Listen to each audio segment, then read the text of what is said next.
Chapter 861. Do you want me to ask the human sovereign to leave a place for you to be reincarnated? Xianqing shook his head and said, Master, you have forgotten that I am an immortal master of the human clan. I have been worshipped by the human clan for generations. If I want to be reincarnated into the human clan, even the human sovereign can't stop me. Tong Tian smiled and said, Indeed, I have forgotten that you have a high status in the human clan. You have the destiny of the human clan. Even the 3 sovereigns and 5 emperors have to respect you when they see you. After chatting with Tong Tian for a while, Xianqing didn't forget the purpose of his visit. He said to Tong Tian, Master, I plan to go all in this reincarnation. I will be reincarnated with my original body, not as a strand of true spirit. Suddenly the prime of Tong Tian widened his eyes in shock. This expression shouldn't have appeared on Tong Tian's face, but it still appeared. It could be seen that Xianqing's words had shocked Tong Tian. Reincarnated with your original body? Are you crazy? The prime of Tong Tian asked in disbelief. No wonder he was so shocked. What Xianqing said was too shocking. It was too dangerous to reincarnate with one's original body. It would be fine if there was no accident. But if there was an accident, although there was no risk of death, his cultivation would be in danger. At that time, tens of millions of years of cultivation would be gone. It would take at least millions of years to recover. This feeling was even worse than death. Therefore, Tong Tian wanted to persuade Xianqing to change his mind. Xianqing, with your talent, you will achieve Tao sooner or later. Why are you so persistent now? Even if you fail now, there will be a next time and a time after that. There is no need to do such a dangerous thing and gamble with your cultivation. Tong Tian thought that Xianqing must have been stimulated by external factors. Seeing that more and more great mediums were about to achieve Tao, he didn't want to fall behind others. That was why he couldn't wait to achieve Tao. Xianqing shook his head and said, Master, you don't have to persuade me anymore. I have made up my mind. The idea of reincarnating with my original body was not made on impulse. I have thought about it carefully. Disciple has been in seclusion for many years, and I roamed the river of spacetime day and night in search of an opportunity to break through. One day I had a feeling in my heart and saw the great Tao. I understood that the opportunity to achieve Tao was in this reincarnation. The Tong Tian sect leader was silent. Since Xianqing said that this was his chance to achieve Tao, it meant that he had already made up his mind and would not change it easily. Since things had already come to this, the Grand Master of Heaven should not continue to persuade him. However, for some reason he had a bad premonition in his heart. It was as if he would lose this disciple forever if he agreed with Xianqing's decision. Under the influence of such emotions, the prime of Tong Tian tried to persuade him again. Do you really want to do that? Can't you use another method? Xianqing continued to shake his head and said firmly, Master, we can't retreat. The Grand Tao is right in front of me. If I retreat, a flaw will appear in my Tao heart. I'm afraid I'll never be able to attain the Tao. Disciple, there is no way out. I can only fight with all my might. Attaining the Tao was a very mysterious thing. If you didn't see the opportunity to attain the Tao, nothing would happen. However, if you saw it, you would give it up because of fear. This fear would be imprinted in your Tao heart. The next time you attain the Tao, it would be magnified infinitely, making you unable to attain the Tao in this life. On the road of Tao there was no retreat. This was how it was. As soon as he said this, the Tong Tian sect leader knew that he could not persuade him. He could only say, forget it. It's all up to you. Seeing the Tong Tian sect leader's expression, Xianqing could not help but laugh and say, Master, look at what you're saying. It's as if I will definitely fail. Since I dare to put all my eggs in one basket, I naturally have full confidence. Besides, I'm a great medium. I'll always exist with the heavens and the Tao. I'll never die. So what if I fail? I won't die anyway. At most I'll start over. But Master's expression makes it seem like you're going to be separated forever. The Tong Tian sect leader, who was still sulking, was angered by Xianqing. He picked up the horsetail whisk in his hand and was about to hit Xianqing. However, Xianqing smiled and dodged. Master, you're busy? I have something to do. I'll take my leave first. As he said this, Xianqing left quickly as he was afraid that the Tong Tian sect leader would continue to hit him. After Xianqing left, the smile on the Tong Tian sect leader's face disappeared and was replaced by a serious expression. Although what Xianqing said was the truth, there was still a haze lingering in the Tong Tian sect leader's heart. If there was really no problem with this matter, why would he have a bad feeling in his heart? The reincarnation of Xianqing was not that simple. After thinking for a while, the Tongtian sect leader could not think of a reason. In the end he could not help but sigh. Forget it. The poor Wei will spend more energy to keep an eye on Xianqing's reincarnation for a while. See what's going to happen to him. If there's really someone who wants to hurt the disciple of the poor Wei, don't blame the Qingping sword in the poor Wei's hand for being ruthless. In the end, the Tongtian sect leader's voice could not help but have a strong murderous intent. Being accompanied by the 4 immortal slaying swords day and night, how could the Tongtian sect leader not have a murderous intent? Xianqing, who had already walked far away, did not hear what the Tongtian sect leader said just now. If he had heard it, he would probably be moved and be more determined to walk on the road to death so that he could cut off the relationship between himself and the 3 pure ones. Really, it could not be delayed any longer. On the way, Xianqing did not notice the situation around him because he had something on his mind. He just kept walking forward until a gentle voice sounded, which woke him up. "Greetings, eldest senior brother." Xianqing looked up and found that the person who called him was the 3 pure ones. He was about to leave the island, and the 3 pure ones were about to enter the island. They bumped into each other. "Greetings, junior sisters." Xianqing nodded and greeted the 3 pure ones. He was about to leave. But at this moment he heard Yunxiao ask, "Are you leaving, eldest senior brother?" Xianqing nodded and replied, "Yes." He could not help but stop in his tracks, because he had just remembered something. After this reincarnation he was destined not to come back. What would happen to the 3 immortal island? And what about those creatures in the East Sea who were under his protection? Thinking of this, Xianqing suddenly said to the 3 pure ones, "Junior sisters, can I ask you for a favor?" When the 3 cloud fairies heard that, they hurriedly replied seriously, "Of course. We owe senior brother a debt of gratitude. Senior brother's matters are our matters. Even if we have to risk our lives, we won't frown." These words made Xianqing a little embarrassed. He quickly said, "Junior sister, you're being too serious. What I want to ask for your help is not a big deal. I just want you to help me take care of the 3 immortal island and the creatures outside the island while I'm away." "How long will eldest senior brother be away? Do you need me to help you take care of the 3 immortal island?" Knowing that Xianqing was going to leave for a while, Yunxiao quickly asked, "How long would he be away? Of course he would never come back." Xianqing replied in his heart. However, he could think that way but he could not say that out loud. Xianqing pretended to think for a while and said, "How long will he be away? It's hard to say. At least 100 years or 1,000 years. At most, it might be 1,000,000 years." Yunxiao asked in confusion, "Where is eldest senior brother going? It's actually going to take so long?" Xianqing smiled and pretended to be mysterious as he replied, "You'll know after a while." At this point, before Yunxiao could ask, Xianqing interrupted, "All right, don't ask about me. Let's talk about whether you agree to my request." Hearing this, the 3 pure ones hurriedly said, "Junior sister has no reason to refuse senior brother's request. That was an agreement." Although the 3 pure ones had not reached the realm of the Daluo Taoist priests, they were probably not far off. Especially when the 3 of them worked together to set up the 9 Bends Yellow River Array. Even the Khanate Taoist priests would have to suffer. With the 3 sisters protecting the 3 immortal island, the safety of the East Sea living beings inside and outside the island was guaranteed. As for why he asked the 3 pure ones to take care of the 3 immortal island and not other junior brothers and sisters such as Duobao. Of course, it was not because the 3 pure ones were good-looking, but because they were born and raised in the East Sea like Xianqing. With this karma, they would treat the living beings near the 3 immortal island more attentively. It was because they had the same interests. No matter how deep their relationship was, there would be a day when they were indifferent. Only benefits could last forever. If they asked other junior brothers for help, it would be fine if Xianqing did not show up for 1,000 or 10,000 years.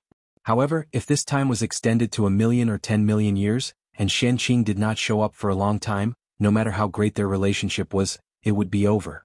As such, they would abandon these living beings in the East Sea sooner or later if they had no interest in them. However, the 3 pure ones were different. The East Sea was their natural base, and these living beings in the East Sea would become their subordinates. Therefore, they would be more attentive to the living beings in the East Sea and would not become estranged because of the passage of time. After all, the living beings near the 3 immortal island had worshipped Xianqing for tens of millions of years. With this relationship, even if Xianqing left, he would leave a way out for them. In this way, their acquaintance was not in vain. In that case, I'll thank you in advance, junior sisters. Xianqing nodded and thanked the 3 purities before taking his leave. Just as Qianqing was preparing to arrange the reincarnation matters, some of the great mediums were already fully prepared. They separated a strand of divine sense and set off to the central divine prefecture to meet the human emperor and obtain the qualifications to reincarnate from him. This was not difficult. The purpose of doing this was just to tell the human emperor that they were ready to reincarnate and not to treat them as stowaways and kill them. At the same time, it was also to let the human emperor know who had reincarnated into the human race. It was to prevent them from being accidentally injured when cleaning up later. Those who had greeted the human emperor would naturally have no problem reincarnating. However, those who did not greet the human emperor but secretly reincarnated should not blame the human emperor for being ruthless. Destroying a strand of divine sense was still a light punishment. Who knows, they might even follow this strand of divine sense to investigate and find the location of their original body. Whether this was possible or not depended on Feng Zichen's mood. Fellow Taoists, you can reincarnate, but don't kill all your relatives and friends just to cut off the karma. If you really do that, then don't blame me for being ruthless. Don't say that I didn't warn you. Just before the great mediums reincarnated, Feng Zichen gave them a final warning. It was no wonder that Feng Zichen said so. If these great mediums were to reincarnate into the human race, they would definitely have an additional father, mother, and a bunch of relatives and friends. When the great mediums' thoughts returned to their original bodies, what would happen to their relatives? Could it be that they had to be taken away? Definitely not. Who would be willing to have an additional pair of parents for nothing, especially these Khanate saints who were born by heaven and earth? Then, in this case, letting these relatives die silently was the best choice. Your Majesty, don't worry. Poor Wei and the others are not people of the devil Dao. How could they do such a heartless thing? In this reincarnation, since poor Wei and the others have already separated this strand of divine sense, they have no intention of taking it back. In this way, all the karma will be in this strand of divine sense incarnation. When poor Wei and the others disperse their incarnations, all the karma will disappear and it will not affect their original bodies. A Taoist said loudly. Hearing this, Feng Zichen nodded and agreed with him. If the divine sense did not return to the original body, then all the experiences and karma in this life would have nothing to do with the original body. Naturally, there would be no more scruples. The so-called parents were the incarnation's parents. What did it have to do with the original body? Glancing at everyone, Feng Zichen said, Since you all know what to do, I won't say anything else. Fellow Taoists, please do as you please. After saying that, Feng Zichen slashed down with his sword and opened up a huge reincarnation passage in the void. Entering it, one could be reincarnated as a human. As for when to enter, Feng Zichen did not care or ask. It was all up to the powerful cultivators. On the ground, many powerful cultivators were preparing to reincarnate into the human race. It was very lively, and the underground was not calm either. First, a huge spatial fluctuation suddenly appeared in the reincarnation hall, alarming the entire three realms and attracting the attention of many powerful cultivators. Unfortunately, before these powerful cultivators discovered anything, Goddess Hoodoo had already activated the 6 paths of reincarnation disc and used the power of reincarnation to envelop the netherworld, sealing it completely so that outsiders could not see anything. However, although they could not see what was happening in the netherworld, everyone could roughly guess.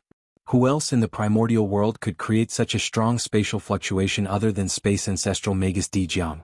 Thinking back to the origin of heaven and earth that fell from the boundless starry sky before Ziwei the Great sealed it, it was not difficult to guess that it was most likely the return of ancestral Magus Jianghu. The 12 ancestral Magi palaces had suppressed the primordial world for many years and had accumulated a lot of power for the return of the ancestral Magus. In addition to the origin of heaven and earth left behind by Ziwei the Great, it would not be difficult for Goddess Hoodoo to revive ancestral Magus Jianghu. P.S. Rich woman, where are you? I don't want to work hard anymore. Chapter 862. He just didn't know how much strength Jianghu had left after his resurrection. How long would it take for him to recover to his peak? Was it 100 years, 10,000 years, or millions of years? Also, since Jianghu had returned, would his old enemy Jun return be far away? The two of them were old enemies. Their luck would naturally be tied together. If one side was resurrected, the other side would most likely be resurrected and returned in a short period of time under the guidance of the aura. It was chaotic. It was all chaotic. Jianghu and Jun had suddenly resurrected. No one knew what kind of changes their resurrection would bring to the current 3 realms. At this moment, the group of powerful beings still didn't know that Jun had actually been resurrected and returned long ago. It was just that he was training in the ancient Barons continent and didn't appear in the 5 continents. If they knew this news, the powerful beings of the primordial world would most likely not be shocked. Because the present was different from the past. In the past, Di Jun was the primordial chaos Daluo Jingxian. His realm was higher than everyone. But now, everyone was about to step into this realm and stand at the same height. As such, they weren't as afraid of Di Jun and Di Jun as before. In short, they had become stronger and they had confidence in their hearts. The news of Di Jun and Di Jiang's return was like a huge rock suddenly thrown into a calm lake in the current 3 realms. Not only did it cause huge ripples, but it also stirred up the lake water. It caused unknown variables to occur in the established future. These were all irresistible. Although everyone felt helpless, they could only silently adjust their plans to deal with the changing situation in the future. The fluctuations of Di Jiang's recovery also covered up the movements in another place in the Nether Realm. Just as Goddess Hutu used the power of reincarnation to seal the entire Nether Realm, the Lord of the Blood Sea, Nether River Patriarch, suddenly walked out of the Blood Sea and came to Fengdu City to visit the Emperor of Fengdu. Nether River Patriarch came to Fengdu City because he had something to ask the Emperor of Fengdu. It seemed that those great masters who were inferior to him had all found their way to Dao and were preparing to ascend to primordial chaos Daluo Jingxian. However, he had been standing at the half-step primordial chaos Daluo Jingxian for many years. He was known as the existence closest to the primordial chaos Daluo Jingxian in the primordial chaos. However, he had been stuck at the half-step primordial chaos realm and could not advance. The Nether River Patriarch couldn't help but panic. How could he not be anxious? Aside from Di Jun and Tai, the Nether River Patriarch was the first among the 3,000 guests of the Purple Cloud Palace to reach half-step origin creation realm. He was far ahead of everyone else. Not too long ago, the Nether River Patriarch had witnessed the heavenly Tao with his own eyes, which allowed him to take a small step forward in his cultivation. He was now only a hair's breadth away from Daluo Jingxian. The Nether River Patriarch had thought that he would be able to break through the gap with just a simple seclusion. However, reality slapped him hard in the face. No matter how hard the Nether River Patriarch tried, this gap was like a natural chasm that he could not cross. When the 10 primordial chaos Tao masters preached, the Nether River Patriarch went. When the Daluo Heavenly Tao preached, he also went. They all gained something, but he just couldn't break through. Now, all his fellow Taoists had found the opportunity to break through to the primordial chaos realm. Only the Nether River Patriarch was still at a loss. He didn't know when he could break through. His cultivation was about to fall from the first to the last. How could the Nether River Patriarch not be anxious? Also, the fact that he couldn't break through for a long time was about to become a sore point for the Nether River Patriarch. It shouldn't be. Logically speaking, he should have broken through long ago, but he just couldn't. The Nether River Patriarch had also deduced the reincarnation verification method, but it was useless to him. He had used all his methods, but he couldn't break through. He checked himself, but he couldn't find the problem. The Nether River Patriarch was worried sick. He couldn't be stuck at the half-step primordial chaos realm for the rest of his life, right? That wouldn't do. If he couldn't break through to become the primordial chaos Daluo Jingxian, he would die. If Zenyuanzi successfully became the primordial chaos Daluo Jingxian, he would definitely not let him go. Even if he risked defending the Netherworld realm, he would go to the Blood Sea to kill him. Therefore, the Nether River Patriarch had to achieve the Tao. It was not for anything else but for survival. Should be so. At the bottom of the Blood Sea, the Nether River Patriarch thought about it and finally walked out of the Blood Sea and went to Fengdu City. He planned to ask the Emperor of Fengdu if he had a way to solve his problem. It had to be said that Fengdu's acting skills were still good. In addition, with the cooperation of Goddess Hutu, the Nether River Patriarch didn't see any flaws over the years. He still thought that the Ghost Emperor of Fengdu was an old antique from the primordial world. Therefore, in the Nether River Patriarch's opinion, the Ghost Emperor of Fengdu, an old antique, was experienced and knowledgeable. He might be able to find the reason why he didn't understand. Under the guidance of the unseen, the Nether River Patriarch came to Fengdu City. The Ghost Emperor of Fengdu was still at the half-step primordial chaos realm. In terms of strength, he might not be as strong as the Nether River Patriarch. However, his true body was an extraordinary expert at the 9th heaven of primordial chaos. Therefore, the Ghost Emperor of Fengdu, whose cultivation was only at the half-step primordial chaos realm, already had the characteristics of a primordial chaos realm expert. In terms of realm, he was much higher than the Nether River Patriarch. With this advantage, the Emperor of Fengdu, who was in Fengdu City, had already sensed it when the Nether River Patriarch moved. He sent his disciple, Tong Yu, out in advance to welcome the Nether River Patriarch. Netherworld Hierarch, Master has been waiting for you in the Netherworld Hall for a long time. When the Nether River Patriarch approached Fengdu City, Tong Yu took the initiative to say. The Nether River Patriarch was shocked when he heard that. He came to Fengdu City on the spur of the moment without any warning. Even so, the Ghost Emperor of Fengdu was still able to calculate his itinerary. This cultivation was truly astonishing. It was definitely not something an ordinary primordial chaos Daluo Jingxian could do. The Nether River Patriarch was confident that even a saint would find it difficult to calculate his itinerary. However, the Ghost Emperor of Fengdu could calculate it. This was very shocking. Although this did not mean that he was stronger than a saint, it was enough to prove that in some aspects, the Ghost Emperor of Fengdu was better than a saint. Thinking of this, the Nether River Patriarch could not help but be more certain that the Emperor of Fengdu was definitely the incarnation of a senior expert. At the same time, he was more confident about the result of this trip. Perhaps the Emperor of Fengdu could really solve the doubts in his heart. At this point, the Nether River Patriarch calmed down. He looked at Tong Yu and said unhurriedly, "You are Tong Yu? Fellow Taoist Fengdu's new disciple?" Tong Yu was not afraid of being stared at by the Nether River Patriarch. He replied respectfully, "Yes, I am."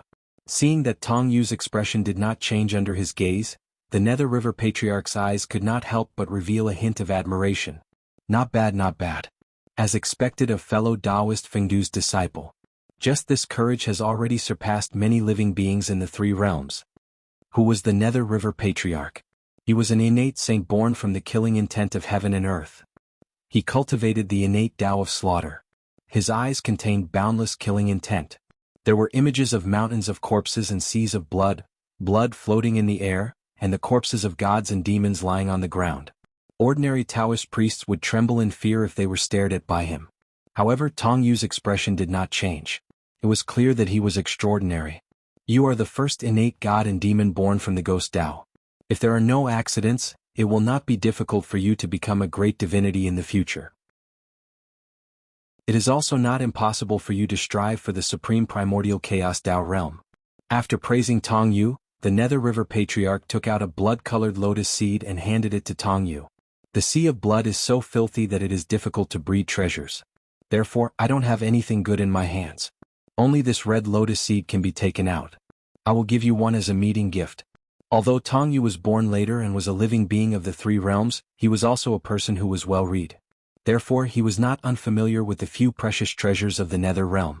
In the Nether realm, apart from the Chaos Supreme Treasure, the 6 pads of reincarnation disc, the most precious treasures were the 4 great spiritual treasures in the Nether River Patriarch's hands. They were the Supreme Grade Khanate Merit Numinous Treasure, the Northern Mystic Origin Water Control Flag, the 12th rank Red Lotus of Hellfire, and the 2 Khanate Killing Swords Yuan-Tu and Abi. In the Emperor of Fengdu's handwriting, he held the 12th rank Red Lotus of Hellfire in high esteem. It was said that its power was comparable to Khanate Absolute Treasures, and was a rare treasure in the world. Therefore, Tong Yu, who had read the Emperor of Fengdu's handwriting, was very familiar with the 12th rank Red Lotus of Hellfire even though he had never seen it. The Red Lotus seed was the seed of the Red Lotus of Hellfire. It was divided into the first, second, and third generations, corresponding to the superior grade, medial grade, and inferior grade Khanate spiritual treasures. Tong Yu identified it with the method written by the Emperor of Fengdu, and found that the lotus seed given by the Nether River Patriarch was the first generation lotus seed. In other words, if the red lotus seed was nurtured properly, it would at least be a superior grade Khanate spiritual treasure. It was even possible for it to be a supreme grade Khanate spiritual treasure. What was a great gift? This was it. The Nether River Patriarch was indeed the richest person in the Nether realm. It was hard to refuse such a great gift. Tong Yu also knew that a big shot like the Nether River Patriarch would not go back on his words. If he said that he would give the red lotus seed, then he would definitely give it away. Therefore Tong Yu did not pretend to refuse. He accepted the red lotus seed and thanked the Nether River Patriarch. "Thank you for the gift, martial uncle." At this time the Nether River Patriarch laughed. "Ha, the poor Wei likes you more and more. You are much better than those idiots from the Ashura tribe. It's also because you have already taken fellow Taoist Fengdu as your master. Otherwise I would have snatched you over to be my disciple." At this point the Nether River Patriarch could not help but complain. It's also the poor Wei's luck has been bad recently. There are Khanate god fiends being born everywhere in the three realms. Only my blood sea has not shown any signs of activity. It's really infuriating. With that, the Nether River Patriarch shook his head and followed Tong Yu into Fengdu City to meet the Emperor of Fengdu at the Nether Hall. Nether Hall.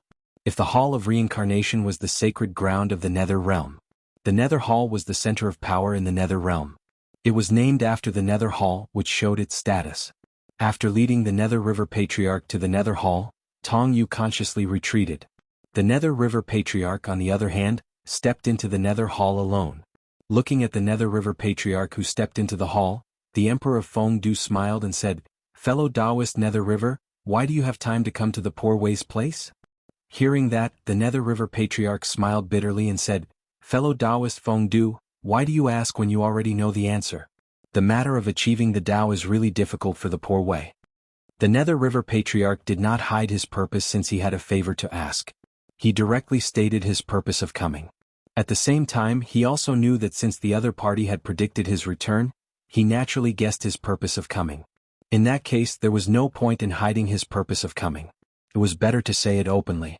Hearing the Nether River Patriarch's words, the Emperor of Fengdu immediately fell silent. It was not that he did not know the crux of the Nether River Patriarch's problem. On the contrary, it was because he knew the crux of the Nether River Patriarch's inability to achieve the Tao that he could not say it.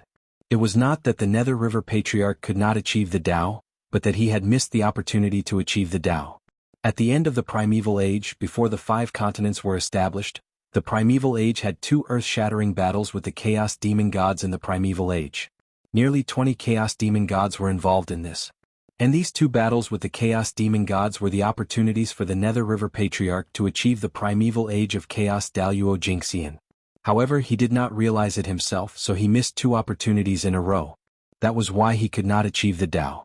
How could the 3rd opportunity to achieve the Tao be so easy to wait?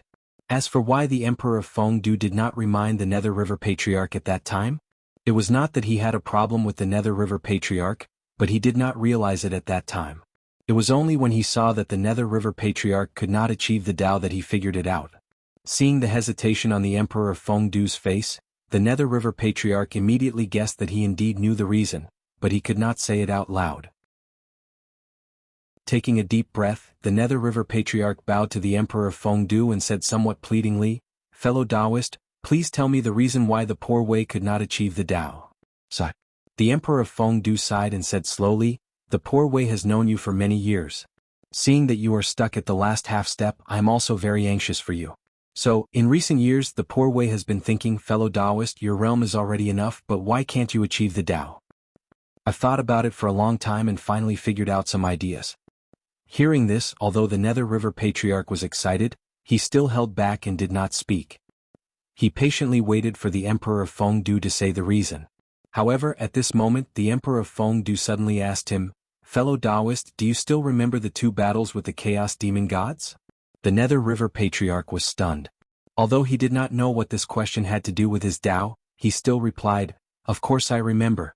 In the battle in the chaos beyond the heavens, the Poor Way was able to glimpse the heavenly Tao, and his cultivation improved greatly. The battle in the wilderness officially confirmed the current situation of the 3 realms. These were earth-shattering events that could not be forgotten even if he wanted to." Of course, the Nether River Patriarch remembered. Sigh. After a long sigh, the Emperor of Fengdu said helplessly, "Fellow Taoist Nether River, these 2 battles were your opportunity to achieve the Tao, but you missed them one by one." As soon as Fengdu said that, not only did Patriarch Nether River not feel relieved, but he became even more confused. Why did his opportunity to achieve the Tao should be in these 2 battles with the Chaos Demon Gods? He did not feel anything at all? The Nether River Patriarch could not help but ask, "Fellow Taoist, what do you mean? Could it be that the Poor Way's delay in achieving the Tao is related to these 2 battles?" Chapter 863. Instead of answering Nether River Patriarch's question, Fengdu asked, "What Tao do you cultivate?" Nether River Patriarch blurted out, "The Tao of Massacre and the Khanate Blood Tao." Nodding, Emperor Fengdu replied, "How about these 2 great Taos?" This time, Nether River Patriarch thought for a while before replying, "The Tao of Massacre is unparalleled. In terms of lethality, it should be in the top 3 in the primordial world. That's why the Tao of Massacre harms the harmony of heaven and earth and is difficult to achieve. The Khanate blood Tao uses blood to trace back to the beginning of all living beings. Comprehending the true drop of life can also transform all living beings with blood. It's also the most superior great Tao in the primordial world and is difficult to cultivate. Fengdu Ghost Emperor agreed. Yes, both the Tao of Massacre and the Khanate blood Tao are top-notch great Taos in the primordial world with unparalleled power. Once they achieve Tao, they will definitely bring you an unimaginable transformation. However, as you said, these two great Taos are too harmful to the harmony of heaven and earth. Therefore, the heavenly Tao doesn't want anyone to achieve this Tao, which makes the conditions for achieving Tao extremely harsh. Speaking of this, Fengdu Ghost Emperor suddenly stood up and looked at Nether River Patriarch, saying in a deep voice, according to the results of the Poor Way's many years of deduction, those who cultivate the Tao of Massacre have to kill a primordial chaos Daluo Jingxian to achieve Tao. Similarly, those who cultivate the Khanate blood Tao have to devour the blood of a primordial chaos Daluo Jingxian to achieve Tao. In this case, do you understand why I said that the two battles with the Chaos Fiend God were your opportunities to attain the Tao, fellow Taoist? Emperor Fengdu's words were like a bolt from the blue, exploding in Nether River Patriarch's heart, making him speechless for a long time. It was indeed too shocking. Nether River Patriarch had never thought that the two Khanate Taos he cultivated were so difficult to achieve. If he had known this, he would have still chosen to cultivate the Khanate blood Tao and the Tao of Massacre. Don't ask why, because they were too strong. After a while, Nether River Patriarch smiled bitterly and said, I see. No wonder you said that the two battles were my opportunities to achieve Tao. Yes, it was an opportunity to attain the Tao. It was also an opportunity to pick up scraps. At that time, nearly 20 Chaos Fiend gods had been beaten to the brink of death by a group of primordial chaos experts of the Untainted Land. As long as the Nether River Patriarch had hardened his heart and seized the opportunity to give the Chaos Demon God a final blow at all costs, he would have attained Tao by now and would not be stuck at half-step primordial chaos like he was now.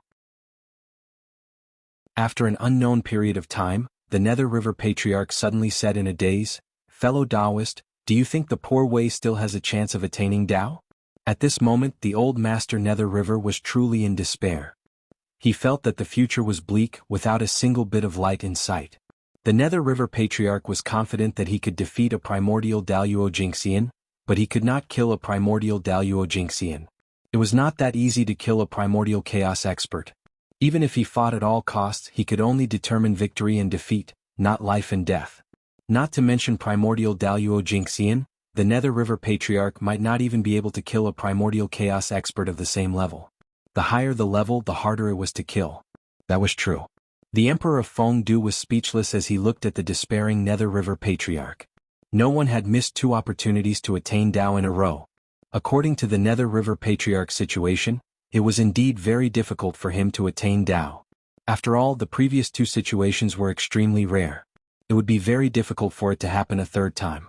How could there be so many Chaos Fiend gods lying down for the Nether River Patriarch to kill? The Emperor of Fengdu opened his mouth and wanted to comfort the Nether River Patriarch. However, he did not know what to say and could only turn into endless silence.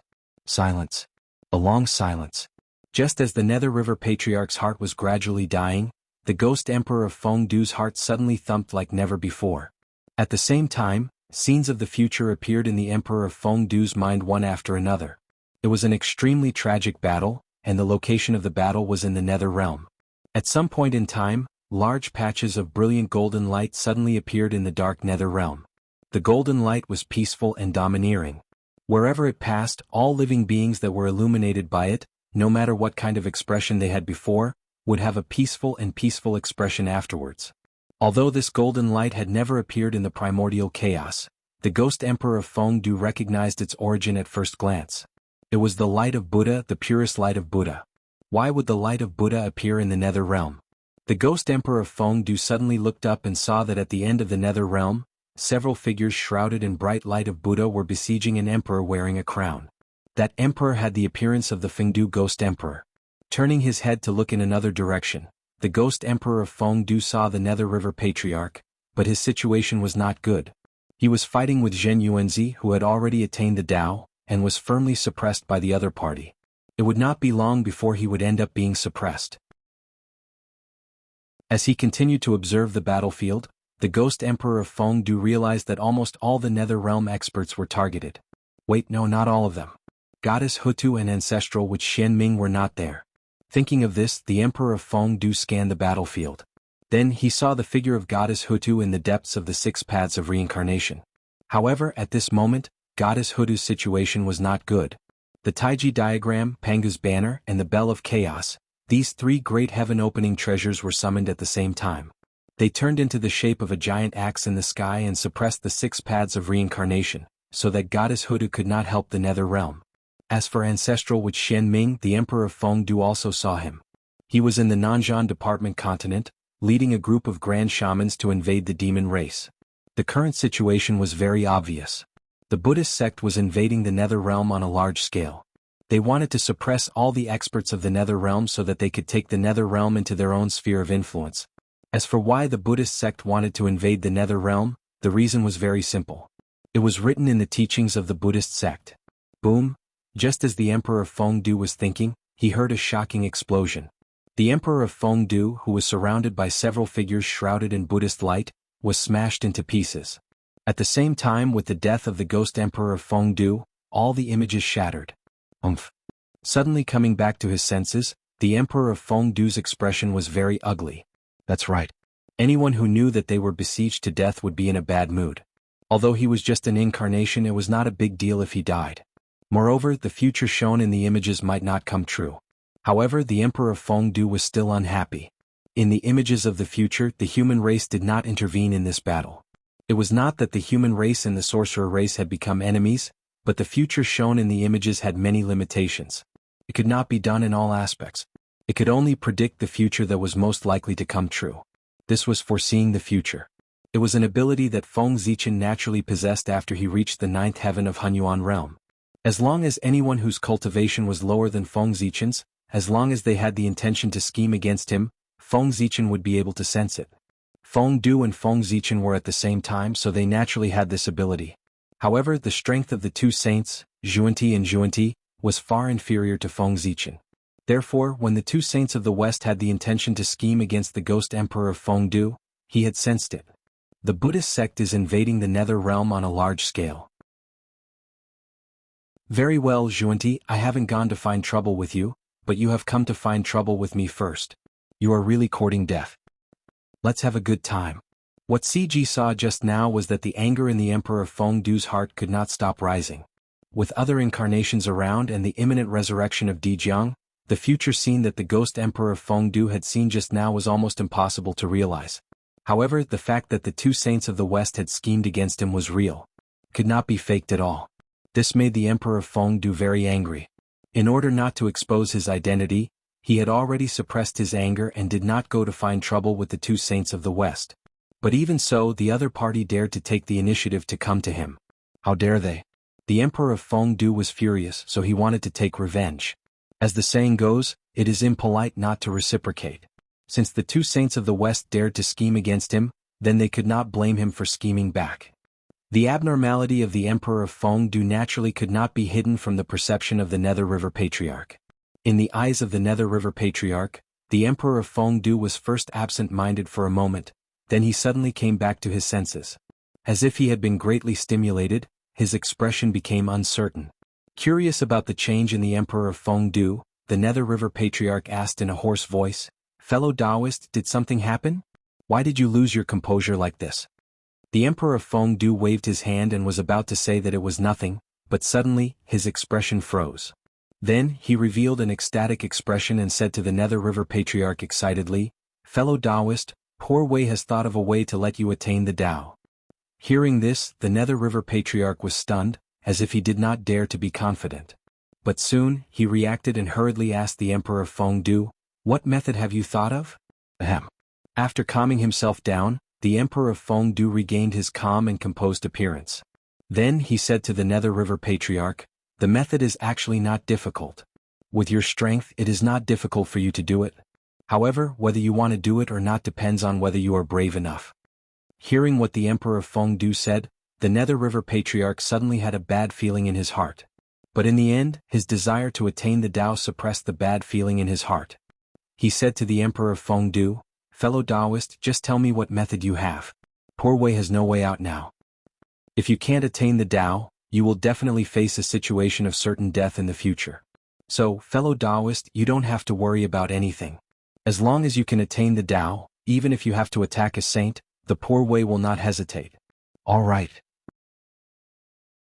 The Emperor of Fengdu nodded and said, fellow Taoist, you are right. If you want to attain the Tao, you have to attack a saint. Kill a saint to become a primordial chaos. The Emperor of Fengdu said boldly, but the Nether River Patriarch was not frightened. He only said in a deep voice, please tell me the details of how to do it. The Nether River Patriarch did not think that the Emperor of Fengdu said that he would really kill a saint. Thinking about it, he knew that it was unrealistic and impossible. He could not even kill a Taoist master who had just entered the primordial chaos, let alone a saint who was stronger than most of the primordial chaos Daluo Jingxian. If they really fought, it would be good if the other party did not kill him. The Emperor of Fengdu smiled and said, fellow Taoist, you are one of the few powerhouses in the celestial sect of wonders. You have always understood the method of killing 3 corpses better than the poor way. In that case, the poor way would like to ask fellow Taoist, is the 3 corpses avatar considered one with the main body? The Nether River Patriarch nodded subconsciously and said, of course. The 3 corpses are also a part of the body. In the future they will have to be taken back after attaining the Tao. If they are not one, how can they be integrated? At this point, the Nether River Patriarch seemed to have understood something. He suddenly raised his head and said, fellow Taoist, you mean to let the poor way kill a saint avatar? The Emperor of Fengdu replied, yes. Indeed, with the Nether River Patriarch's current strength, trying to kill a saint was no different from committing suicide. However, it was much easier to kill the 3 corpses avatar of a saint. As everyone knew, although the 3 corpses avatar was strong, it could not reach the level of the primordial chaos Daluo Jingxian. With the Nether River Patriarch's strength, he could even fight against a primordial chaos powerhouse. If he was well prepared, it would not be difficult to kill a saint avatar if he was caught off guard. The 3 corpses avatar was one with the saint. If the Nether River Patriarch could kill it, he could be considered as close to killing a saint. And a saint would only be stronger than the primordial chaos Daluo Jingxian, not weaker than the primordial Daluo Jingxian. Therefore, after killing the saint avatar, the Nether River Patriarch's Tao of Slaughter would be complete. He would then attain the Tao and break through to become the primordial chaos Daluo Jingxian. Similarly, if he could refine the flesh and blood of the saint avatar, the Nether River Patriarch's Khanate blood Tao would also be complete. By then, the Nether River Patriarch's strength would soar as the primordial chaos Daluo Jingxian. Compared to these gains, offending a saint was nothing at all. After thinking about it, the Nether River Patriarch said, this method is feasible, but who should I target? At this moment, the Emperor of Fengdu laughed. Who could he target? It had to be the 2 saints of the West. This was retribution for daring to scheme against him. I'll kill one of your avatars first and make you the laughingstock of the primordial world.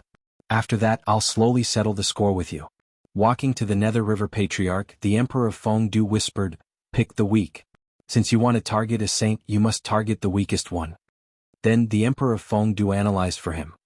The 3 pure ones are said to be separated, but the brothers are against the wall. If you target the 3 pure ones, it's hard to guarantee that the 3 of them will not join forces to deal with you.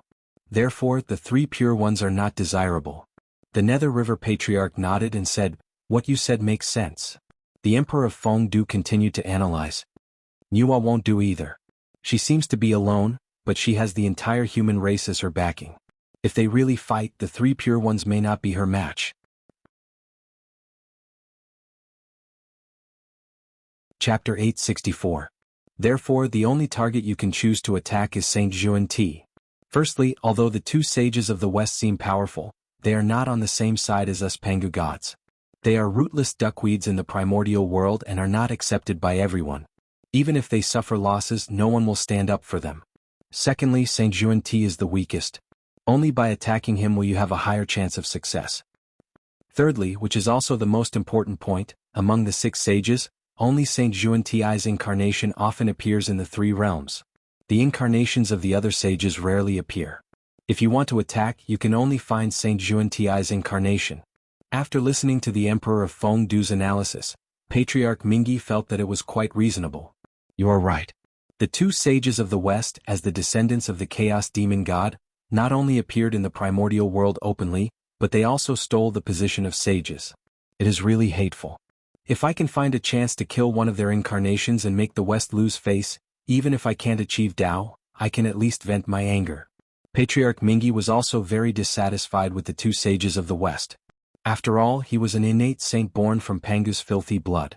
Although he was not an authentic Pangu, he still had Pangu's bloodline.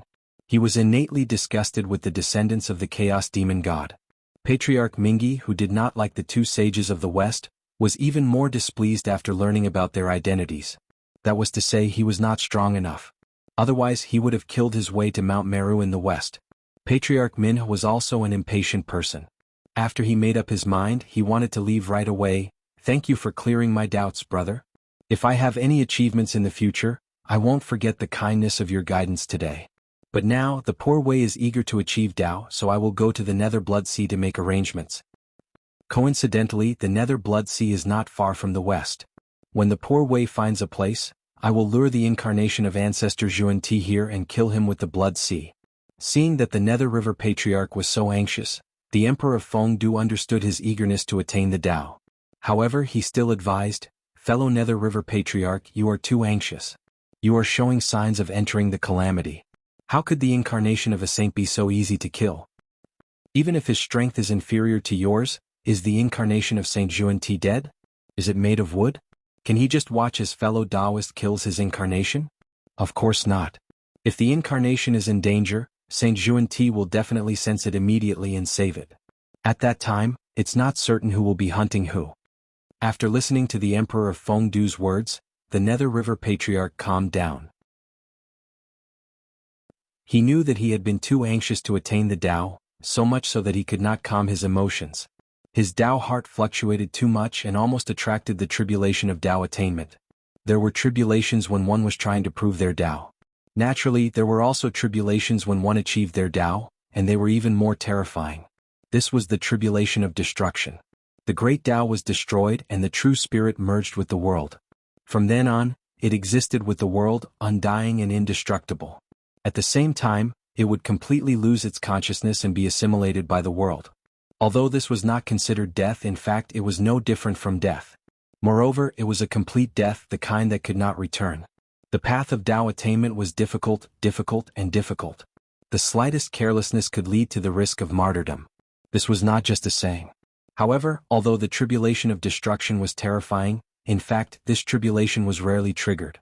The probability of 1 in 1,000 primordial chaos experts triggering it was already very high. This was a tribulation that only existed in legends.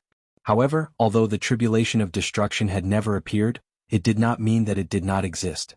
In this world there were always unlucky people. If someone was unlucky, they might encounter the tribulation of destruction.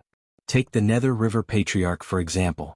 After missing 2 opportunities to attain the Tao in a row, he was already on the verge of death.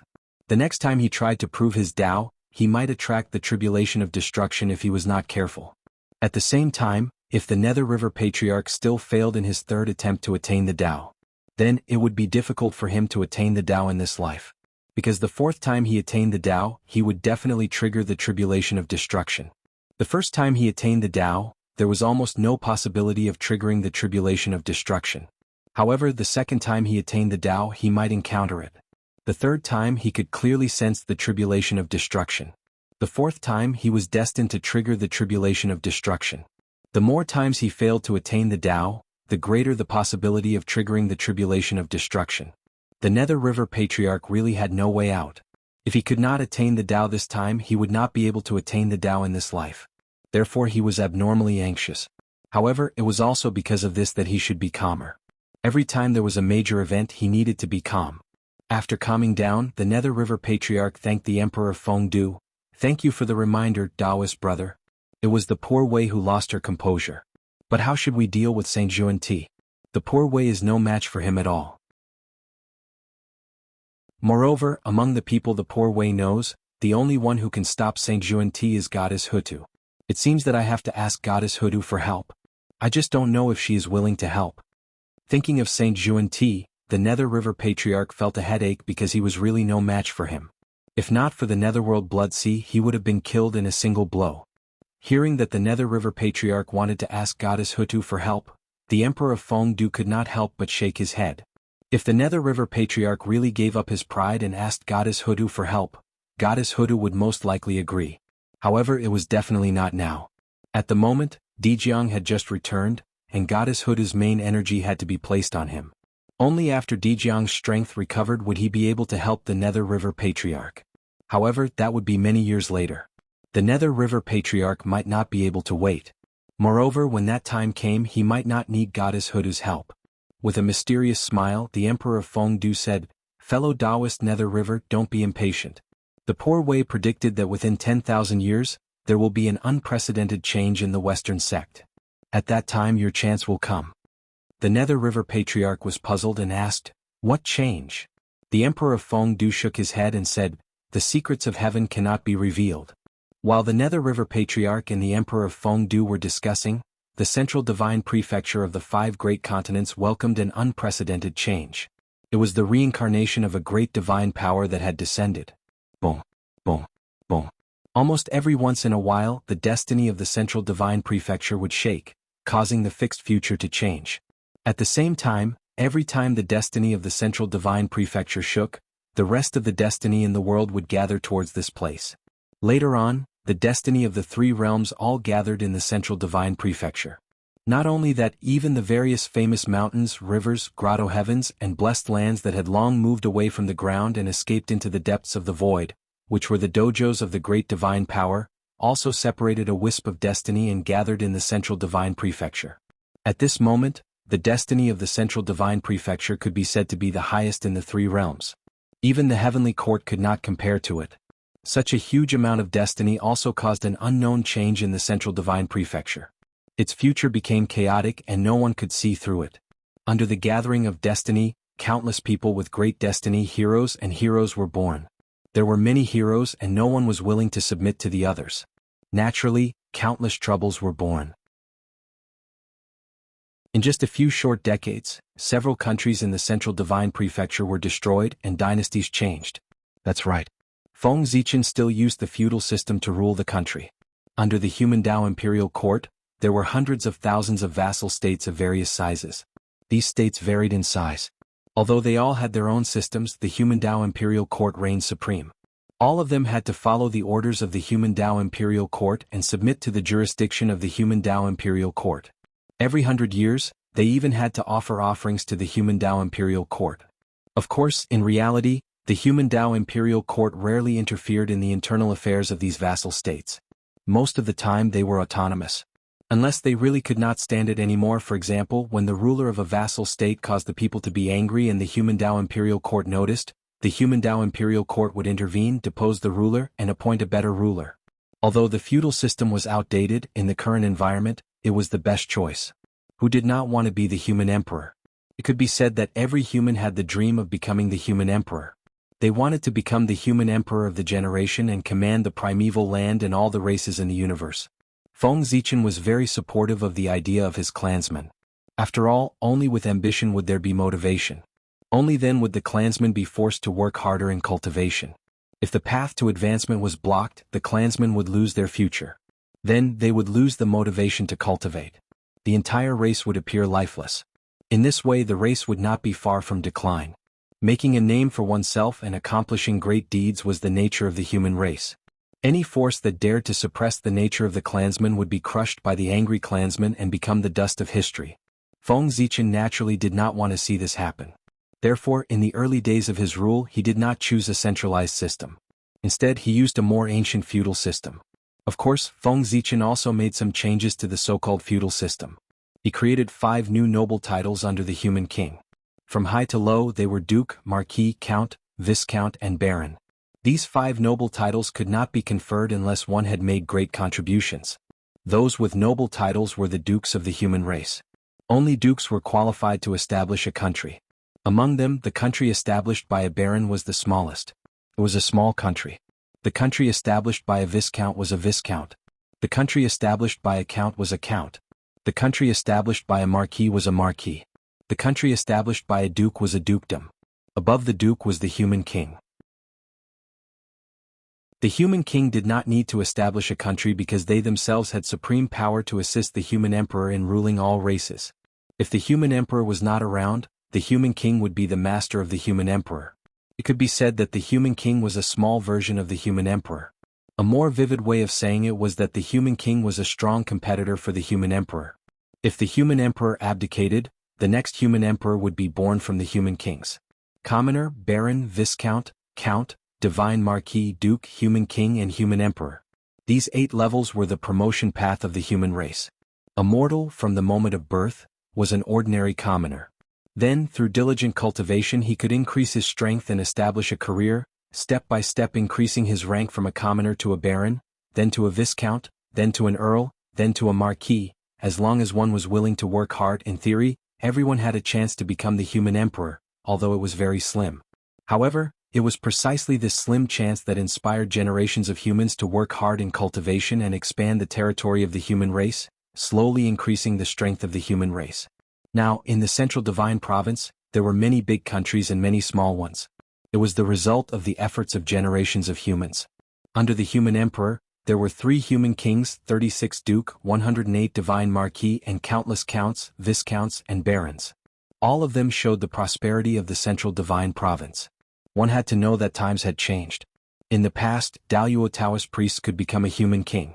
But now, no matter how weak a human king was, he was at least a quasi-saint. As for the duke, every one of them was a Khanate Taoist priest. As for the divine marquis, they were perfected Khanate Dao lords. The 3 human kings were 3 quasi-saints. 36 grand dukes meant 36 Khanate Dao masters. The 108 divine marquis were 108 perfected Khanate Dao lords. And this was only the forces on the surface of the Central Divine Province. 3 sovereign personages and 36 grand dukes did not mean that the Central Divine Prefecture only had 3 pre-saints. Of the 36 Zenith Heaven Holy Lords, there would always be a portion of them who pursued the Tao wholeheartedly and did not want to go through hardships in the mortal world. Therefore, these people didn't enter the human emperor as officials. Instead, they lived in seclusion in the various famous mountains and rivers of the Central Divine Province. They either cultivated in seclusion, oversaw a region, or founded a sect. In short, there were people doing all kinds of things. Within the Central Divine Province, there were many countries, each of them doing their own thing. As a result, there were many conflicts between the various vassals and sometimes wars would break out. Almost every once in a while, an old vassal state would disappear and a new one would be established. Of course, these referred to the small countries. After reaching the level of a marquisate, there were very few that were destroyed. As for the duchies, since their appearance, their numbers had only increased and never decreased. With the Daluo Taoist priests overseeing them, the duchies were almost eternal. They might be weak for a while, but there was no risk of them being destroyed. As for the chaotic wars between the countries, Feng Zichen's attitude had always been to ignore them. As long as there wasn't a large-scale massacre of the common people, there was no sign of the human emperor among the countries. Only in chaotic times could true experts be born. Feng Zichen had always believed in this. Therefore, he clearly had the ability to stop the chaotic wars between the countries, but he had never done so. Feng Zichen wanted to use the chaotic wars between the countries to give birth to true experts for the human race. Without experiencing a storm of blood and wandering between life and death, how could one become a true expert? Peace would only make people gradually comfortable. Only danger could motivate people to continuously improve. If all the countries developed peacefully and lived in harmony with each other, then why would Feng Zichen need to give out titles? Wouldn't it be better to just centralize power? After the birth of the countries, there would be a large number of experts born for the human race. That was why Feng Zichen adopted the feudal system. Chapter 865. Speaking of which, Feng Zichen's method was very similar to raising venomous insects, but it didn't matter as long as they could become stronger.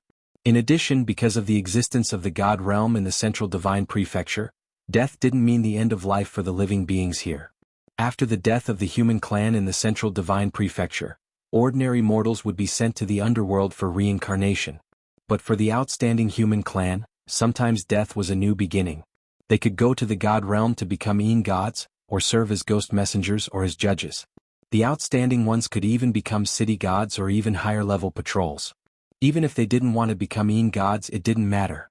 They could also become earth gods to protect the land, become mountain gods to protect the land, or become guardian gods to deal with the injustice in the world. Under Feng Zichen's rule, the Central Divine Prefecture was really ruled by both human clan and god. The human emperor even had the ability to confer titles to gods. The so-called burning incense divine path in the hands of Feng Zichen completely flourished in the central divine prefecture and reached an unprecedented peak. As for the so-called backlash of the dragon aura, Feng Zichen's cultivation was too strong. He was so strong that the backlash of the dragon aura couldn't do anything to him. In the end, the principle of the backlash of the dragon aura was even solved by Feng Zichen and easily refined it. In other words, Feng Zichen could be the human emperor for as long as he wanted, and there would be no danger of the backlash of the dragon aura. After being the human emperor for a long time, Feng Zichen began to think about the plan of the god emperor in the past. Now, he was trying to merge the human emperor's Tao fruit with the North Star emperor's karmic position. He was trying to merge the two into one and become a stronger god emperor's Tao fruit, which was comparable to the celestial emperor. Once Feng Zichen succeeded, the heaven realm would change its name to the immortal realm in the future. After Feng Zichen became the god emperor, the gods would be under his jurisdiction, and the immortals would be under Hao Yan's jurisdiction. In that case, the heaven realm without gods and only immortals would become the immortal realm. The celestial court would also be changed to the celestial court. By then, the divine court, the immortal court, and the Yin court would rule the three realms together. It was also because of this that Feng Zichen rarely paid attention to the human race. Take the past few years as an example. Most of the great masters who had reincarnated into the human race had grown up. No, it was not appropriate to call it growth. This was because these great mediums were not reincarnated to cultivate again. Instead, they were a strand of divine consciousness that had entered the world. Although this strand of divine thoughts was not as strong as the original body, and did not have the power to destroy the world, they still had the memories of the original body, and even the realm of the original body. Therefore, although the reincarnations of these powerful beings did not have powerful magic power, they could manipulate the power of heaven and earth with a thought. With a wave of their hand they could even change the laws of heaven and earth. Ordinary Daluo Taoist priests would not be their opponents and would be easily crushed by them. Apart from the fact that they were strong enough, more importantly, the true bodies of these great divine masters were still there, still alive. This was the reason why they were so strong. However, the reincarnations of these great divine masters did not show great strength at birth because of their agreement with Feng Zichen. Instead, they were like light and dust, and as time passed they improved their strength step by step. Until recently, as the destiny of the central divine region became more and more intense, the situation became more and more chaotic. Strong masters emerged in large numbers and countless grasslands rose up, fighting and fighting for hegemony on the earth. The relationship between the various countries became more and more tense. The entire central divine region seemed to have become a huge barrel of gunpowder. It was only one spark away from exploding. It was also at this time that the reincarnations of the great divine masters began to gradually show their talents. They lobbied between the various countries and explained their ideas to the nobles. For a time, a large number of new sects in the central divine region jumped out enthusiastically, attacking each other and arguing with each other. The debates between the vassal states and the debates between states became a spark that ignited the entire central divine prefecture, causing the current situation to be extremely chaotic. Although Feng Zichen was aware of this, he did not care about it. This was all agreed before. As long as these great divine masters followed Feng Zichen's rules, then Feng Zichen would not interfere with their actions. He had been silently watching from the side. It was under such circumstances that Xian Qing reincarnated. In the creation pool of Penglai Island, immortal master Xian Qing sat cross-legged on the 12th grade creation green lotus, looking at the people in front of him with a smile. Junior brother, junior sister, why do you look so sad? I'm just reincarnating and cultivating again, not entering the path of destruction. In just a few tens of thousands of years we can meet again. Why do you have to act like a little girl? Xian Qing's voice was as relaxed as usual, with a hint of teasing. He did not take the reincarnation matter to heart at all. In front of him were the disciples of the Jie school such as Duobao, the goddess of golden spirit, the goddess of Wudong. After they heard from the Grandmaster of Heaven that Xian Qing was going to reincarnate and cultivate again, they all rushed to Penglai Island, saying that they wanted to send Xian Qing on his last journey. Xian Qing, thank you all. Although it's reasonable at senior brother's realm, it's still too dangerous to reincarnate and cultivate again. If you're not careful and get plotted against, I'm afraid that your tens of millions of years of cultivation will turn into water overnight. Duobao said helplessly. He was still not optimistic about Xian Qing's choice. He was not a small cultivator like a celestial immortal or a Xian immortal, who could reincarnate and cultivate again. There were not many concerns. However, Qianqing was already a top-notch great divine master in the world. Once he reincarnated, it was unknown how many people were coveting his origin and wanted to devour him. The reincarnated Qianqing was even more tempting than the meat of Tripitaka. If they devoured him, they could have tens of millions of years of cultivation for nothing, or they could refine a top-notch innate spiritual treasure. Who wouldn't be tempted?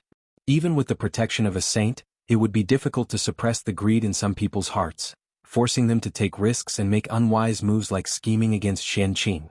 Therefore, in Duobao's opinion, Qianqing's decision was still inappropriate and needed to be reconsidered. However, after hearing Duobao's words, Qianqing reprimanded him without holding back. "You're also the first disciple of the Jie school. Why are you so cautious? Everyone knows that the doctrine of the Jie school is to take a chance of survival from the world and step on the road of transcendence. Is it dangerous for me to reincarnate and cultivate again? It's definitely dangerous. But it's also because of this that I have the chance to achieve the great Tao. You have to know that the greater the risk, the greater the opportunity. If I can survive this, I'll definitely achieve the great Tao. The road to achieving the great Tao has always been full of ups and downs. When has it ever been simple? Is there no risk in changing to another method? It's the same as a 90% chance of survival. It's just that the way it's presented is different. When one's strength reached the level of Qianqing, they had their own understanding of the world and would not be swayed by external things. To be precise, they were abnormally persistent. Once they made a decision, they would not change it and would not listen to others' advice. Qianqing was not the only one who was like this. All the great divine powers were like this. If the Grandmaster of Heaven could listen to the advice of the Grand Pure One and the Heavenly Lord of Primordial Beginning, why would he take in so many disciples and end up in this world today, causing brothers to be at odds with each other? They were all people who could not be persuaded and were difficult to be swayed. Seeing this, Duobao did not persuade him anymore. He just sat cross-legged on the ground and chanted the supreme Dongshen spiritual treasure Immeasurable Salvation Sutra for Qianqing. This was a Taoist scripture that the three pure ones jointly deduced when their relationship was at its best. It was abnormally mysterious and could help the living become immortals and the dead be released. All sentient beings in the three realms could be saved. Unfortunately, not long after this Taoist scripture was deduced, the three pure ones gradually had a gap. Not long after, they separated. This supreme Taoist scripture that witnessed the brotherhood of the three pure ones was also shelved. Very few people heard about it and naturally very few people cultivated it. However, at that time Qianqing was a disciple taught by the three pure ones. When the Salvation Sutra appeared in the world, he was taught this scripture and learned it. Therefore Qianqing knew it. Later on, Qianqing taught the Salvation Sutra to Duobao. As for whether Duobao taught it to others, Qianqing did not know. At this time, Duobao was chanting the Salvation Sutra for peace of mind.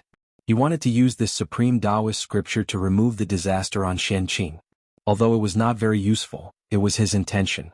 After saying goodbye to everyone, Qianqing's body suddenly burned with green flames. That was the fire of creation and also the fire of the great Tao. It came from the great Tao and could burn everything. Junior brothers and sisters, I'm leaving. As he spoke, Qianqing's physical body had already been melted by the fire of Tao. It then burned Qianqing's primordial spirit and even his true spirit. The fire of Tao was merciless. Soon Qianqing's entire body was melted. However, Qianqing was a top great attainment saint. Although the fire of Tao was strong, it could not burn him into ashes. At the end of the fire of Tao, there was still a little bit of Qianqing's physical body left. No matter how the fire of Tao burned, it could not burn it. That was the essence of Qianqing's physical body. His huge innate fiend god body was burned until there was only a little bit left. It could be said that the quantitative change led to a qualitative change. The power it contained was extremely terrifying. It surpassed the sage-to-be realm and touched the threshold of the origin realm. It was not only Qianqing's physical body.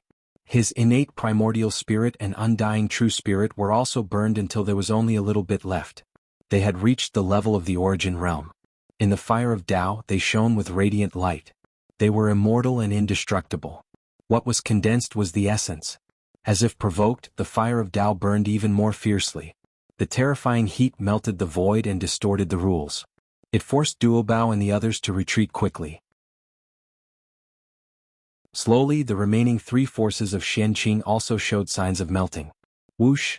At this moment, the 12th grade green lotus of creation under Qianqing trembled slightly. Large amounts of holy light of creation gushed out and disappeared into the remaining forces of Qianqing. In an instant, Qianqing seemed to have been sublimated. The quality of his innate true spirit was further improved. He transformed from a top innate fiend god to an innate saint. More radiant light of Tao was born from the remaining forces of Qianqing, making it more mysterious. The green lotus of creation was a sacred item of the path of creation. Even Pangu could transform it, let alone Qianqing. Moreover, Qianqing's green lotus of creation was called 12th grade. However, it was actually 24th grade.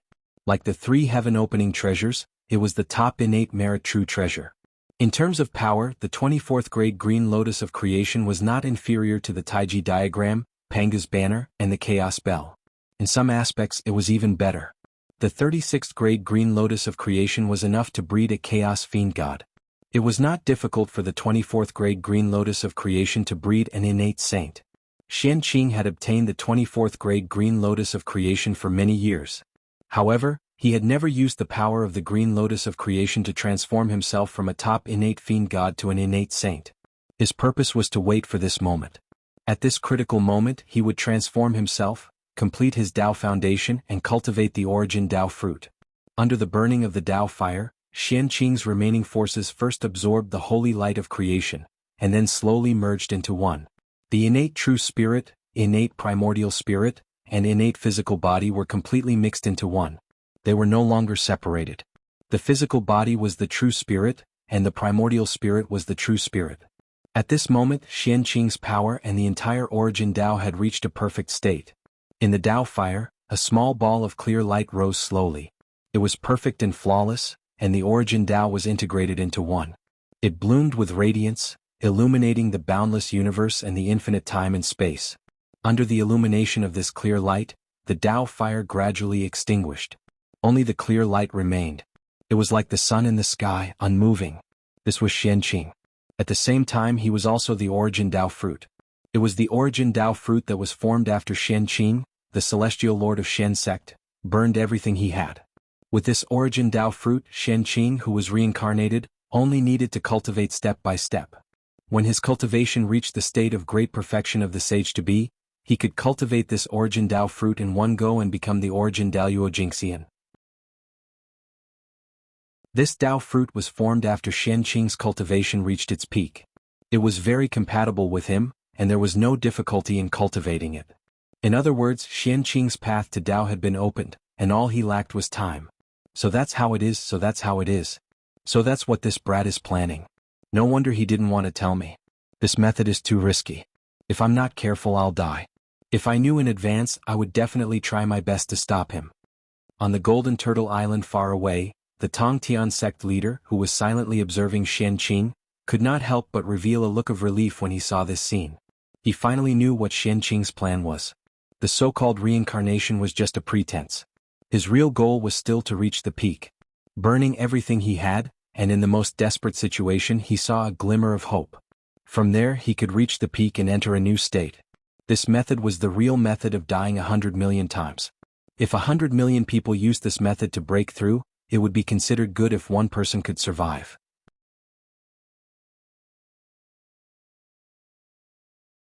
Chapter 866. He was gambling with his life. Therefore, if the Tongtian sect leader knew about Qianqing's plan in advance, he would not have allowed him to do so. It's still too rash. Although Qianqing succeeded, the Tongtian sect leader did not feel relieved. He just felt that Qianqing was too risky and should not have done such a dangerous thing. Using this method to ascend to the extreme was not the right way to break through. However, this method was indeed powerful. Regardless of the level, as long as he succeeded, he would be able to advance to the next realm. Remember, it was any realm. After successfully ascending to the extreme of the Sky Immortal, he would be a Qian Immortal. After successfully ascending to the extreme of the Sage-to-be, he would be a primordial Daoyuo Jingxian. Of course, there was a prerequisite. He had to succeed to break through the realm. If he failed, he would only be left with death and his Tao would vanish. Even if Qianqing was immortal, if he failed to ascend to the extreme this time, he would not have an easy time. He would have to start all over again. Qianqing's primordial chaos Tao fruit rotated above the green lotus of creation for a moment. Then it slowly dissipated and disappeared. It had already carried Qianqing's remnant true spirit and reincarnated. Although Qianqing's primordial chaos Dao fruit had been refined, it did not mean that he had directly broken through to the realm of the primordial chaos. There was still a process. Only when his cultivation had recovered to its peak and he had refined the primordial chaos Dao fruit could Qianqing be considered to have reached the realm of the primordial Daoyuo Jingxian. The moment Qianqing's primordial chaos Dao fruit disappeared, the Tongtian sect on the Golden Turtle Island took the initiative. The Qingping sword was unsheathed. The terrifying sword light illuminated the entire three realms. It circled in the river of time and space and did not dissipate for a long time. It alarmed many existences. The Tongtian sect leader was warning the great mediums of the Eldritch world to not have any ideas about Qianqing's primordial chaos Dao fruit. Otherwise, what awaited them would be the endless pursuit of the Qingping sword. At this moment, Qianqing, who had reincarnated into the human race with the primordial chaos Dao fruit, had reached the most dangerous moment of his life. Although the primordial chaos Dao fruit was extremely compatible with Qianqing, it did not mean that outsiders could not refine it. If he could snatch Qianqing's primordial chaos Dao fruit, he could still refine it with some effort. The Dao fruit of the origin was formed after Qianqing's origin was sublimated to the extreme. It contained all of his cultivation. If an outsider were to obtain it and refine it, they would be able to take away everything from Qianqing in an instant and immediately reach the realm of the origin Daoyuo Jingxian. Using this method to attain the Dao would definitely require a certain price to be paid. However, compared to the scenery after attaining the Dao, this price was nothing. After all, not every great magician had the confidence to reach the realm of primordial chaos Daoyuo Jingxian. At this time, the Qianqing Dao fruit, which was enough for them to reach the heavens in one step, became the last hope for these people to attain the Dao. In order to attain the Dao, some great practitioners were willing to take the risk. This was also considered the drawback of attaining the Dao through the extreme sublimation method. If they were not careful, it would be easy for others to snatch the Dao fruit of the origin. As a result, all of their previous efforts would be made for others. It was very miserable. It was precisely because of this that the Tongtian sect leader took out the Qingping sword and released the sword light in the long river of time and space without concealing it. He wanted to use this to warn those with ulterior motives. The primordial chaos Daoyuo Jingxian who used this method to attain the Dao by stealing others' Dao fruit of the origin must be at the lowest level of this realm. He could not even be compared to the so-called weakest person who attained the Dao through virtue. Such an existence was definitely not a match for the Tongtian sect leader. If the Tongtian sect leader used the 4 immortal slaying swords, it would not be a problem to kill him, but it would not be a problem to seal him. If the 3 pure ones joined forces, it would be even stronger. They would definitely be able to kill the new and weakest primordial chaos Daoyuo Jingxian. They might even be able to refine the Dao fruit of the origin again before his realm stabilized. As for whether the 3 pure ones would join forces or not, in the past, everyone would say that the 3 pure ones had already split up and were not on good terms with each other. They would probably not join forces. However, during the investiture of the gods' war, everyone saw the scene of the 3 pure ones joining forces to fight against the human emperor. How could you say that they were not on good terms with each other when they could join forces to fight against the enemy? The so-called split-up was just a pretense. In this way, after the Tongtian sect leader's warning, there would definitely be fewer powerful people who dared to have designs on the Qianqing sect. There might even be none. Of course, there would definitely be some powerful people who would make a move. However, at this time, it would be the time to see if the Tongtian sect leader's Qingping sword was good or bad. On this day in the central divine province's country of Lu, clear light suddenly filled the sky. It was vast and mighty for more than 30,000 miles. At the same time, in a certain family, a woman dreamed of a green lotus falling into her arms. Then she woke up with a start. Not long after, the news that she was pregnant spread. This time it was like poking a hornet's nest and causing a huge commotion. The woman was not married, but the news that she was pregnant spread. This was not a disgraceful thing. It was not like the ancient times when people only knew the mother and not the father. Since the rise of human civilization, being pregnant before marriage had never been a glorious thing. The central divine province's laws were not completely inhumane. There was no such thing as being drowned in a pig cage. However, being pregnant before marriage was still quite disgraceful to that family. It had tarnished their family's reputation by more than half. However, that family only had one daughter. What else could they do? Could it be that they could beat him to death? They could only continue to raise her. If the country of Lu was not in the central divine province and was in an ordinary mortal world, The best choice for this family would be to hide their names and escape to a place where no one knew them and start anew. However, the country of Lu was in the central divine province, a place where immortals and gods lived together.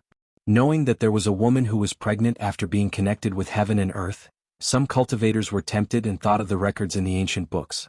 Being pregnant after being connected with heaven and earth was a phenomenon unique to the ancient divine emperors. According to legend, the ancient divine emperor Fuxi was born from the connection between Huaxiu and Lui's.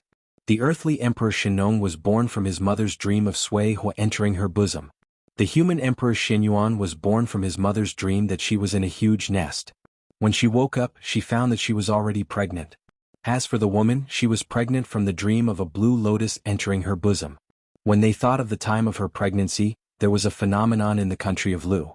Clear qi was condensed for 30,000 miles and did not dissipate. Now the timing was just right. The 30,000 miles of clear qi was caused by the child in the woman's belly. The ancient divine emperor was a natural-born god. For a moment, the cultivators nearby were tempted. They thought that the child was the reincarnation of the divine emperor, a god who had descended to the mortal world and had the possibility of becoming the human emperor. Of course, with such an extraordinary background, even if the child could not become the human emperor in the future, it would still be extraordinary in the future. Involuntarily, some cultivators wanted to take the child as their disciple. However, such people were in the minority. Most of them felt that they were not qualified enough. They all contacted their elders and reported what had happened here to them and asked them to make a decision. As for the gods in the country of Lu, they were already scared out of their wits. It was still fine in the mortal world. If the cultivators did not use their divine abilities, they could not see the abnormality of the child at all. However, it was different in the divine realm. Most of the living beings living there were gods who had extraordinary power. These gods looked from the divine realm and saw a ball of clear qi gathering in the woman's belly. It was releasing boundless radiance that was even more dazzling than the sun. Not to mention seeing what was inside the clear qi, the entire divine realm was illuminated by that ball of clear qi. The light was so bright that the gods here could not open their eyes no matter what their cultivation level was. Needless to say, the child in the woman's belly was definitely not simple. Otherwise, why would there be such a phenomenon? Some people were tempted to cherish talents, but naturally, there were also people with ulterior motives who had evil thoughts. Born with the appearance of a divine emperor, this child must be extraordinary. If they took the opportunity to take it out and refine it before it was born, they might be able to become a Tao Lord immediately. Some people had such thoughts and some people directly took action. Unfortunately, these evil spirits were burned to ashes by the clear qi in the woman's belly before they could get close to her. However, although the clear qi was strong, it was only useful for cultivators. It was useless for mortals. The woman was pregnant before marriage and she was looked down upon and scolded by many people. What's more, the woman's clansmen wanted to abort the child. However, as a mother, the woman was not swayed by the words of the outside world. She still maintained an optimistic attitude. The tribulation of Tao Ascension. That clear qi was naturally Shenqing. He, who had just reincarnated, was facing the tribulation of Tao Ascension, the tribulation of death. He was not even born, but there was already a tendency of him dying. Tao Ascension was difficult and every step was dangerous. This was only the beginning. There were many more tribulations waiting for Shenqing. Time passed bit by bit. In the blink of an eye, 3 months had passed. The woman's pregnancy was already showing, but her situation had improved greatly. Because, at some point in time, there was an extra qilin in the Lu country. It was surrounded by auspicious clouds and looked very sacred. This qilin would appear every day with a spirit fruit in its mouth. It would come to the woman's house punctually and offer her the spirit fruit. A qilin giving spirit fruit was a treatment that only Huaxiu, the mother of heavenly Emperor Fuxi, could enjoy. It was confirmed that the child in the woman's belly must be someone like the ancient divine emperor. It was also because of the appearance of the qilin that the surrounding rumors changed in the shortest time possible. The people here were not ignorant. The Central God Province was a place where humans and gods lived together. Seeing this phenomenon, the local people immediately realized that the woman's child was not simple. Therefore the rumors changed. In the past, the child said that the woman was immoral and was pregnant with someone's bastard child. But in the blink of an eye, it became, I already knew that the child was extraordinary and was the reincarnation of a god. The change was so fast that it made people dumbfounded. After that, as time passed, more and more changes happened to the woman's situation. At some point in time, a majestic true dragon appeared in a lake in the country of Lu. Every day, it would catch all kinds of spirit fish from the lake and compete with the Qilin to deliver food to the woman. Then a phoenix appeared. It was incomparably luxurious and also joined the ranks of delivering food. Not long after, the people in the country found that there were many divine beasts and auspicious beasts around them. And these divine beasts and auspicious beasts were all circling around the woman. For example, when the woman walked to the river, divine beasts would appear in the water. They would either give her all kinds of treasures in the water or carry her to swim in the water. If she came to the mountain forest, various divine beasts would appear. They would either blow the wind for her, give her fruits, or offer her divine spring water. In short, no matter where she went, all the living beings in the world would kindly express their goodwill to her. When the surrounding people saw this, although they did not say anything, they all knew that these changes were caused by the child in the woman's belly. This child was really extraordinary. There was already such a powerful phenomenon before it was born. If it was born, it would be incredible. The human race would definitely have another peerless prodigy. For a time, whether it was the gods or the surrounding cultivators, they all reached a tacit understanding to secretly protect the child and prevent it from being harmed by evil spirits. Therefore, such a situation occurred. During the day, the immortals silently protected the woman. At night, it was the gods' turn. It was also at this time that the rumors changed again. Some people swore that the child was the reincarnation of an immortal in heaven because they saw an immortal secretly protecting the child during the day. Some people refuted that the child was the reincarnation of a god because they saw the gods appear at night and silently protect the child. Just like that, a debate about the origin of the child arose. They argued endlessly about whether the child was a god who had descended to the mortal world or the reincarnation of an immortal. That was how boring it was. This debate continued until the 14th month of the woman's pregnancy. At this time, a major event occurred that caused the people to stop arguing. Xianqing's reincarnation needed about 24 months to be born, which corresponded to the 24 green lotus of creation. Therefore, it was not a problem for the child to not be born after 14 months.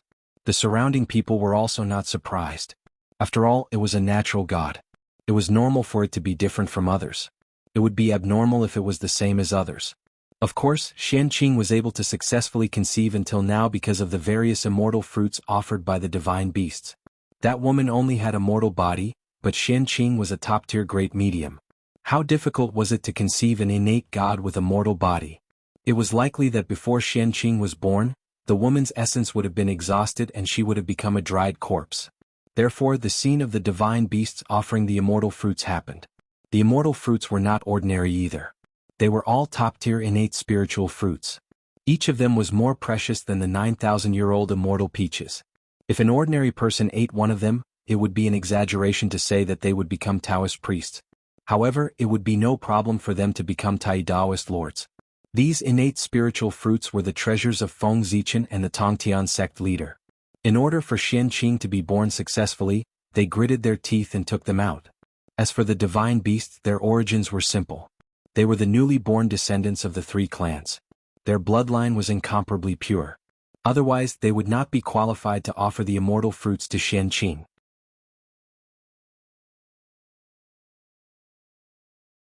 Chapter 867. At the end of the day, Xianqing was a person of great merit. He had made great contributions to the primitive world and was a Dao ancestor, the primitive talisman ancestor. With such a status, how could the world let him suffer? When the woman was 14 months pregnant, it happened to be the day of the human race's ancestral worship. The people of the various vassal states and even the people of the human Dao imperial court would put down their work on this day and head to the ancestral temple to worship the past sacred emperors of the human race and countless predecessors. On this day, the human race experts would go out to hunt ferocious beasts, demons and other enemies of the human race and take their heads to worship the predecessors. The purpose of this was to not forget their roots. The descendants of the human race would never dare to forget the blood feud of the human race. At the same time, this would let people understand the hardships and dangers of their ancestors in the primitive world to establish a territory belonging to the human race step by step. It would let the future generations remember how difficult it was for the ancestors to establish the human race's territory. It was also at this time that a shocking scene took place in the country of Lu. The woman headed to the ancestral temple to worship the martyrs and pray that the martyrs would protect her unborn child. However, she had never expected that after she arrived at the imperial ancestral temple, None of the martyrs worshipped by the imperial ancestral temple would dare to accept her, except for the holy mother of the human race, goddess Nuwa. After entering the ancestral temple, the woman followed the rules and bowed to the martyrs. However, before she could kneel, the memorial tablets of the martyrs in the ancestral temple all shook and moved to the side, not daring to accept her bow. When the immortals and gods hiding in the dark saw this, they were even more shocked.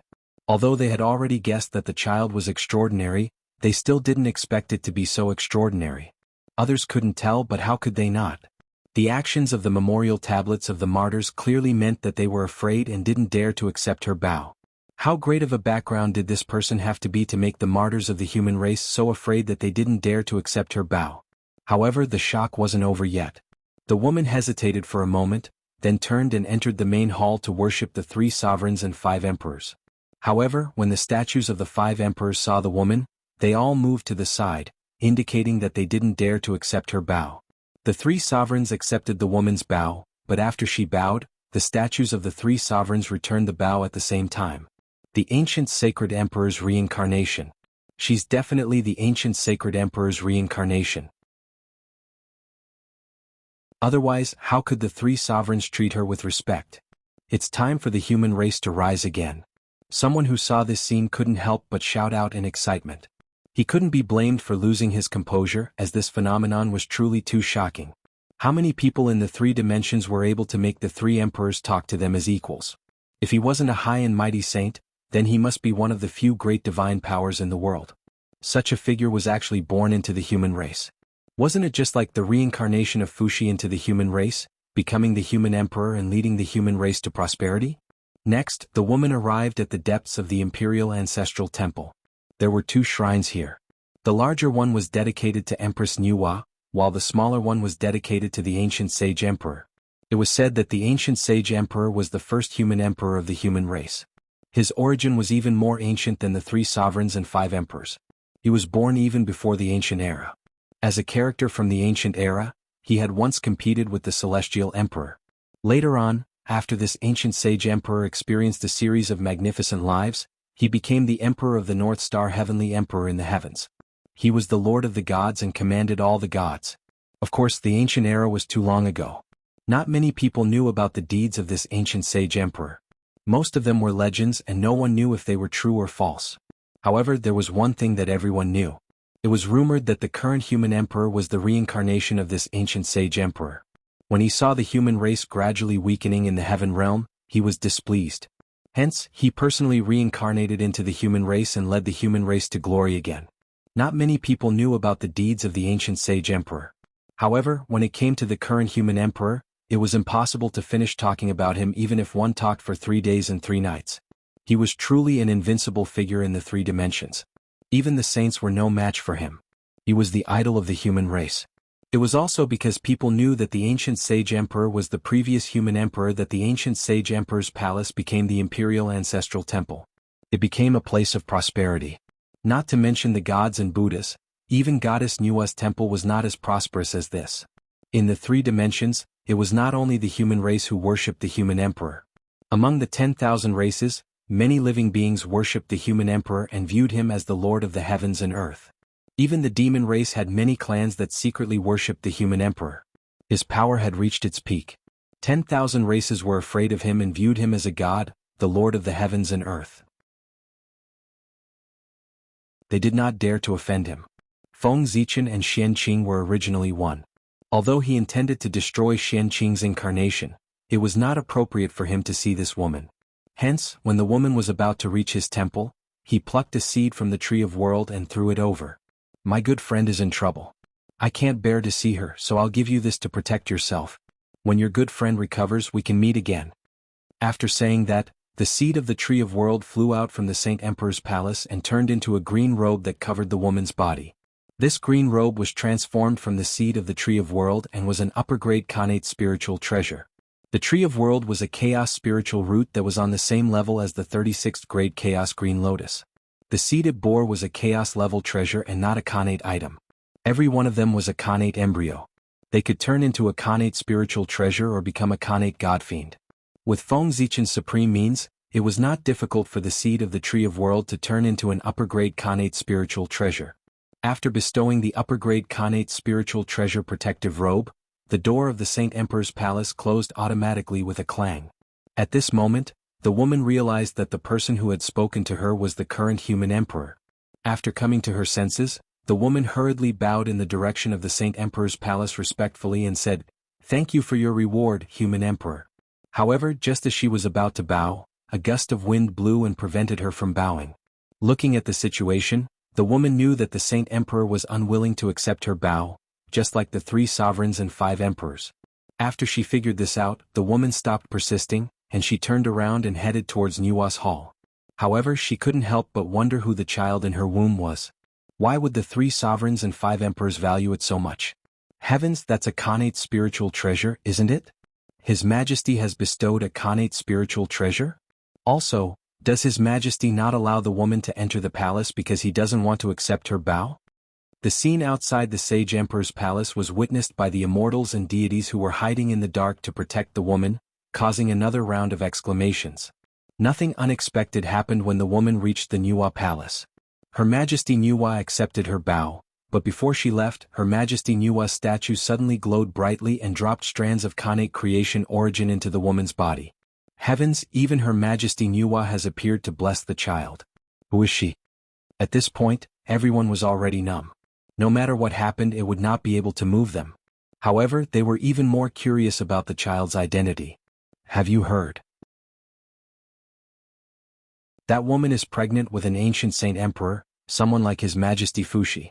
In the past, Huashu gave birth to Fuxi, the Heavenly Emperor. Just like this woman, she suddenly became pregnant. After the ancestral worship, the atmosphere had completely changed. No one dared to speak ill of the woman, and when they saw her, everyone, regardless of whether they were nobles or nobles, bowed to her for fear that they would incur the wrath of the Sage Emperor and be punished for their disrespect. What? Why didn't I know about the Saint Emperor's arrival in Lu? And why didn't you report it until today? What a bunch of trash.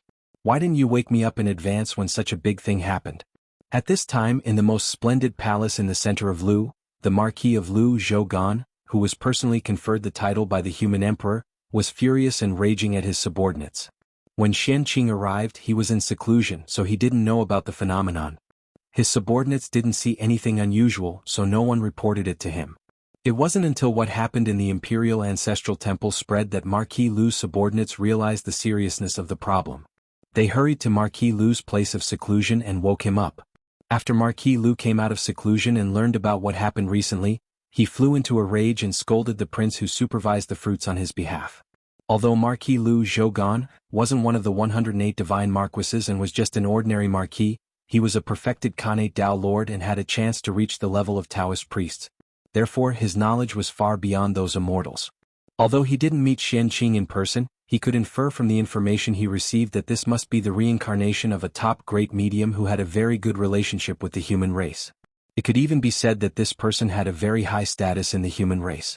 Otherwise, the 3 sovereigns and 5 emperors wouldn't have treated him with such respect. Why did he say so?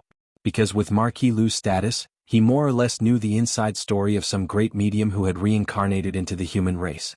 He also knew that there were many great medium who had reincarnated into the human race. Those who preached in the human race were most likely the reincarnations of the great medium. However, although these great medium were powerful and had a respectable status, they were only able to make the 3 sovereigns and 5 emperors bow down to them, let alone the Saint Emperor. All in all, their strength was enough, but their status wasn't enough. After entering the human emperor palace, the 3 sovereigns and 5 emperors might not accept their greetings, but the Saint Emperor would definitely accept it. Therefore, if he wasn't a great medium, could it be that he was the reincarnation of the ancient Emperor Yu? Lu Ho couldn't help but think so. But soon after, this thought was overturned by him. King Yu was the descendant of the 3 sovereigns and 5 emperors. It was natural for him to bow to the 3 sovereigns and 5 emperors. How could he not accept it? So, who was that person? For a moment, Lu Ho couldn't figure out Xianqing's background. However, it didn't matter if he couldn't figure it out. What mattered was that Lu Ho was sure that his opportunity had arrived. No matter who the reincarnation of that person was, or whether he was the ancient Saint Emperor who had descended to the mortal world, his background must be extraordinary for him to be treated like this by the 3 sovereigns and 5 emperors. Now, as long as he could find a chance to build a relationship with him before he grew up, and at the same time do him a few favors. Then when his cultivation recovered to its peak, he could help Lu Ho. Wouldn't Lu Ho soar? Thinking of this, Lu Ho hurriedly ordered, "Men, prepare a big gift for me. An ancient saint emperor has come to Lu Ho. How can I not pay him a visit?"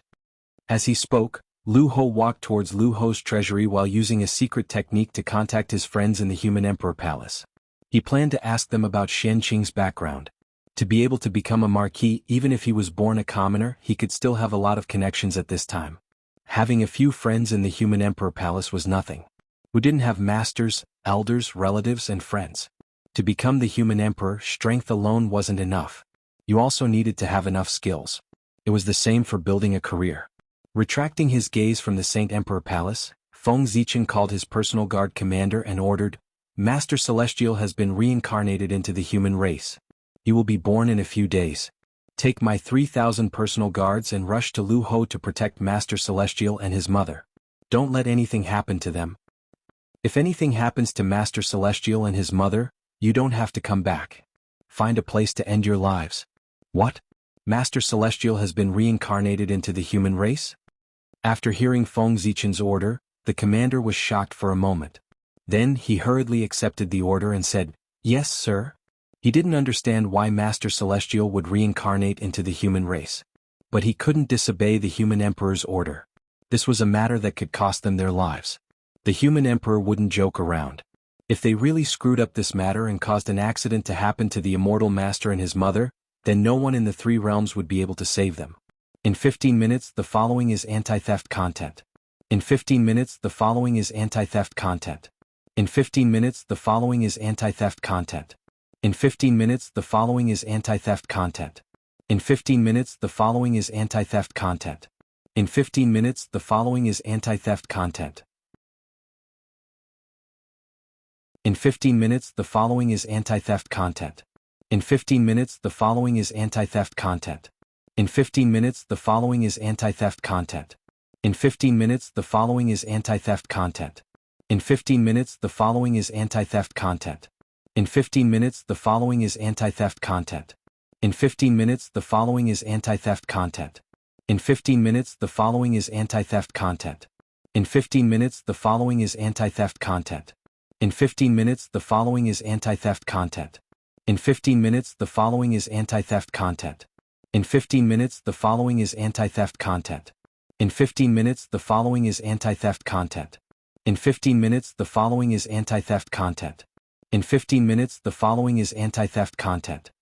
In 15 minutes the following is anti-theft content. In 15 minutes the following is anti-theft content. In 15 minutes the following is anti-theft content. In 15 minutes the following is anti-theft content. In 15 minutes the following is anti-theft content. In 15 minutes the following is anti-theft content. After hearing Feng Zichen's order, the commander was shocked for a moment. Then he hurriedly accepted the order and said, "Yes, sir." He didn't understand why Master Celestial would reincarnate into the human race. But he couldn't disobey the Human Emperor's order. After hearing Feng Zichen's order, the commander was shocked for a moment before he hurriedly accepted the order.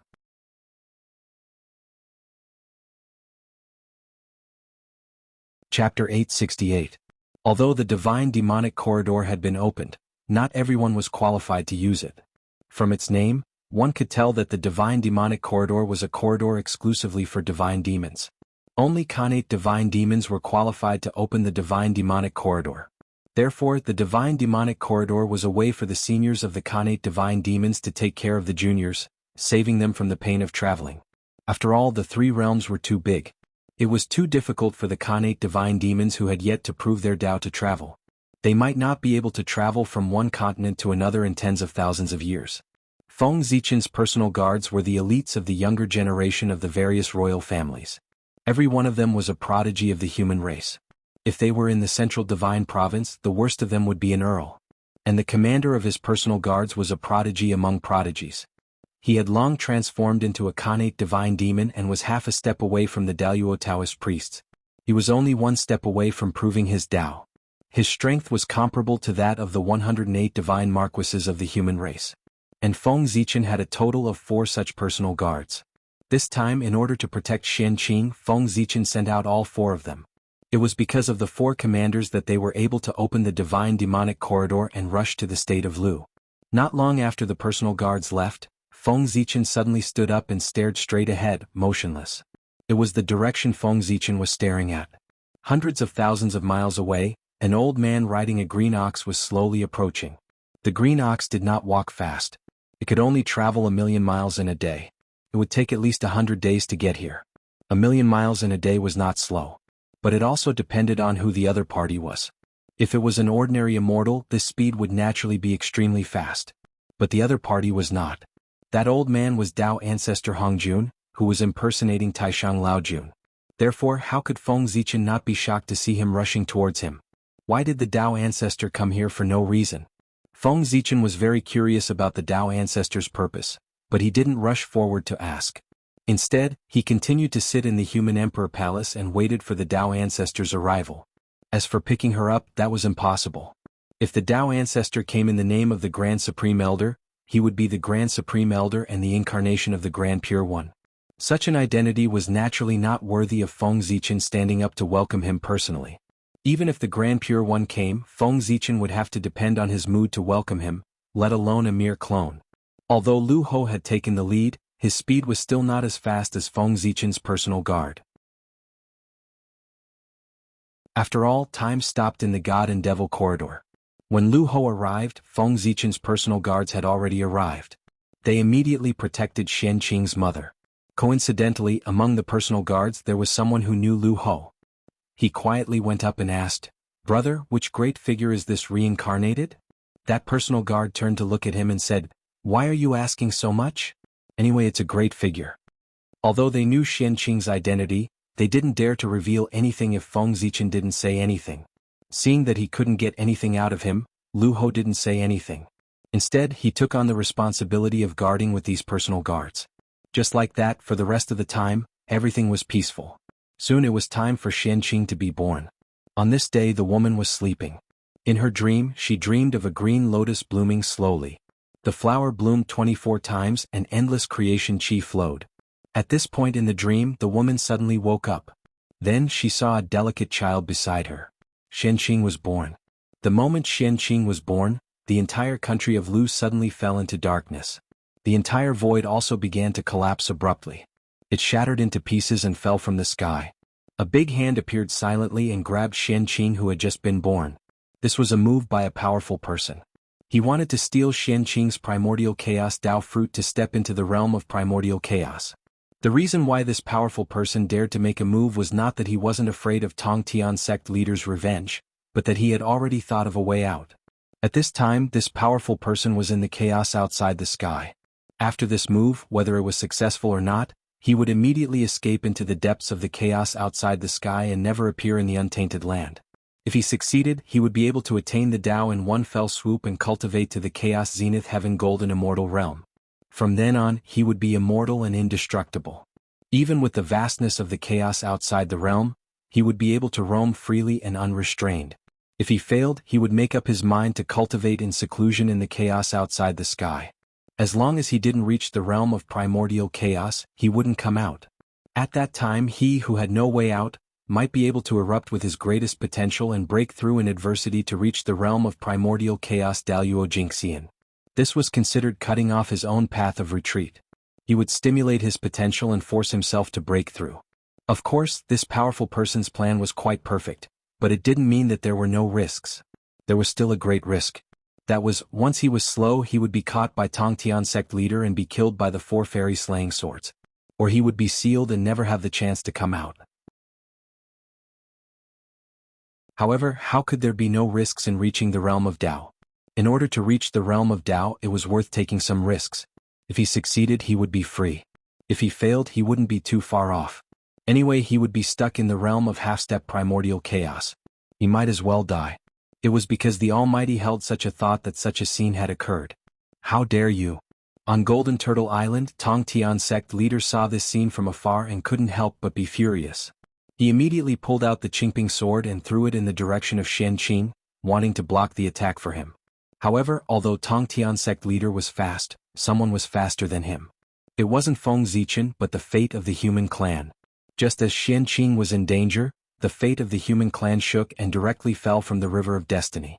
It appeared above the reincarnation of Xianqing's head and covered him, blocking the attack of the powerful person for him. At the same time, several more attacks arrived. The temptation of the primordial chaos fruit was still too great. It attracted many powerful people who had no hope of breaking through and chose to take the risk. They didn't hesitate to take the risk of offending Tongtian sect leader and even the entire human clan to take away Xianqing's primordial chaos fruit. What was the meat of Tripitaka? Compared to the current Xianqing, it was like a small child in the presence of a great sorcerer. They couldn't be compared at all. Boom. At this moment, the Qingping sword arrived. Bright green sword light swept out like a vast sea of sword qi. It was mighty and mighty, blocking the next few supernatural powers and not letting them hurt Xianqing at all. At this moment, what was Feng Zichen doing? He had already left the human emperor palace and even the central divine land and the three realms to come to the chaos beyond the heavens. After the powerful person attacked, Tongtian sect leader didn't know that the fate of the human clan would protect Xianqing, so his first reaction was to throw down the Qingping sword to protect Xianqing. And Feng Zichen knew that the fate of the human clan would protect Xianqing and wouldn't let anything happen to him. Therefore, after the powerful person attacked, Feng Zichen directly locked onto his position and crossed the endless void to attack the chaos beyond the heavens. Rumble. Seeing that his attack didn't succeed, the powerful person didn't linger and directly turned to escape into the depths of the chaos beyond the heavens. When Feng Zichen arrived at the chaos beyond the heavens, he saw his back frantically fleeing. The chaos beyond the heavens was really big. From the fact that the entire untainted land was surrounded by the chaos beyond the heavens, one could know that the chaos beyond the heavens was countless times bigger than the untainted land. Therefore, if this powerful person really escaped to the depths of the chaos beyond the heavens and hid, no matter how powerful Feng Zichen was, he couldn't find him in the chaos beyond the heavens. Even with Tongtian sect leader, he couldn't find him. The chaos beyond the heavens was the most mysterious place in the untainted land. No one knew how many secrets were hidden in it and how many risks were hidden. Not to mention that the chaos beyond the heavens bordered the great chaos beyond the heavens. Who knew if that person would escape from the chaos beyond the heavens? Although the great chaos beyond the heavens was dangerous, staying in the untainted land meant certain death. How could he choose? Who would he use? Moreover, in the great chaos beyond the heavens, in addition to countless unknown dangers, there were many unimaginable opportunities. If one was lucky enough to obtain one, it wouldn't be difficult to reach the origin realm or even go further. As for the sky screen, its characteristic had always been that it allowed people to leave but not enter. If one really wanted to leave, the sky screen wouldn't stop them. Want to run? Do you think you can run? Looking at the fleeing figure of the great medium, Feng Zichen showed a sarcastic smile. The gap between them was really too big. Feng Zichen was the human emperor and also had the karmic rank of Emperor Gaochen Tianwang. Although his strength couldn't compete with the 9th heaven of origin realm, it wasn't difficult for him to deal with a 7th heaven of origin realm expert. In other words, Feng Zichen's strength was comparable to that of the 7th heaven of chaotic essence, while his opponent was only a great divine, a half-step chaotic essence. It would be a piece of cake for him to take him down. If the great medium had escaped before Feng Zichen arrived, Feng Zichen wouldn't have been able to do anything to him. However, since he was a step slower and was seen by Feng Zichen, he couldn't escape the fate of being suppressed. With a thought, Feng Zichen visualized Mount Buzhou in his sea of consciousness. Then, he formed a seal with both hands and suddenly covered the escaping great medium. Rumble.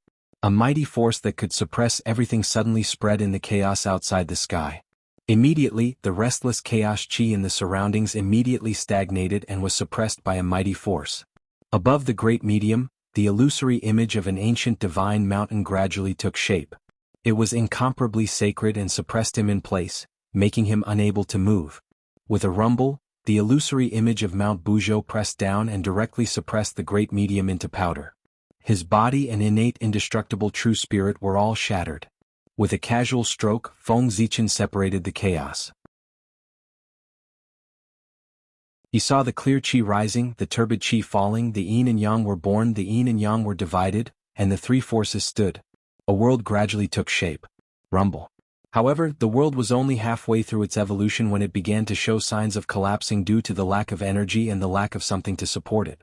The clear qi began to fall and the turbid qi began to rise. The yin and yang qi had a tendency to evolve into the chaos qi again. The whole world began to walk towards destruction and collapse, returning to the chaos. At this moment Feng Zichen moved. He saw that he integrated the broken flesh and true spirit of the great medium into the new world, promoting its evolution. Sure enough, after integrating the flesh and true spirit of the great medium, the new world gradually stabilized and evolved rapidly. The rules became more and more perfect. He believed that when this world was completely born, it would definitely be a top-level greater thousand world. As for the great medium, his origin had been exhausted and he could only be forced to fall into a deep sleep. At this time, Feng Zichen could use the new will of the world to suppress the consciousness of the great medium, so that he could never wake up until the world was destroyed. However, even if this world was destroyed, the tide of destruction that would be produced after its destruction would be enough to make this great medium suffer. However, how could a top-level greater thousand world be destroyed so easily? In theory, it could coexist with the untainted world. In other words, this great medium would probably never wake up. When Feng Zichen sealed this great medium in the three realms, the Tongtian sect leader was also fighting with several great medium.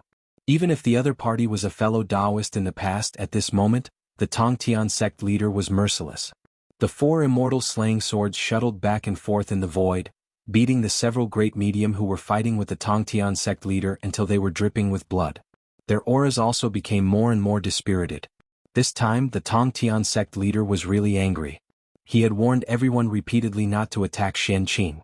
Otherwise, don't blame him for being merciless. However, these people still ignored his warning. It was obvious that they did not take him seriously. Their deaths were not to be regretted. The Tongtian sect leader was angry and had the intention to kill. Not long after, he killed a great medium. When the others saw this, they did not have the intention to continue fighting. They directly retreated and fled for their lives. There were exactly 4 people who fled.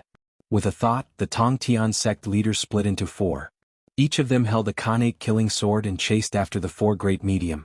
The Tongtian sect leader was not weaker than others in his life.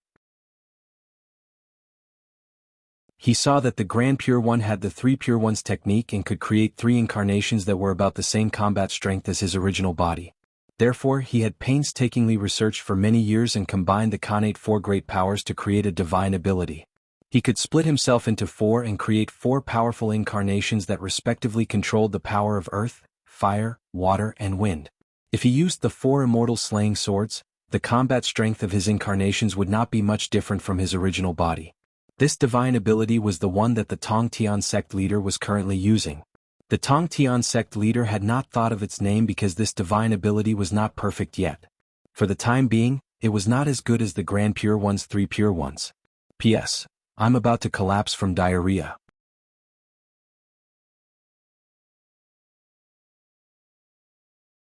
Chapter 869. Because of this, the Tongtian sect leader did not have the intention to pass down this supernatural power for the time being. Chance. Seeing that the Tongtian sect leader and the human emperor Feng Zichen were hindered by their people, they could not get away. Some of the great divines who were still hesitant finally made up their minds at this moment. Whoosh. A few more divine lights appeared and brushed towards the reincarnation of Qianqing. At this moment, the human emperor and the Tongtian sect leader were no longer there to save him. In the crisis, 3 terrifying lights fell from the sky and enveloped the reincarnation of Qianqing, blocking the attack for him. This was the manifestation of the 3 emperors of the human race. The divine lights of the 3 emperors condensed and did not disperse. They kept circling around the reincarnation of Qianqing and finally turned into 3 marks, disappearing into his body. After that, the divine lights of the 3 emperors disappeared. But before everyone could breathe a sigh of relief, the divine lights of the 5 emperors flickered in the sky above the reincarnation of Qianqing. They kept circling above the reincarnation of Qianqing and finally turned into a 5-colored canopy with the Dharma of the 5 emperors imprinted on it. This was the 5 emperors canopy, formed by combining the power of the 5 emperors of the human race. It condensed the power of the 5 emperors and the fate of the human race into one body. Its defense was unparalleled and could block the attack of Hunyuan. Kill? The sound of killing suddenly sounded between heaven and earth. It was extremely urgent, and the killing intent filled the 3 realms, causing countless beings to feel a chill. This was Fuxi playing the guqin. Fuxi's music resounded through heaven and earth, releasing boundless killing intent. He vowed to kill the great divines who attacked Qianqing. Everyone said that Fuxi was unparalleled in the innate 8 trigrams, but they forgot that Fuxi was the music ancestor of the prehistoric era. When Fuxi played the guqin, it could kill and purify the world. It was really terrifying. The Tao was in the fingers and the Guqin was the world. The Tao of the Guqin was the world's Tao. Gong, Shang, Jiao, Jiu, metal, wood, water, fire, and earth. If the 5 notes were not messed up, there would be no sounds in the world. If the 5 notes were messed up, the 5 elements of heaven and earth would riot, and everything would return to chaos. The Guqin could carry the world. No matter how chaotic the world was, it could be set right with a snap of the fingers. Dharma power breaking and sinking in the divine sea, Fushi, the heavenly chi penetrating the heavenly dipper, waiting for the light of the extreme abyss. When the string is quiet, the big sound is quiet and the sound is indistinct. The wandering god, Emperor Shi, came and went. This was the way. The chord is without a tune, the heart is without a shadow of dust, the mind turns into tranquility, and all that comes out is the ultimate sound. Great elegance returns to the origin. This is the Tao. Fluxors without fluxors would have a melodious sound similar to the great Tao. Heaven and earth were within their fingers, vast and boundless. It was known as Fushi's heavenly voice. After a long while, Fushi's song ended. The body of a half-step primordial chaos master was suddenly destroyed. His innate indestructible true spirit was destroyed by the sound, and his blood spilled in the untainted land. After Fushi, Nuwa appeared. A gourd vine descended from the sky and wrapped around the wrist of the reincarnated Xianqing. It released strands of qi of creation and nourished Xianqing's body. This was the Khanate gourd vine, also known as the man-creating whip. Among the first generation of humans, only a few were personally created by Her Highness Nuwa. The rest were created by this vine, so it was also known as the man-creating whip. How great was the merit of creating a human! Her Highness Nuwa became a saint because of this. She became the first person to become a saint after Tao ancestor Hongjun. The Khanate gourd vine had contributed to the creation of a human, so it also received some merit and became a top-grade postnatal merit treasure. Although it was a postnatal merit treasure, the power of the man-creating whip was comparable to that of a supreme-grade Khanate spirit treasure. Not to mention, this treasure had a great restraining effect on the human race. With the man-creating whip in hand, there was no one in the human race in the world that couldn't be hit. As long as you were brave enough, you could even hit the human emperor. No one knew what Her Highness Nuwa saw when she taught the man-creating whip to Xianqing. 4 primordial chaos masters attacked one after another, as well as the death of several great mediums. Finally, some people woke up and put away their thoughts. They no longer attacked Xianqing. In an instant, the 3 realms regained its peace. However, to prevent people from taking risks, Feng Zichen sent Xianqing's reincarnation to the Central God Province. Not to mention that all the great mediums in the Eldritch land had sworn that they would never step into the Central God Province. At this moment, nearly 100 great mediums had gathered in the Central God Province. If anyone dared to cause trouble here, they would be besieged by hundreds of great mediums. A few days later, Feng Zichen, who had rushed back from the chaos outside the sky, saw Xianqing's reincarnation. He named him Ru. Ru was what people needed. It meant that Xianqing would become a person that the human race needed in the future. Ziru was Xianqing's name. Zi was the surname of the Wang family of the Shang dynasty. That's right, Ziru was a descendant of the Wang family of the Shang dynasty.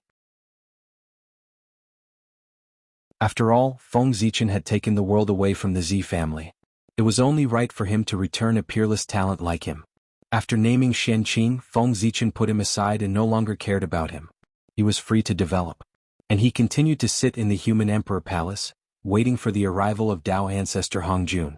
While Feng Zichen was waiting for Tao ancestor Hongjun, a sound of nature suddenly came from the heaven and earth. It was like the roar of the great Tao. The heaven and earth trembled slightly, and people couldn't help but feel happy.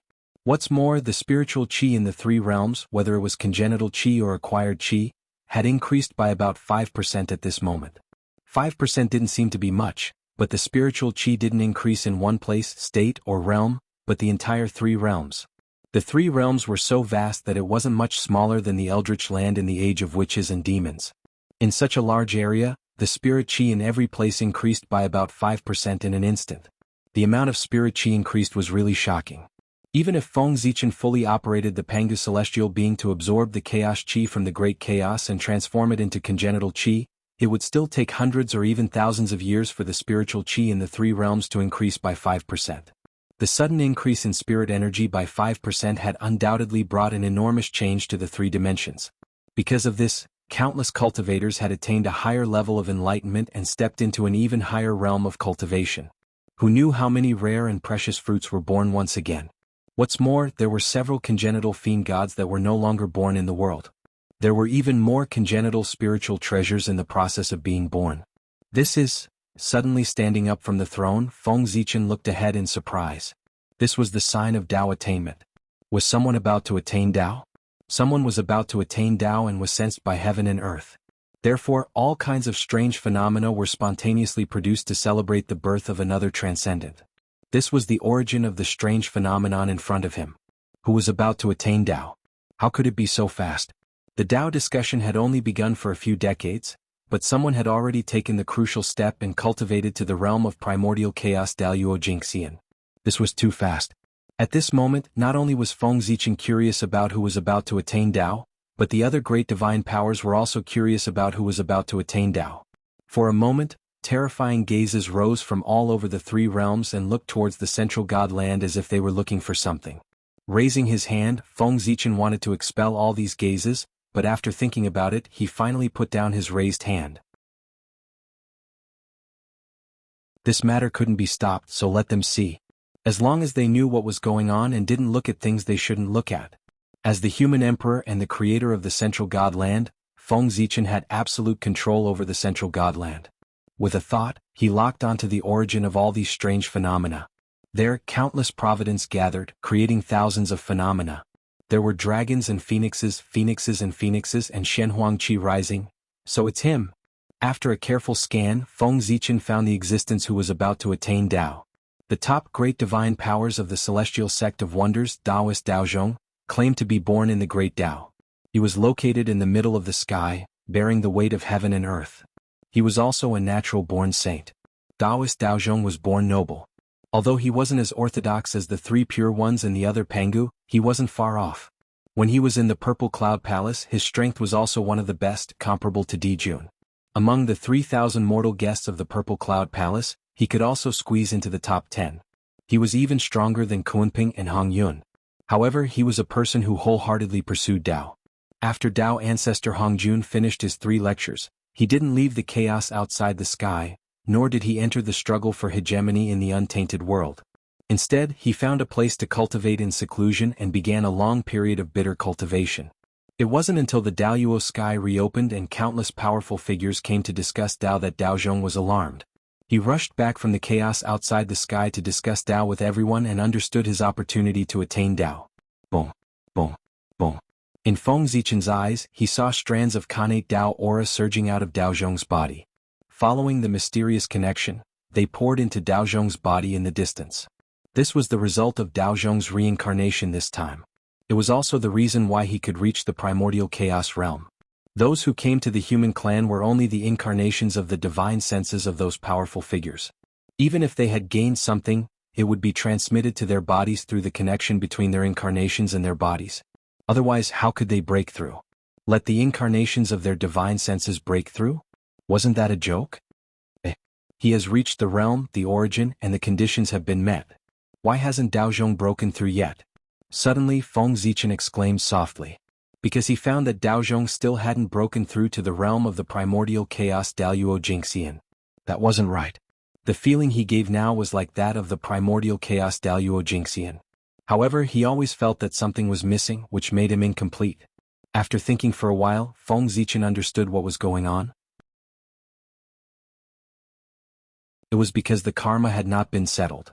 Although Daozhong had met all the conditions to become the primordial chaos Daoyuo Jingxian, because the karma between him and the human clan had not been settled, his breakthrough this time was not perfect. There was still a trace of flaw. Only when the karma between him and the human clan was completely settled could Daozhong's primordial chaos Dao fruit be called perfect and flawless. How could he settle the karma between him and the human clan? It was simple. The key was Daozhong's divine thought incarnation. As long as he died, he would return to heaven and earth. Then, the karma between Daozhong and the human clan would be settled. As for how this divine thought incarnation would die, it had nothing to do with Feng Zichen. He wouldn't care either. It was all up to Daozhong. However, after watching for a while, Feng Zichen could see Daozhong's plan. He saw that as the divine thought incarnation passed on his understanding to the main body, his magic power was also slowly draining away. In the end, when the divine thought incarnation broke the connection between himself and the main body, the magic power in his body was also drained away. Right now he was just a mortal, a complete and utter mortal. He did not have any magic power in his body, and only had ordinary martial arts to rely on. At the same time, this also meant that he had lost the long lifespan of an immortal. In about 100 years, he would be plagued with diseases due to the failure of his 5 internal organs and the aging of his organs. In the end he would die. Because of the dissipation of his magic power, he would no longer be able to cultivate. The elixirs and miraculous medicines would also lose their effect on him. In 100 years he would be dead. It's not a bad idea to entrust a wisp of mortal thought to this incarnation and let him spend the last days of his life in the human realm. Shaking his head, Feng Zichen withdrew his gaze. It was inevitable that Daozhong would attain the Tao. In less than 100 years, his primordial chaos Tao fruit would be completed. There would be another primordial chaos Daoyuo Jingxian in the primordial chaos. Daozhong's attainment of the Tao didn't affect Feng Zichen much. However, it had a great impact on the human clan.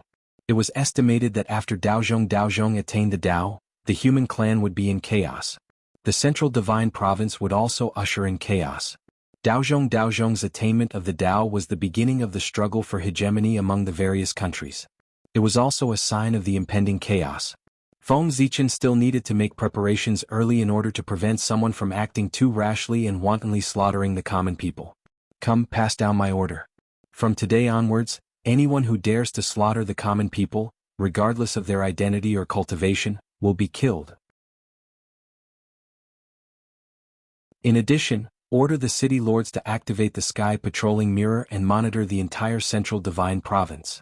If anyone is found slaughtering the common people for no reason, I will give them the right to kill first and report later. Although he said that he was calling for people, Feng Zichen's voice was very loud.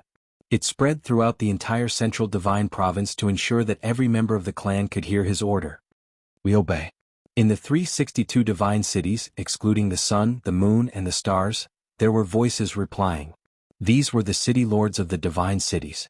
With the support of the divine cities' origins, they all had the strength comparable to the Daoyuo Taoist priests.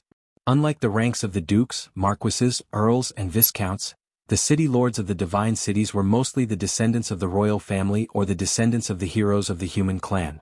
The city lords of the divine cities were never selected from ordinary people. They were all selected from the descendants of those who had performed meritorious deeds in order to commend the contributions of their ancestors. If one wanted to become a city lord of the divine cities, one had to work hard to perform meritorious deeds. This way, one's descendants would be qualified to become a city lord of the divine cities. This was also one of the ways to encourage the clan members to improve. As for the sky patrolling mirror, it was a treasure that Feng Zichen had created by imitating the supreme sky mirror. Every divine city had one. It didn't have many uses, but it could reflect everything that happened in the central divine province.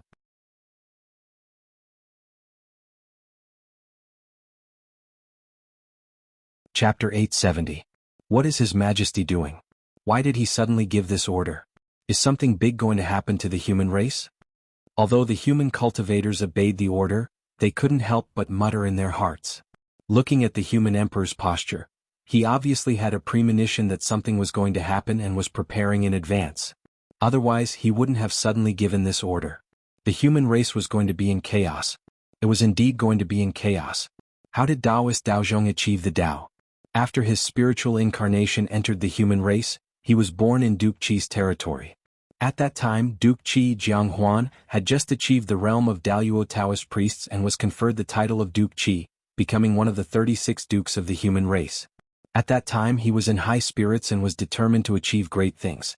He wanted to go one step further from the position of duke to the position of human king and help the human emperor rule the world. Unfortunately, although Jianghu's idea was good, he didn't know where to start looking at the huge Qi state. The Qi state wasn't small, but the position of duke wasn't enough. In order to help him achieve the position of duke, the Qi state's potential had been exhausted. No matter how much it developed, it couldn't bring him one step closer to the position of human king.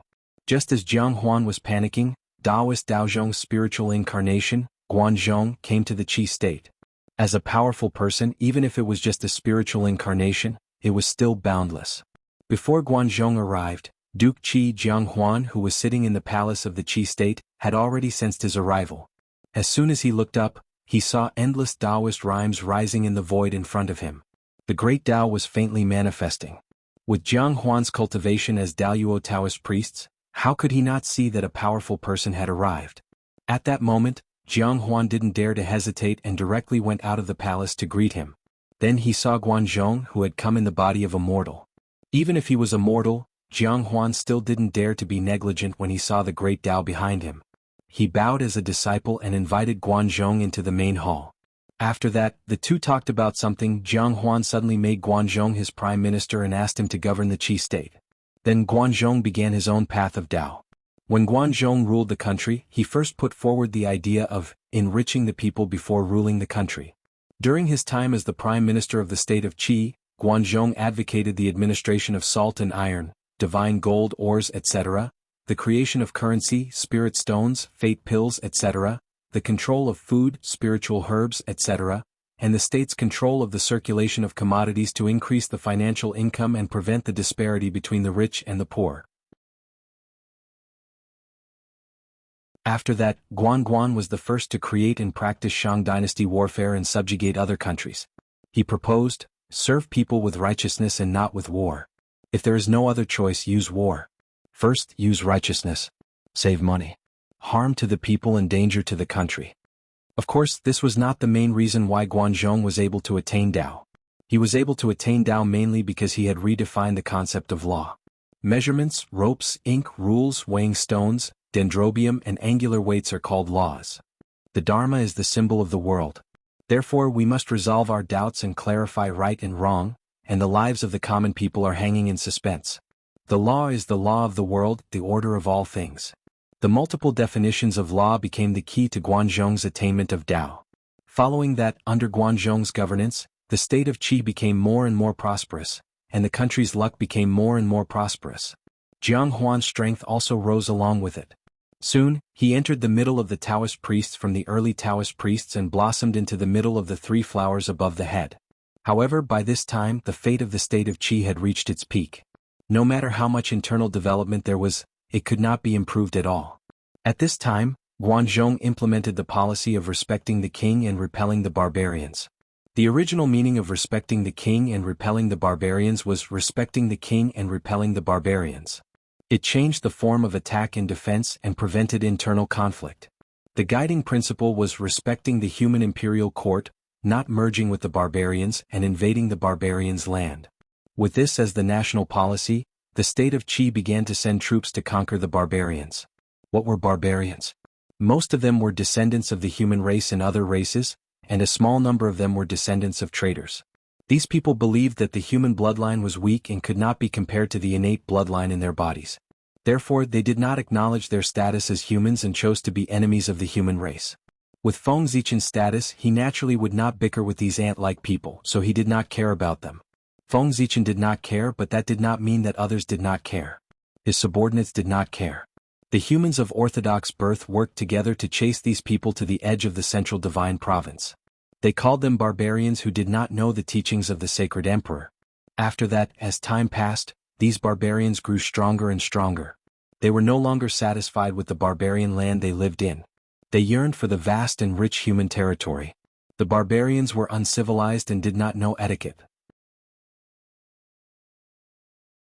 Once they had an idea, they would directly take it by force.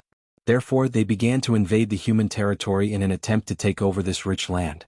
However, as soon as they set foot in the human territory, they were beaten to a pulp by the armies of the human Tao imperial court stationed at the border. They fled in panic. After that, the vassal states gradually rose. Feng Zichen withdrew the armies guarding the border and left the defense line to the vassal states. It was also at this time that the vassal states and the barbarian states began a long and drawn-out war. Guanzhong's policy of respecting the king and suppressing the barbarians was to plunder the fate of the barbarian states to strengthen the Qi state. In the war with the barbarian states, the Qi state won again and again, constantly eating away at the barbarian state's fate, causing the state's fate to flourish even more.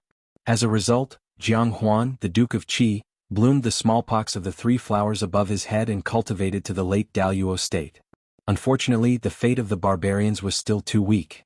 Even though the Qi state had almost driven the barbarians out of the central divine province and squeezed all of their fate, it still could not bring the Daluo Taoist priest to perfection. Since he could no longer improve from the outside, Jiang Huan could only focus on the inside again. Later, under Guanzhong's guidance, Jiang Huan, the Duke of Qi, conquered the world and became the #1 overlord of the vassal states. He gathered the fate of the various states and formed the human king karmic rank. However, although Jiang Huan was now a human king karmic rank, he was still not considered a human king because Feng Zichen had yet to confer him the title of human king. With the human emperor still around, how could anyone proclaim themselves a king? Wasn't that a rebellion? The equivalent of a human king still needed Feng Zichen's conferment. Otherwise it would be illegitimate and illegitimate. In the human race, Feng Zichen's words were more effective than heaven and earth. A human king recognized by heaven and earth was not a true human king. Only a human king recognized by Feng Zichen was a true human king. His control of the human race's fate had reached an unprecedented level. No one could stand shoulder to shoulder with him. After Jiang Huan became a human king, Guanzhong was enlightened and fell into enlightenment. In a trance, Guanzhong came to the river of time and space. He saw the river of time and space surging forward. He also saw the scene of Jiang Huan becoming a human king from the waves. He saw that his dharma had been circulating in the world for a long time, affecting generations of people. At this moment, Guanzhong was enlightened. Then he became a human king. The chaos of the human race would also begin from this. Guanzhong's method of becoming a human king was not irreplicable. Therefore, when the other powerful people found Guanzhong's method of becoming a human king, they would definitely follow suit and become a human king using this method. At that time, the various states would compete for hegemony. Wouldn't the human race be in chaos? Although Feng Zichen had foreseen this scene, he did not intend to stop it. On the contrary, he wanted to add fuel to the fire. P.S. The book has already collapsed. I can't write anymore. I can only say that I'll try my best to write a grand ending. In the future, the updates can only be said to be as stable as possible.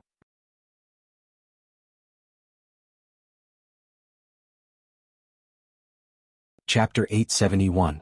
In the Human Dao Palace, Feng Zichen stamped the Human Dao Imperial Seal on an imperial edict. Confer the title of Duke of Qi Jiang Huan, the Human King. This was an imperial edict conferring the title of Duke of Qi Jiang Huan, the Human King. Once Jiang Huan accepted this imperial edict, his position as the Human King would be justified. Picking up the imperial edict, Feng Zichen thought for a moment, then summoned the other human king of the human race, Zhou, as well as several Daluo Taoist priests. When Zhou arrived at the human emperor palace, Feng Zichen handed the imperial edict to him. Zhou, pass this imperial edict to Jiang Huan. After all, he was the human king and had a noble status. He should be given the respect he deserved. If he sent any Taoist priest to deliver the imperial edict, it would seem that the human Dao imperial court did not value the human king. If the human emperor went personally, it would be a bit of a fuss. Therefore, Feng Zichen thought for a moment and decided to let Zhou, who was also a human king, go. It was just right. They had the same status, so it would not appear to be too much of a fuss, nor would it appear to be too contemptuous. Yes, Your Majesty. Zhou took the imperial edict and left. He would be very busy for the next period of time. After all, conferring the title of human king was not a small matter. It was not something that Feng Zichen could just casually issue an imperial edict. The imperial ancestral temple still had to make a lot of preparations. For example, they had to organize the human king's coronation ceremony, make a corresponding robe for the human king, build a hall for the new human king, prepare a carriage, and so on. These were all things that the imperial ancestral temple had to prepare. Although there was only a difference of one level between the human king and the duke, the treatment between them was like heaven and earth. The duke could only be the king of his own country. In the vast central divine province and the entire human race, he was not considered a big shot. However, the human king was different. He was the king of the entire human race, not the king of a city or country. His status rose from the ruler of a vassal state to the level of the entire human race. He would become the upper echelon of the human race and assist the human emperor in ruling the entire human race. He would have a certain amount of decision-making power. Everything the human king needed was also provided by the human race and not by the vassal states. The human king could be said to be the upper echelons of the three realms. Even in the heaven realm, other than a few monarchs, the rest had to bow when they saw the human king. After years of preparation, the imperial ancestral temple finally finished all the preparations for the coronation ceremony. Zhou brought a few human Taoist priests and hurried to the kingdom of Qi. At that moment, Feng Zichen did not have the time to pay attention to these things because the fake Grand Supreme Elderly Lord, who was also Dao ancestor Hongjun, had already arrived at Renhuang City on a green ox. After thinking about it, Feng Zichen thought that Tao Zu was an old man after all. As a young man, he should properly carry forward the virtue of respecting the old. Even if he took the lead to set an example for everyone, he still went out of the city to welcome him. Greetings, Dao ancestor. Outside Human Emperor City, Feng Zichen cupped his hands at Dao ancestor Hongjun from afar as a greeting. As for whether calling Dao ancestor Hongjun as Dao ancestor would expose his identity, that was not the case. Dao master, Dao ancestor, these two titles were actually similar. When outsiders heard it, they would think that Feng Zichen called Dao ancestor Hongjun as Dao master and not Dao ancestor. However, any primordial chaos Daoyuo Jingxian could be called Dao master. There was nothing wrong with calling the three pure ones as Dao masters. Greetings, monarch. Dao ancestor Hongjun returned the greeting to Feng Zichen very naturally. To be honest, if Feng Zichen did not already know that the Grand Supreme Elderly Lord was transformed by Dao ancestor Hongjun, he would definitely think that the other party was the Grand Supreme Elderly Lord and not someone else pretending to be him. They were really too similar. Not only in appearance but also in demeanor and luck, they seemed to be carved out of the same mold as the Grand Supreme Elderly Lord. With Dao ancestor Hongjun's ability, no one would be able to recognize him if he pretended to be someone else. There was only one flaw in Dao ancestor Hongjun.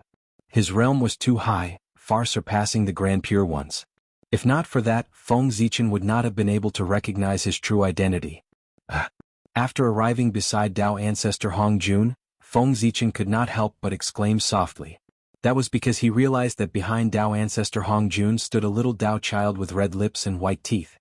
He was about 5 or 6 years old and looked no different from a mortal child. However, his red hair was very eye-catching. Just now, the Dao child was hiding behind Dao ancestor Hongjun, but Feng Zichen did not notice him. He only discovered his existence when he walked closer. Who is this child? Looking at the child, Feng Zichen actually felt a sense of familiarity, as if he had seen the Dao child somewhere before.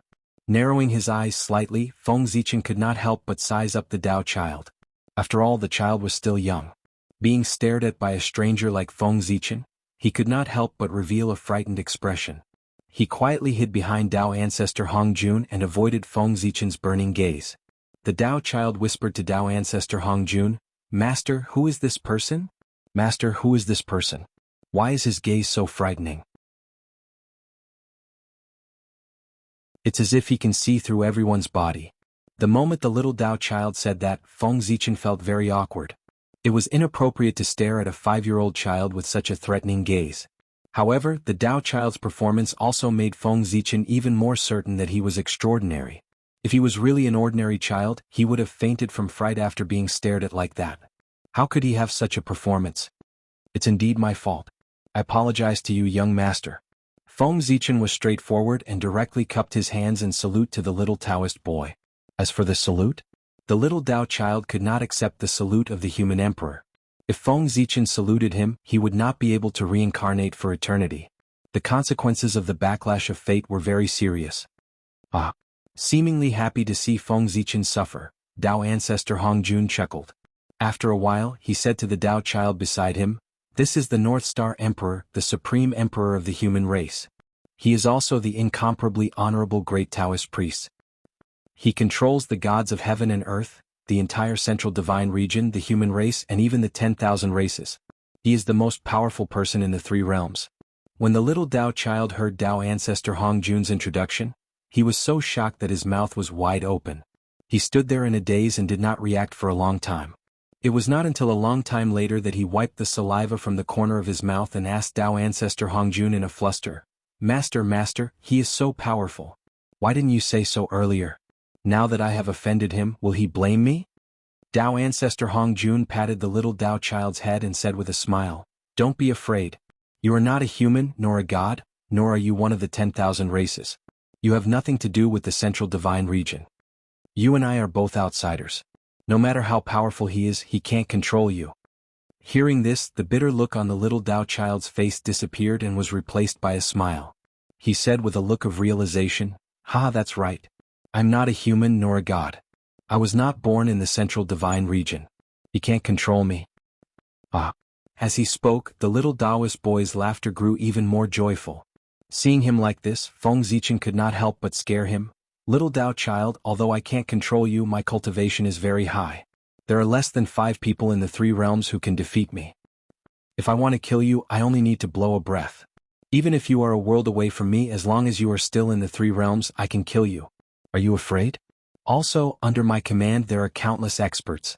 With one order, regardless of whether it is the gods or the 10,000 races in the Eldritch world, they will have to obey my orders. In that case, I only need to release the news that you have offended me. Then there is simply no need for me to do anything.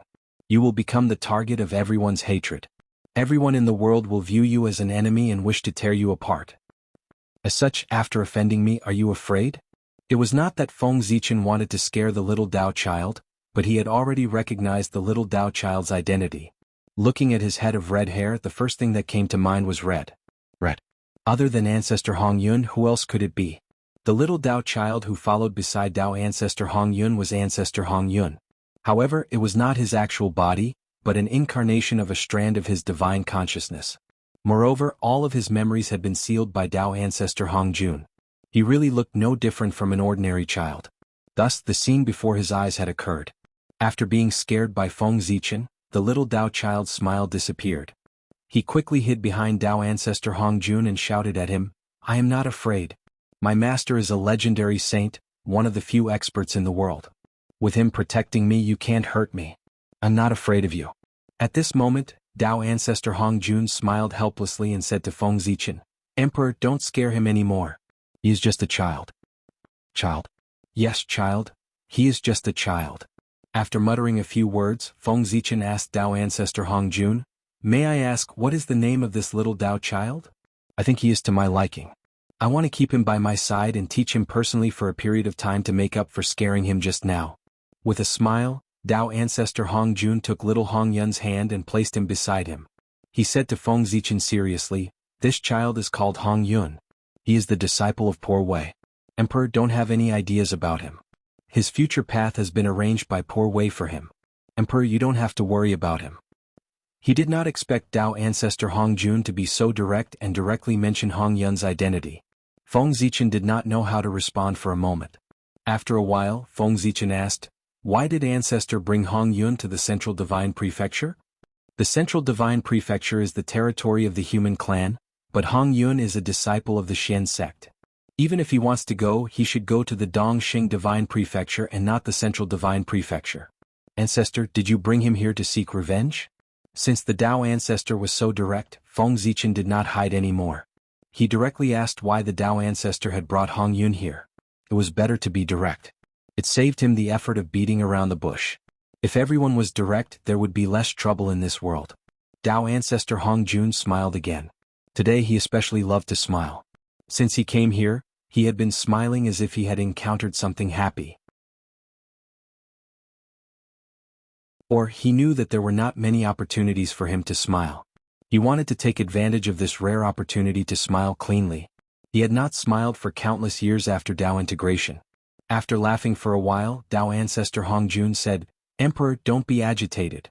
Poor Wei did not come here with evil intentions. Poor Wei said just now that Hong Yun is neither a human nor a god, nor a creature of all races. He was not born in the Central Divine Prefecture. Like Poor Wei, he is an outsider. He has nothing to do with the Emperor or the human clan." Hearing this, Feng Zichen really wanted to laugh. He wanted Hong Yun to have nothing to do with the human clan, but was it possible? After all, Hong Yun's innate fiend god body was still suppressed by the divine city of the human clan. He existed in the form of a perpetual motion machine, providing power for the operation of the human clan's protective array. Moreover, Hong Yun's Taoist field, Fire Cloud Cave, was still the seclusion place of the 3 sovereigns and 5 emperors. Even in the history of the human clan, Taoist Ziyun was recorded as a sinner of the human clan. He joined forces with the Chaos Demon God and attacked the human sovereign city when the human sovereign was not there. He was a traitor of the human clan and the untainted land.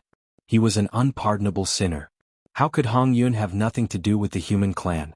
After sneering for a while, Feng Zichen said to Dao Ancestor Hong Jun, "Dao Ancestor, are you kidding?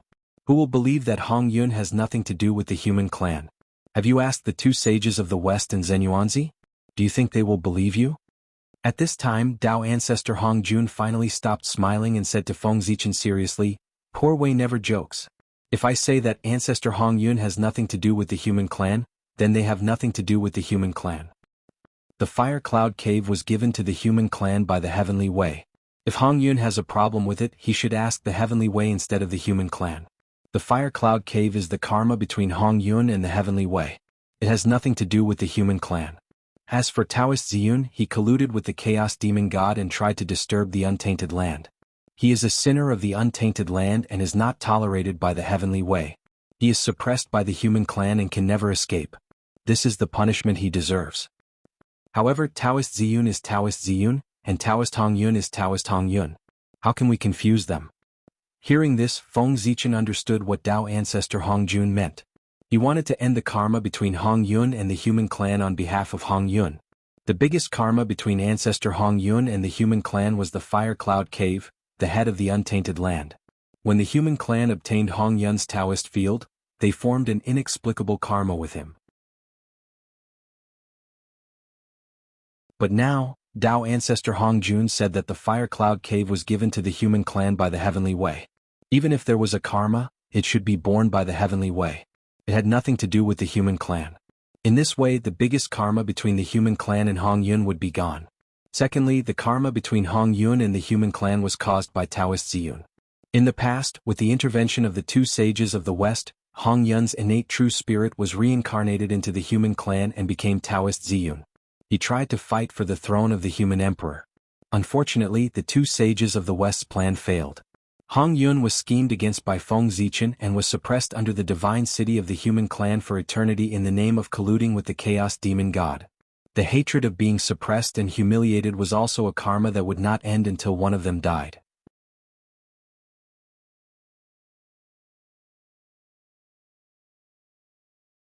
Chapter 872. However, Dao Ancestor Hong Jun had said that Taoist Ziyun and Ancestor Hong Yun were two different people. In that case, Taoist Ziyun's karma would have nothing to do with Ancestor Hong Yun. According to Dao Ancestor Hong Jun, Ancestor Hong Yun had no karma with the human tribe. However, would Jin Yuanzi and the two sages of the Western sect agree to cut off the karma between Ancestor Hong Yun and the human tribe? After all, they had spent a lot of effort on Taoist Ziyun. Would the three of them agree to erase the karma? After thinking for a while, Feng Zichen said, "According to Dao Ancestor, Ancestor Hong Yun has no karma with the human tribe. However, what would the two sages of the Western sect and the ancestor of the earthly immortals think about this?" Dao Ancestor Hong Jun replied, "If they have any objections, they can come and find Poor Wei. Poor Wei will let them have no objections." Although Dao Ancestor was Taishang Lao Jun, Feng Zichen still knew his true identity. The Way of Heaven also knew his true identity. Therefore, the one who made this promise was Dao Ancestor Hong Jun and not Taishang Lao Jun. Feng Zichen was very sure of this. Otherwise, he would not be so easy to talk to. If Dao Ancestor Hong Jun made a promise to Feng Zichen as Taishang Lao Jun, Feng Zichen would not believe a word. Taishang Lao Jun did not have the same reputation as Dao Ancestor.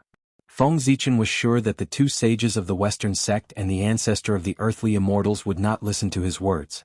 Therefore, when Dao Ancestor Hong Jun spoke, Feng Zichen was already sure that he was talking to Dao Ancestor Hong Jun and not Taishang Lao Jun. He had to be smart when talking to Dao Ancestor. He was the most cunning old man in the untainted land. If he was not careful, he might be tricked by him. Therefore, he could not be too careful. Feng Zichen laughed and said, "Good, Dao Ancestor is generous. If you really do what you said, then Ancestor Hong Yun has no karma with the human tribe." After that, Feng Zichen pulled Dao Ancestor over and said, "Dao Ancestor, let's go in and talk." After they reached a consensus, Feng Zichen's attitude changed and he pulled Dao Ancestor towards the human emperor palace.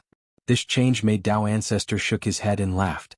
After entering the main hall and sitting down, Feng Zichen finally had time and asked Dao Ancestor Hong Jun about his purpose of coming here. He asked, "What do you want?" Dao Ancestor Hong Jun took a sip of the Khanate Dao tea served by the maid. He did not answer Feng Zichen's question. Instead he said to him, "Sai, you really know how to enjoy life. You used the leaves of the world tree to make tea. I'm afraid this tea is better than the Kanate Dao Enlightenment tea. Hearing this, Feng Zichen smiled and said, "It's rare that you like it. I'll give you a jar." After that, Feng Zichen ordered someone to take the world tea made from the leaves of the world tree from the treasury. It was just the leaves of the world tree. In the eyes of others, it was extremely precious, but in the eyes of Feng Zichen, it was just the same. He could have as many as he wanted. "Thank you, Your Majesty." Dao ancestor Hongjun first thanked Feng Zichen and then told him the purpose of his trip. "I heard that the human emperor city has built a new treasure room that collects all the ancient books in the central divine province. Poor Wei is not talented, but I'm willing to recommend myself to be the treasure room's keeper and manage this huge treasure room for you." The treasure room was an official organization that Feng Zichen had recently established. It was used to collect all the divine abilities and cultivation methods of the human race for future generations to refer to. Even the cultivation methods of the other races were kept in the treasure room.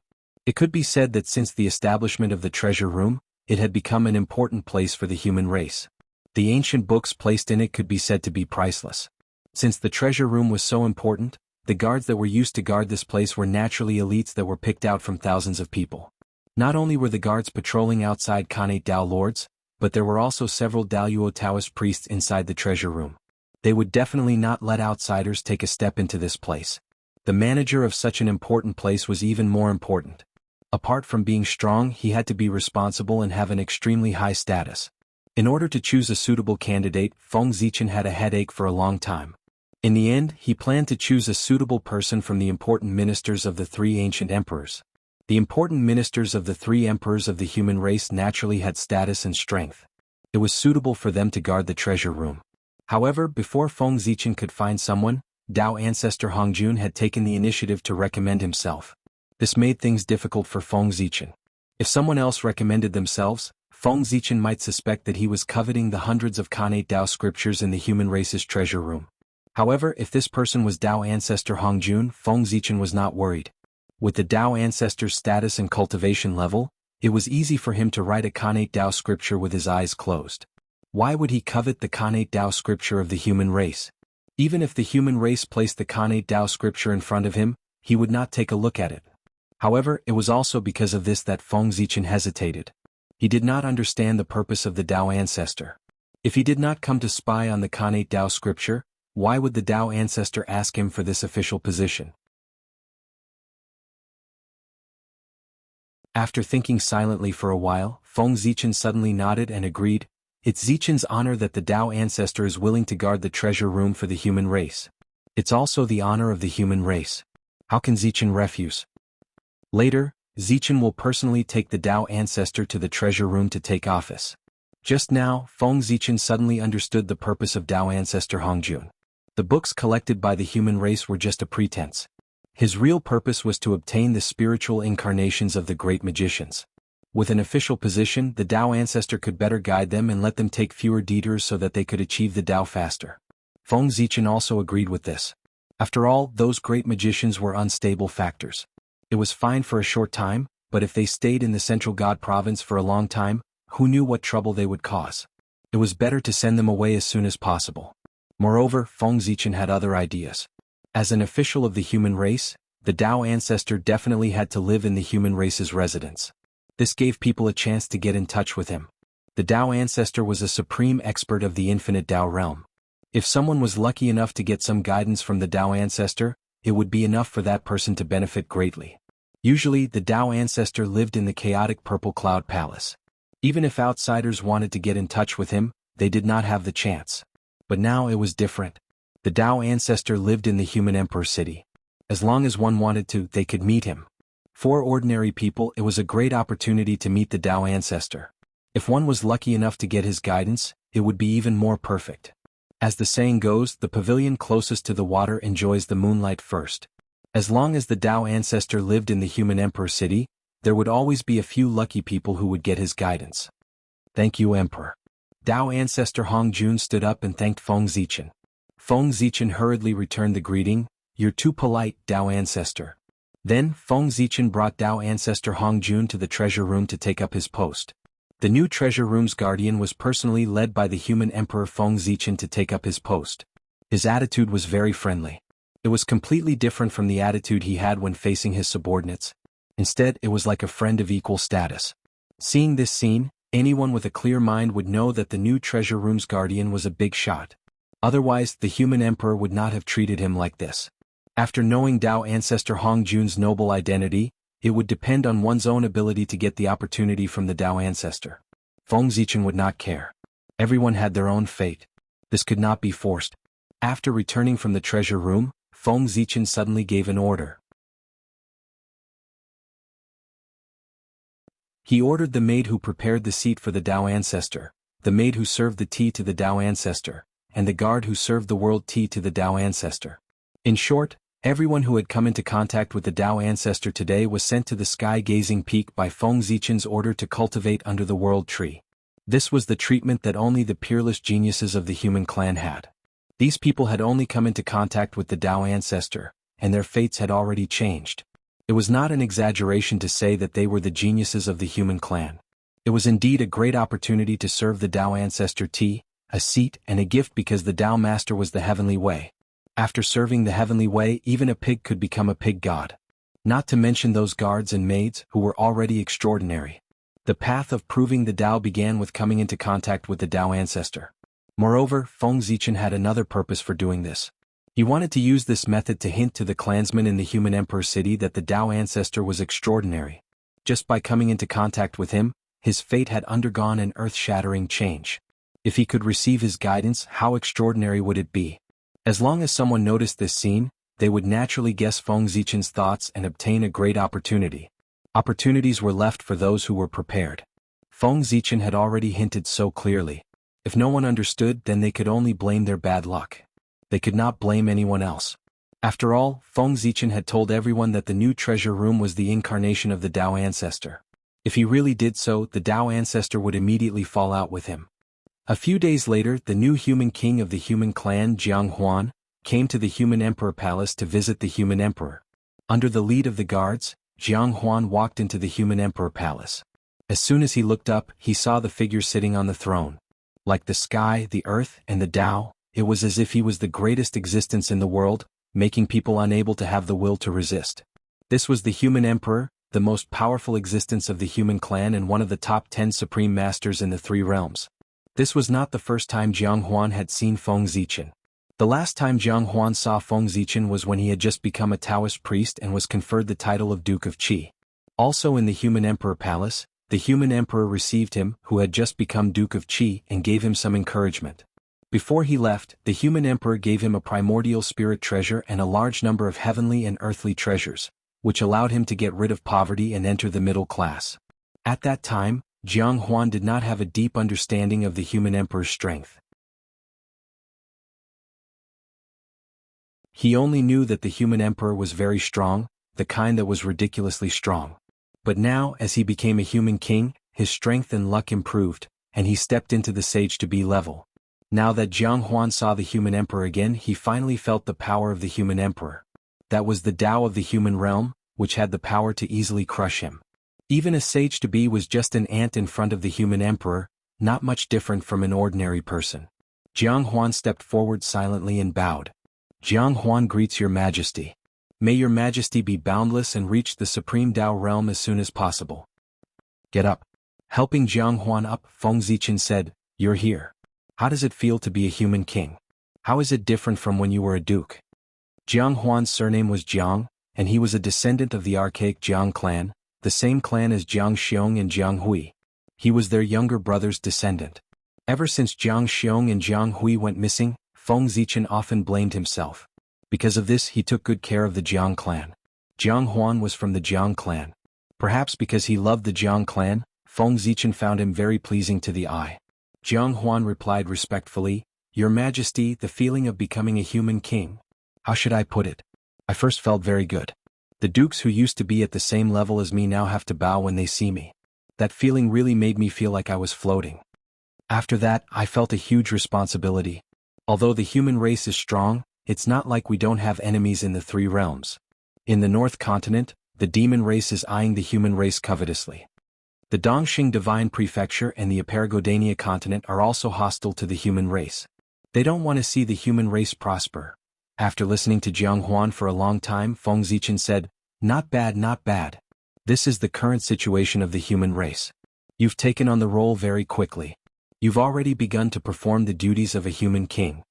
The so-called human king is to assist me in handling the human race's government affairs, formulate the human race's development policy, and select talents for the human race so that the human race will prosper." After giving Jiang some instructions, Feng Zichen suddenly left the human emperor's palace with him. "Follow me." The next moment, Jiang felt the world around him change. When he came back to his senses, he realized that he was no longer in the human emperor's palace. Instead, he appeared in front of the Tree of World. "Every time a human king is born, I will give him an opportunity. Observing the Tree of World is the opportunity I'm giving you," Feng Zichen said to Jiang. He threw him a token and left. The Tree of World was a treasure at the primordial chaos level. Even a saint would gain something from observing it, let alone a kid like Jiang. He would definitely benefit greatly. As for the token, it was Feng Zichen's keepsake. If he wanted to observe the Tree of World, he had to have this token. Otherwise, he would be greeted by the Tree of World. Now, the Tree of World strength had already reached the 9th heaven of primordial chaos. An ordinary primordial chaos Daluo Jingxian couldn't even withstand a blow from it. If it hit a sage to be, it could kill him in one blow. Standing in front of the Tree of World, Jiang didn't immediately observe it. Because not long after Feng Zichen left, the Taoist priests of the Imperial Ancestral Temple came to look for him.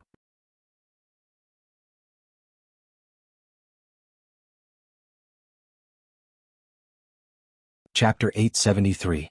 Now that your majesty is the human king, you should move from the Qi kingdom to the human emperor city as soon as possible. Also, your majesty should choose an heir to inherit your title of Duke of Qi. After all, your majesty is already the human king. You should prioritize the affairs of the human race. You should let go of the affairs of the Qi kingdom if you can and try to leave them to your descendants. The Taoist priests of the Imperial Ancestral Temple came before Jiang and said to him, "That's right." Jiang replied with a nod. He had already expected these things before he came. Before Jiang left for the human emperor city, Guanzhong had looked for him and told him some secrets of the world. For example, the matter of the various powerful beings using the human race to attain Tao. It was also at that time that Jiang already knew that it would be difficult for him to interfere in the affairs of the Qi kingdom after he left for the human emperor city. This was because the human emperor would not allow a human king to personally oversee the vassal states. If the Qi kingdom had a human king overseeing it, how could the other vassal states have a chance to rise? If a new overlord was not born, how could a new human king be born with the fate of the vassal states? In that case, how could the clones of other powerful divine abilities replicate Guanzhong's path and help a sovereign personage attain the Tao? Therefore, no matter what, Jiang who had become the human king, had to leave the Qi kingdom. If he stubbornly refused to leave, then not only would the human emperor not tolerate him, but the other powerful beings would not tolerate him either. Furthermore, Guanzhong, who had assisted him to become the human king, would not tolerate him either. Jiang staying in the Qi kingdom was blocking the path of too many powerful beings. How many years had it been since Guanzhong and Jiang were similar? Even if he assisted him to become the human king, it was only a matter of mutual benefit. How could he be willing to offend dozens or even hundreds of fellow Taoists for him? These words should have been said by Feng Zichen, but he was afraid that Jiang would have some opinions and feel that the human emperor was forcing him with his power and leaving a bad impression on him. Therefore, the Taoist priests of the Imperial Ancestral Temple stepped forward. Within a few years, there was news that Jiang had abdicated and his son had succeeded him. The newly crowned Qi Guogua, with the blessing of the Qi kingdom, still had the power to match the Daluo Taoist priests. However, the new Duke of Qi was a newcomer after all. How could he be a match for the other old dukes? When Guanzhong was still alive, things were still fine. With him maintaining the situation, the state of Qi was still the overlord.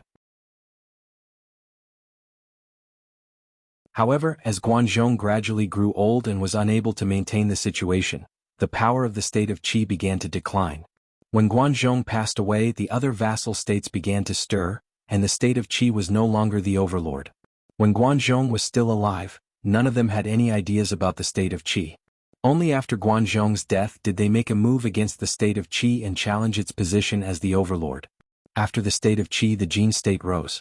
However, this time it was different. There were 5 great mystical abilities assisting Jin Nation. Moreover, the person they chose to assist was not the current Duke of Jin, but the son of an exiled Duke of Jin who was not valued. In order to attain the Tao, these great mystical abilities began to make new attempts. They wanted to see if many people working together to assist the human king would allow everyone to attain the Tao at the same time. In any case, attaining the Tao did not rely on the merits of assisting the human king, but on the ideas they summed up. Through governing the people and interacting with the human Tao, they found their own shortcomings and perfected their Tao. When their Tao reached the point of perfection, it was time for them to attain the Tao. According to this theory, the amount of merits was not important. What was important was whether their ideas and their Tao could interact with the human Tao and find the flaws in it. Therefore, there was no conflict between having many people assisting and having one person assisting. On the contrary, with many people assisting, it was easier to help them attain the Tao through the mutual exchange of ideas. Taoist Daozhong attained the Tao through assisting the human king and gained the recognition of everyone. Because of this, many great mystical abilities chose to walk the same path as him. However, there were also some great mystical abilities who recognized Daozhong's method but did not want to walk the same path as him. Therefore, some people traveled between countries to search for their own way of attaining the Tao. It was also at this time that Ziru gradually showed his talent. Ziru combined the founding ceremony of the Holy Emperor and proposed a theory with benevolence, forgiveness, sincerity, and filial piety as the core values. This was the theory of Confucianism. The path of Confucianism was to be wise in reading, pay attention to etiquette, pay attention to benevolence, and have righteousness in one's heart. Confucianism emphasized the moral cultivation of a gentleman, emphasized that benevolence and etiquette complemented each other, valued the 5 relationships and family ethics, advocated education and benevolence, attacked tyranny, and tried to rebuild the order of etiquette and music. It was rich in ideals and humanistic spirit. Ever since Ziru was born, he had never cultivated. However, with the establishment of Confucianism, the aura of righteousness appeared out of thin air and poured into his body, causing him to naturally possess mystical abilities. The aura of righteousness, the righteousness of heaven and earth. As long as one had righteousness in their heart and was upright, they could obtain the power to crush everything. And this was the power that Ziru possessed. After the establishment of Confucianism, Ziru's body merged with heaven and earth and reached the realm of oneness of heaven and man. Naturally, he possessed 3 powers. The first was etiquette.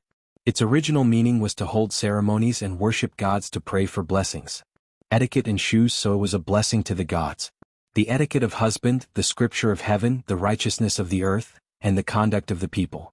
Cultivating the 6 etiquettes was to restrain the people. The 6 etiquettes were crown, dusk, funeral, sacrifice, hometown, and meeting. The crown, marriage, court, betrothal, funeral, sacrifice, guest and host, hometown drinking, and military. These were the 9 etiquettes. The power of etiquettes could regulate people's behavior. Therefore, the power of etiquettes was that words were law, and it had the ability to command the rules of heaven and earth. Once words were spoken, heaven and earth would follow, and nothing would dare to be an enemy. The second was benevolence. Benevolence was a moral concept with a very broad meaning. Its core was that people loved each other, and Ziru used it as the highest moral standard. Benevolence was love. Benevolence meant that people loved each other, so they were benevolent. Love from top to bottom was benevolence. Gentleness was the foundation of benevolence. Benevolence meant that people loved each other with joy. Benevolence meant that people loved each other. Therefore, the power of benevolence could erase the enemy's hostility, killing intent, and other negative emotions, so that people could get along with each other peacefully. Once the power of benevolence came out, it would turn everyone in the world into a friend, and no one would be an enemy. Therefore, benevolence was invincible. The third was righteousness. May I ask what righteousness was? It was said, it's hard to say, it's chi, it's great and strong, it's beneficial and harmless, and it's stuffed between heaven and earth. It's chi, it's compatible with righteousness and Tao. It's not, it's discouragement. It's born from righteousness, not obtained from righteousness. If there's something that's not in the heart, it's discouragement. There was righteousness in heaven and earth, and all kinds of things were formed. Below it were rivers and mountains, and above it were the sun and stars. It was called righteousness to people, abundant and filling the sky. Righteousness was the righteousness of heaven and earth, it's great and strong. Therefore, once righteousness came out, all the bad forces in heaven and earth would be suppressed by it, and it would be difficult to form power. After Confucianism was established, Ziru also had the power to protect himself. Then he left Emperor City and traveled among the various countries. He began to spread his theory, persuade people to be good, and set etiquette for the various countries. As for Ziru, all the monarchs of the vassal states knew that he was a big shot from Emperor City. These monarchs did not dare to offend him. However, these people had been dominating their places for a long time and were used to being free and unfettered. How could they stand the restrictions of etiquette? Therefore they treated Ziru with good food and drink. No matter what he said, they would pat their chests and agree. However, after that, they would continue to do what they were supposed to do. As for what they had promised Ziru earlier, no one took it to heart. You say what you want and I do what I want. Whatever you say I'll listen, but I won't do it. This was the current attitude of the monarchs of the various vassal states towards Ziru. It was difficult to get them to respect him. Difficult. They were all a group of old foxes. Anyway, Ziru could not do anything to them, so why would they be afraid of a weak scholar like Ziru? They would just provide him with good food and drink. They would definitely not let him suffer the slightest grievance. This could be considered as giving Emperor City an explanation. Moreover, when Ziru saw that things were not going well, he would naturally leave. Otherwise, what was the point of continuing to stay? Continuing to accomplish nothing? Why did Ziru leave Emperor City? It was because the big shots of Emperor City could not stand him, so they chased him out. The younger generation could accept the etiquette set by Ziru, but those of the older generation, such as the Taoist priests, existed with the heavens and with the Tao. How could they stand the restrictions of these etiquette? However, they also knew that the etiquette set by Ziru was for the good of the human race. He used etiquette to limit the evil in the heart, and thus advocated that everyone be good. Therefore, although they did not like Ziru's etiquette, they would not speak out against it. They just watched coldly from the side. However, they did not go to Ziru, but Ziru came to them. As a senior, Yanqi should take the lead and be the first to abide by these etiquette. These big shots of Emperor City were annoyed by Ziru, but they did not dare to do anything to him. Everyone knew that Ziru's identity was not simple. Putting aside the question of whether they could defeat him, if they really dared to do anything, they would probably be suppressed by Emperor City the moment they made a move. Therefore, everyone was afraid of Ziru, but they could not beat him or scold him. In the end, they had no choice but to join forces and chase him out of Emperor City. It was said that the etiquette of the vassal states had collapsed. It was a good place for Ziru to preach his teachings. After he had educated the vassal states, it would not be too late for Ziru to come back and educate Emperor City. Knowing that he had angered the public, Ziru did not insist. He walked towards the vassal states and began his journey of traveling through the various states. The first stop of Ziru's journey was his birthplace, the state of Lu. Lu Ho was first surprised by Ziru's arrival. Then, when he heard that Ziru was here to contribute to his hometown, Lu Ho was even more surprised. It had been a long time since Jianghu, the Duke of Qi, became a human king. It had basically spread among the vassal circles. Therefore, everyone knew that the divine thought incarnations of some powerful beings were hidden among the humans. They were prepared to choose suitable candidates from the vassal states to help him become a human king and achieve his own great Tao. Lu Ho had also fantasized that such a good thing would happen to him. After all, who did not covet the position of human king? But fantasies were just fantasies. Lu Ho was also a member of his own family and knew his own matters. With his abilities he could at most become an earl. Now that he could become a marquis, it was all because of the power behind him. It had nothing to do with his own abilities. It was difficult for him to become a duke. How could he aspire for the position of human king? But he never thought that fate was so wonderful. The good thing of being assisted by the divine thought incarnation of a powerful being directly fell on him, Lu Ho. Lu Ho still remembered the various strange phenomena when Ziru was born. In his eyes, Ziru was the so-called reincarnation of a powerful being. Moreover, he was a peak powerful being. Ziru was an existence that could startle the 3 sovereigns and 5 emperors, the current sage emperor, and even Her Highness Nuwa when he was just born. If such an existence could not be considered a powerful being, then who else in this world could be called a powerful being? Because Lu Ho knew that Ziru was the reincarnation of a powerful being, when he heard that Ziru had specially returned to assist him in achieving hegemony, it was easy to imagine how excited he was. His excitement was beyond words. He only knew that he had finally made it and obtained a great opportunity. However, Lu Ho's happiness did not last long. That was because he could not stand Ziru anymore. Lu Ho was a second-generation heir. He had the bad nature that many people had. He was greedy for pleasure and did not seek to improve himself. He was not bad, but he was definitely not good. As for Ziru, he was determined to mold Lu Ho into a famous ruler, a moral role model, using the highest standards to hold him to. First, he had to change Lu Ho's greedy nature and make him have the desire to improve himself again. Before Ziru came, Lu Ho did not need to deal with government affairs. He just needed to eat and drink every day. However, after Ziru came, he had endless matters to deal with every day. He did not even have time to enjoy himself. That was right. The country of Lu's government affairs had been neglected for so long. How could it be so easy to deal with them all at once? It was normal to be busy in the beginning. However, with Lu Ho's character, how could he endure such things? In the beginning, Lu Ho wanted something new and worked hard for a few days. However, it did not take long for him to solidify. He no longer worked hard and continued to indulge in pleasure. Ziru tried to persuade him a few times, but he was evaded. At this time, Lu Ho also accepted his fate. He knew that he did not have the opportunity to become a human king. Even if the heavens placed an opportunity in front of him, he would not be able to grasp it. He would only be like this for the rest of his life. He could only eat and wait for death. Struggle. That was impossible. Did he not enjoy eating, drinking, and playing? Was he not happy ruling over a region? Why did he have to take things too hard and struggle? Helpless, Ziru continued to persuade Lu Ho. However, Ziru used all his means and even talked until his mouth was sore, but he still could not persuade Lu Ho to change his mind and work hard again. In the end, perhaps because Ziru was tired of persuading him, Lu Ho simply expressed that he was already like this. There was no saving him. If someone like him were to become a human king, that would be the greatest danger to the human race. Lu Ho had already given up on himself. P.S. I updated again today.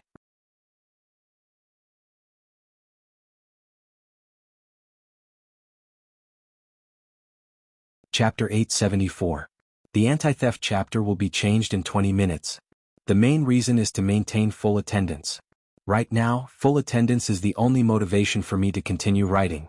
Without full attendance, I will not be able to write one chapter a day. With that said, there was nothing left to say. In the end, Ziru left the country of Lu angrily. Due to his identity, no matter which country Ziru went to, the country lords treated him with respect and took good care of him. No one could find fault with him. However, this was not what Ziru wanted. Ziru came here to spread his teachings.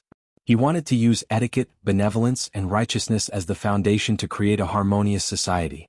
However, although Ziru's method was useful, it was difficult to see results in a short period of time. As such, the country lords did not accept it. They placed more importance on the school of military and legalism. This was enough for them to become strong in a short period of time and become overlords. Confucianism was not liked by the country lords, but it was respected by some young people. As such, Ziru gained many followers who traveled with him to various countries. Over time, these followers became Ziru's disciples. As time passed, he had more and more disciples. It was said that he had 3,000 disciples, all of whom were elites of the human race. As a result, although the Confucian school wasn't liked by the various monarchs, due to the large number of disciples it had become a colossus. However, because Confucianism was so powerful, it attracted the displeasure of many people. For example, a person called Jianghu. He did not like Confucianism and felt that Confucianism's selflessness was not desirable. Jianghu's philosophy was completely different from Confucianism. Confucianism was based on benevolence and could sacrifice oneself for others. However, Jianghu's philosophy was to value oneself and be reborn. It could also be called for oneself. Jianghu said, "The people of ancient times did not harm themselves to benefit the world. Knowing that the world worshipped them, they did not take it. No one harmed themselves, no one harmed the world, and the world was governed." Everyone said that Jianghu was stingy, but they misinterpreted his meaning and forgot the next sentence. "If you want me to harm others to benefit myself, I will not do it."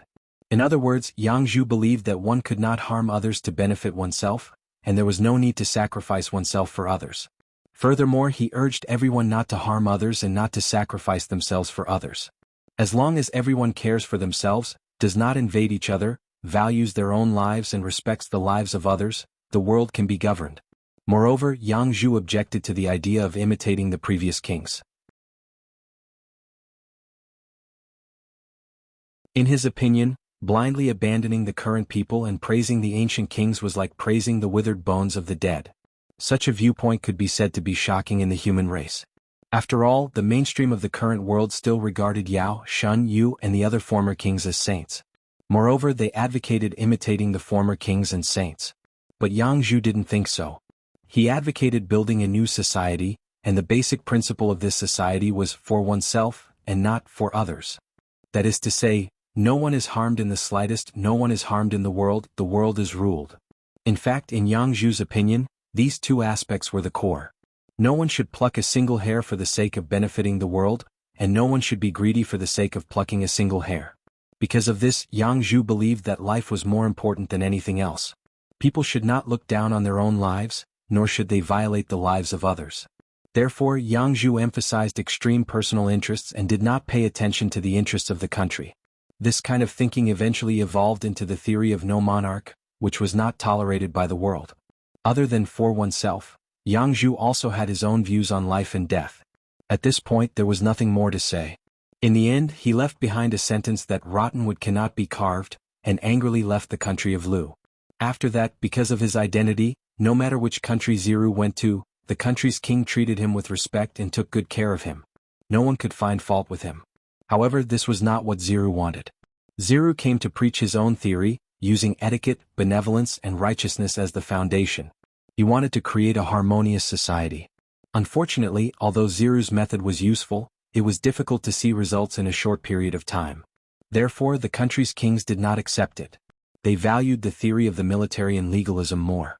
It was enough for them to become powerful in a short period of time and strive for the position of overlord. Confucianism was not liked by the country's kings, but it was highly respected by some young people. Because of this, Ziru gained many followers who traveled with him to various countries. As time passed, these followers became Ziru's disciples, and as time passed he gained more and more disciples. It was said that he had 3,000 disciples, and they were all elites of the human race.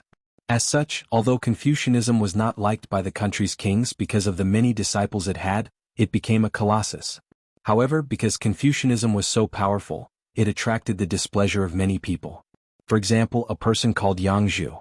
He disliked Confucianism and felt that Confucianism's selflessness was not desirable.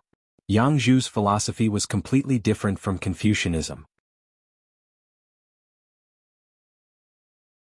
Confucianism was based on benevolence, and they could sacrifice themselves for others. However, Yang Zhu's philosophy was to value oneself, and rebirth, which could also be called for oneself. Yang Zhu said, "The people of ancient times did not harm themselves to benefit the world. They knew that the world worshipped them and did not take them. No one harmed themselves, no one harmed the world, and the world was ruled." Everyone said that Yang Zhu was stingy, but they misinterpreted Yang Zhu's meaning and completely forgot the next sentence. "If you want me to harm others to benefit myself, I will not do it." In other words, Yang Zhu believed that one could not harm others to benefit oneself, and there was no need to sacrifice oneself for others. Moreover, he called on everyone not to harm others and not to sacrifice themselves for others.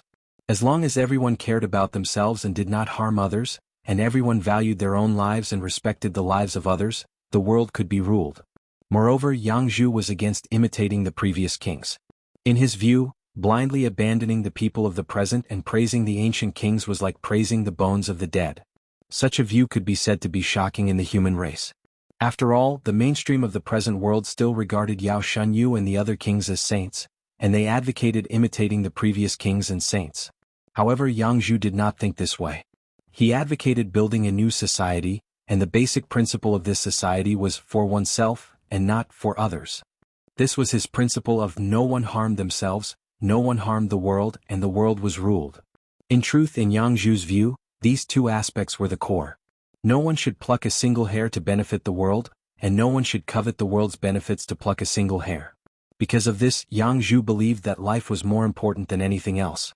People should not look down on their own lives and they should not infringe on the lives of others. Therefore, Yang Zhu emphasized extreme personal benefits, and did not pay attention to the interests of the country. This kind of thinking eventually evolved into the theory of no monarch, which was not tolerated by the world. Other than for oneself, Yang Zhu also had his own views on life and death. At this point there was nothing more to say. In the end, he said that rotten wood could not be carved, and angrily left the country of Lu. After that, because of his identity, no matter which country Ziru went to, the kings treated him with respect and took good care of him, and no one could find fault with him. However, this was not what Ziru wanted. Ziru came here to promote his own theory, based on etiquette, benevolence, and righteousness, and to create a harmonious society. However, although Ziru's method was useful, it was difficult to see the results in a short period of time. Therefore, the kings did not accept it. They valued the doctrines of the military and legalism more, and it was enough to make them strong in a short period of time, and from there strive for the position of overlord. Confucianism was not liked by the kings, but it was respected by some young people. As such, Ziru gained many followers and they followed him to travel the various countries. As time passed, these followers became Ziru's disciples, and as time passed he had more and more disciples. It was said that he had 3,000 disciples, and they were all elites of the human race. As a result, although the Confucian school wasn't liked by the various monarchs, due to the large number of disciples it had become a colossus. However, because Confucianism was so strong, many people did not like it. For example, a person called Jianghu. He really did not like Confucianism, and he felt that Confucianism's selflessness was not desirable. Jianghu's philosophy was completely different from Confucianism. Confucianism was based on benevolence, and they could sacrifice themselves for others. However, Jianghu's philosophy was to value oneself, and rebirth, which could also be called for oneself. Jianghu said, "The people of ancient times did not harm themselves for the benefit of the world. They knew that the world worshipped them and did not take them. No one harmed themselves, no one harmed the world, and the world was ruled." Everyone said that Jianghu was stingy, but they misinterpreted Jianghu's meaning and completely forgot the next sentence. "If you want me to harm others for my own benefit, I will not do it." In other words, Jianghu believed that one could not harm others for one's own benefit, and there was no need to sacrifice oneself for others. Moreover, he called on everyone not to harm others and not to sacrifice themselves for others. As long as everyone cared for themselves and did not harm others, and everyone valued their own lives and respected the lives of others, the world could be ruled. Moreover, Jianghu was against following the previous kings in everything. In his view, blindly abandoning the people of the present and praising the ancient kings was like praising the bones of the dead. Such a view could be said to be shocking in the human race. After all, the mainstream of the present world still regarded Yao Shunyu and the other kings as saints, and they advocated imitating the previous kings and saints. However, Jianghu did not think this way. He advocated building a new society, and the basic principle of this society was for oneself, and not for others. This was his principle of no one harmed themselves, no one harmed the world, and the world was ruled. In truth, in Jianghu's view, these two aspects were the core. No one should pluck a single hair for the benefit of the world, and no one should covet the benefits of the world for the sake of plucking a single hair. Because of this, Jianghu believed that life was more important than anything else. No one should look down on their own lives and no one should harm the lives of others. Therefore, Jianghu emphasized extreme personal benefits, and did not pay attention to the interests of the country. This kind of thinking eventually evolved into the theory of no monarch, which was not tolerated by the world. Other than for oneself, Jianghu also had his own views on life and death. At this point there was nothing more to say. In the end, he said that rotten wood could not be carved, and angrily left the country of Lu. After that, because of his identity, no matter which country Ziru went to, the kings treated him with respect and took good care of him, and no one could find fault with him. However, this was not what Ziru wanted. Ziru came here to promote his own theory, based on etiquette, benevolence, and righteousness, and to create a harmonious society. However, although Ziru's method was useful, it was difficult to see results in a short period of time. Therefore, the kings did not accept it. They valued the doctrines of the military and legalism more, which were enough to make them strong in a short period of time, and from there, strive for the position of overlord. Confucianism was not liked by the kings, but it was respected by some young people. As such, Ziru gained many followers and they followed him to travel the various countries. As time passed, these followers became Ziru's disciples, and as time passed he had more and more disciples. It was said that he had 3,000 disciples, and they were all elites of the human race. As a result, although the Confucian school wasn't liked by the various monarchs, due to the large number of disciples it had become a colossus. However, because Confucianism was so strong, many people did not like it. For example, a person called Jianghu. He really did not like Confucianism, and he felt that Confucianism's selflessness was not desirable. Jianghu's philosophy was completely different from Confucianism. Confucianism was based on benevolence, and they could sacrifice themselves for others. However, Jianghu's philosophy was for oneself, and to be reborn, which could also be called for oneself. Jianghu said, "The people of ancient times did not harm themselves for the benefit of the world. They knew that the world worshipped them and did not take them. No one harmed themselves, no one harmed the world, and the world was ruled." Everyone said that Jianghu was stingy, but they misinterpreted Jianghu's meaning and completely forgot the next sentence. "If you want me to harm others for my own benefit, I will not do it." In other words, Jianghu believed that one could not harm others for one's own benefit, and there was no need to sacrifice oneself for others. Moreover, he called on everyone not to harm others and not to sacrifice themselves for others. As long as everyone cared for themselves and did not harm others, and everyone valued their own lives and respected the lives of others, the world could be ruled. Moreover, Jianghu opposed everything that followed the previous kings. In his view, blindly abandoning the people of the present and praising the ancient kings was like praising the bones of the dead. Such a view could be said to be shocking in the human race. After all, the mainstream of the present age still regarded Yao Shanyu and the other kings as saints, and they advocated imitating the previous kings and saints. However, Jianghu did not think this way. He advocated building a new society, and the basic principle of this society was for oneself, and not for others. This was his principle of no one harmed themselves, no one harmed the world, and the world was ruled. In truth, in Jianghu's view, these two aspects were the core. No one should pluck a single hair for the benefit of the world, and no one should covet the benefits of the world for the sake of plucking a single hair. Because of this, Jianghu believed that life was more important than anything else. No one should look down on their own lives and no one should infringe on the lives of others. Thus, Jianghu emphasized extreme personal benefits, and did not pay attention to the interests of the country. This kind of thinking eventually evolved into the theory of no ruler, which was not tolerated by the present age. Besides, for oneself, Jianghu also had his own views on life and death.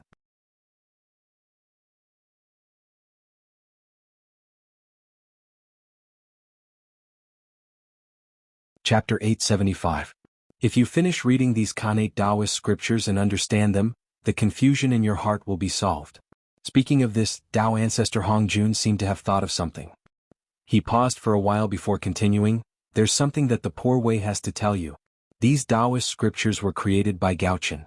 If you don't understand them after reading them, it's fine. But if you do, you'll owe Gaochen a huge favor. So, whether you want to read these Taoist scriptures or not, you have to consider carefully."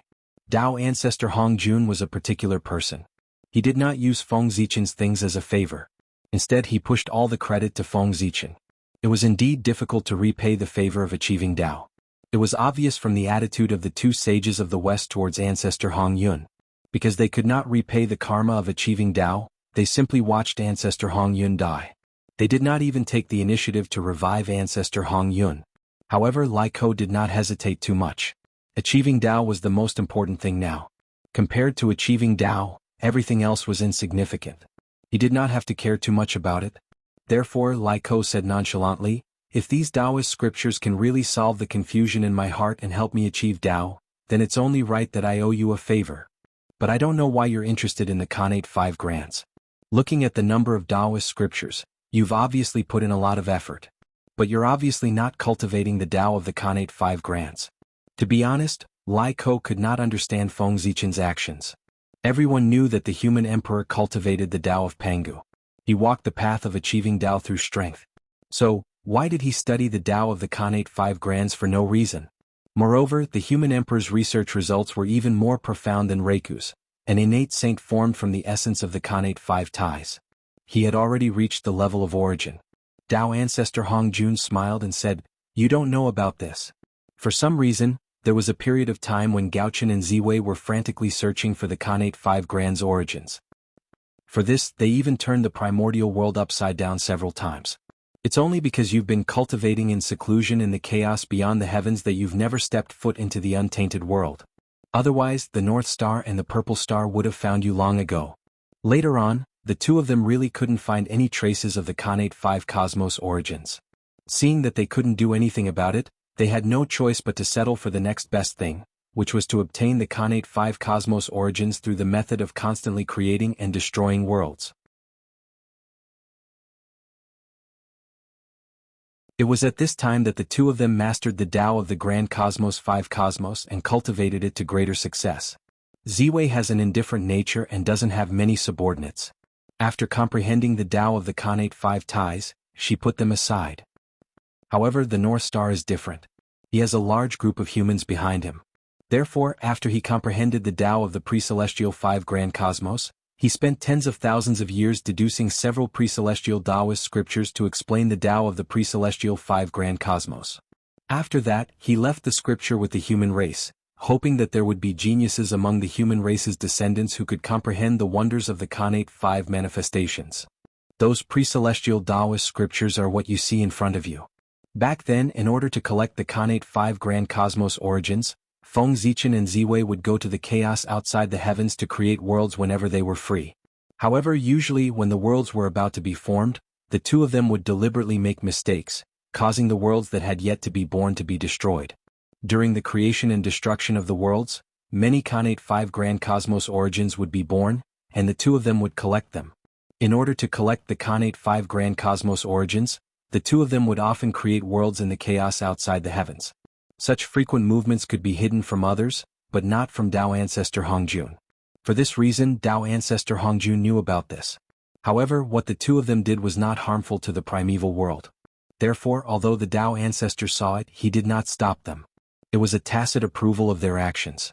Tao ancestor Hongjun said it casually, but when Lai Ko heard this, he broke out in a cold sweat. Great Emperor Ziwei and Great Emperor North Star had worked together to search for the Khanate 5 Grand Cosmos origins?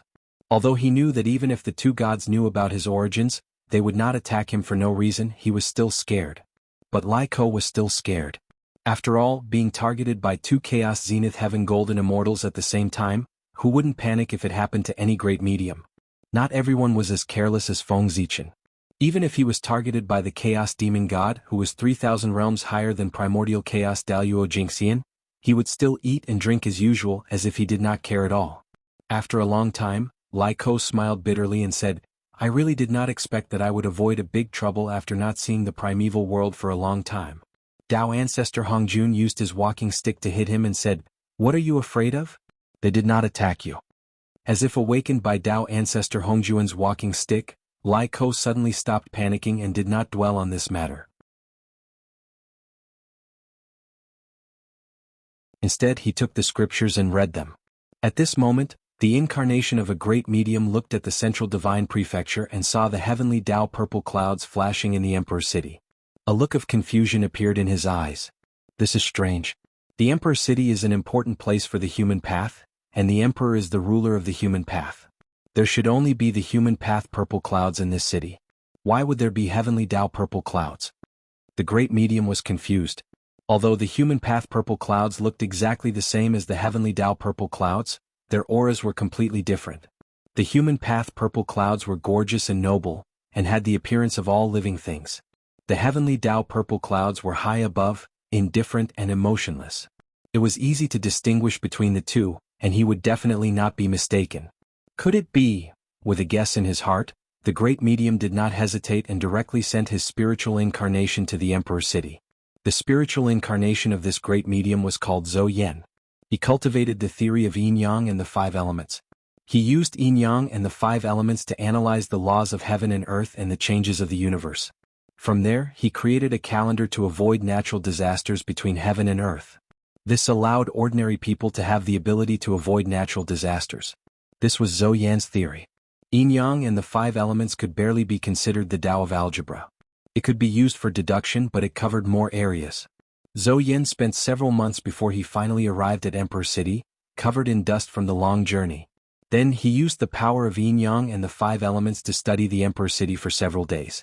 He finally determined the place where the heavenly Tao purple clouds appeared that day. It was the treasure room. Zhou Yan was not in a hurry to go to the treasure room. He first tidied up his clothes and hair that were slightly messy from the long journey. After tidying them up, he walked in the direction of the treasure room. The treasure room was a large library that Feng Zichen had prepared for the human race. Naturally, it was open to all humans. Any human could enter. However, although they could enter if they wanted to read inside, they could not do so without merit points. Except for the most basic cultivation methods of foundation establishment, which were free for human beings to borrow, all the other cultivation methods in the treasure room had to be paid. It wasn't spirit stones or nature pills but something called merit points. After all the remarkable techniques of the human race were recorded in the treasure room. There was no lack of supreme remarkable techniques and innate supreme Taoist scriptures. If everyone could borrow them casually, how could the value of these remarkable techniques and Taoist scriptures be reflected?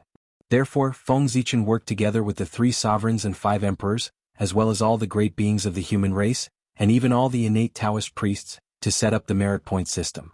As the name suggested, merit points were something that could only be obtained if one performed meritorious deeds for the human race. The so-called merit points included killing enemies and eliminating evil, but it was not limited to these. To put it simply, anything that was beneficial to the development of the human race would be rewarded with merit points. If you could improve the Foundation Establishment pill and make its effects stronger, even if it was only by a tiny bit, it would be a great contribution to the human race. Because with the circulation of the improved Foundation Establishment pill recipe, who knows how many people would benefit from it. And this was how merit points could be obtained. Of course, although this method was good, it was still necessary to prevent people from impersonating others. After all, benefits move people's hearts. Merit points were the hard currency of the human race and were even more important than merit. It was inevitable that people would impersonate others' achievements in order to obtain merit points. Therefore, a method was needed to prevent this from happening. This was not a problem for the higher-ups of the human race. Feng Zichen alone was enough to set up the merit point system. There was no need for the 3 sovereigns and 5 emperors, or even all the innate Taoist priests of the human race to work together. The reason for this was that they were not setting up the merit point system, but a system that was complementary to the merit point system. Feng Zichen called it the Lord God.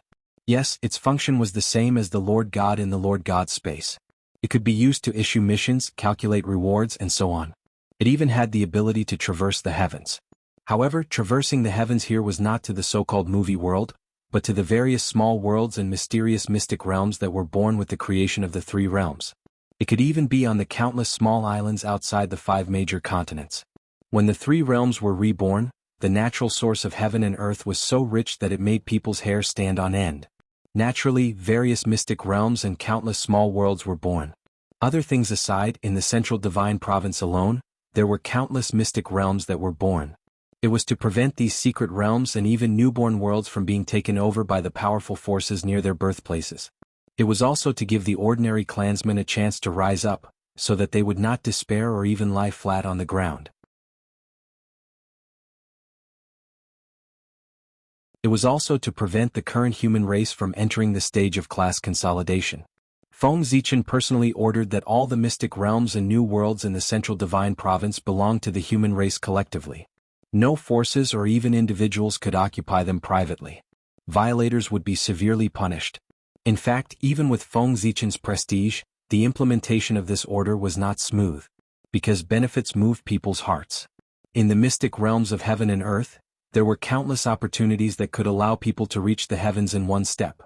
In the new worlds, there were even innate divine fetuses and innate spiritual treasures. Even the innate Taoist priests would be tempted by such opportunities, let alone others. For these benefits, many people chose to take the risk and did not hesitate to violate Feng Zichen's order to take it for themselves. Unfortunately, what greeted them was not the law that did not punish the majority, but Feng Zichen's thunderous means. Feng Zichen was not joking. Anyone or force that violated this order was killed by him with thunderous means. Among them, there were several human geniuses who were comparable to innate god fiends, and even an innate Taoist priest. It was also because of the death of an innate Taoist priest that this order was carried out. Even the innate Taoist priest would die if he violated the order, not to mention others. With the death of the innate Taoist priest as a deterrent, most people restrained their thoughts that they should not have. However, there were still a small number of people who bowed and continued to do as they wished. For this reason, Feng Zichen specially imitated the Heavenly Court's Supreme Heavenly Mirror and created the Heavenly Mirror to examine the entire human race. But even so, there were still many cases of private occupation of mystic realms. In the end, Feng Zichen was forced to join forces with the masters of the human race to create the Master God system. All the mystic realms and new worlds in the central divine province were under its jurisdiction. It was responsible for allocating resources, issuing missions, and even issuing rewards. It was also because of the appearance of the Master God system that there were no more cases of forces or individuals occupying mystic realms of heaven and earth and new worlds in the central divine province. This was because when creating the Master God system, Feng Zichen had integrated part of the authority of the central divine province into the Master God system. The entire central divine province was created by Feng Zichen. It could be said that he had absolute control over the central divine province. In other words, everything in the central divine province, except for the human race, including the new mystic realms of heaven and earth and worlds, belonged to Feng Zichen. Why was Feng Zichen not afraid that the human race would betray him? Of course, it was because the human race could not do it. Their food, clothing, daily necessities, shelter. Everything that the human race had was given to them by Feng Zichen. How could the human race betray Feng Zichen? This karma was too great for the human race to repay. Therefore, the human race could not betray Feng Zichen at all. Once they betrayed him, what awaited the human race was destruction. It was because he knew this that Feng Zichen was so dedicated to developing the human race. There was no such thing as unconditional love in this world. Feng Zichen was good to the human race because the human race was tied to him. They were his most loyal force. Was it wrong to work hard to develop a force that would not betray him? Of course not. Those who thought it was wrong were the ones with problems in their heads. It was because of the integration of part of the authority of the central divine province that whenever a new mystic realm or world was born in the central divine province, the Master God system was usually the first to detect it and take it under its control. This way, it prevented outsiders from occupying the mystic realms and worlds. Since the Master God system was born, it had been perfecting itself. In addition to the mission panel at the beginning, there was also a mall panel, a transaction panel, a friend panel, and so on. After the Master God system was born, among the human race, all living beings below the Khanate Taoist priests would automatically be bound to a subsystem of the Master God system. It was a form of identification. P.S. Happy Mid-Autumn Festival.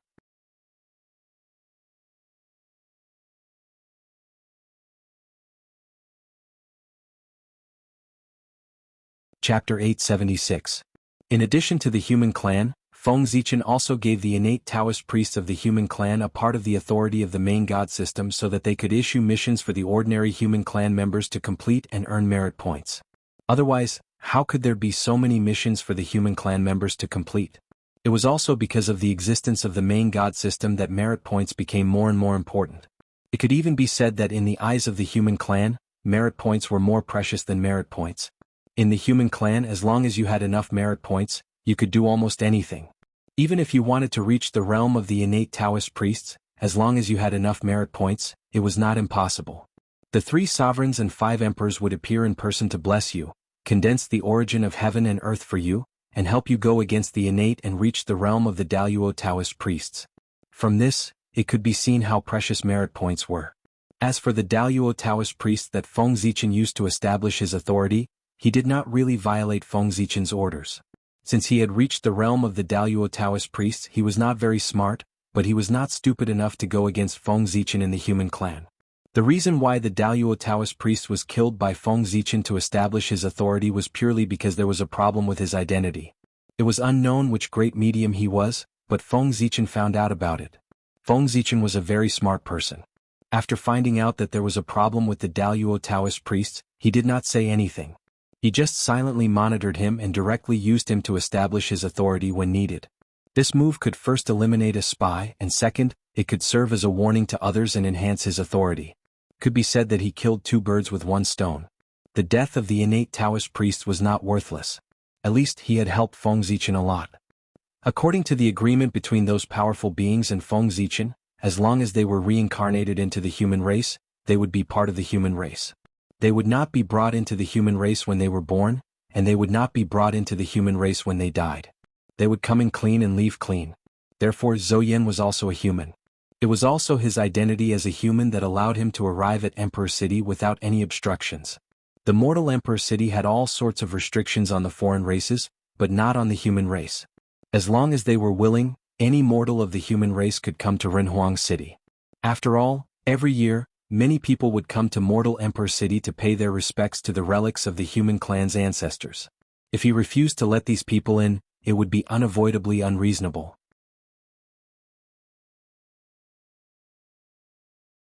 Therefore, Mortal Emperor City had no restrictions on humans.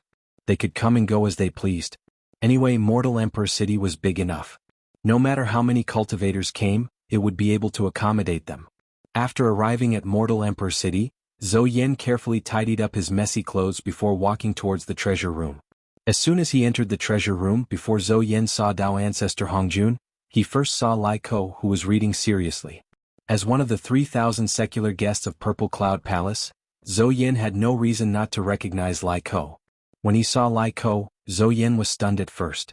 Then, as if he had thought of something, his face lit up with joy. Since Lai Ko is here, doesn't that mean my guess was right? Teacher is really here?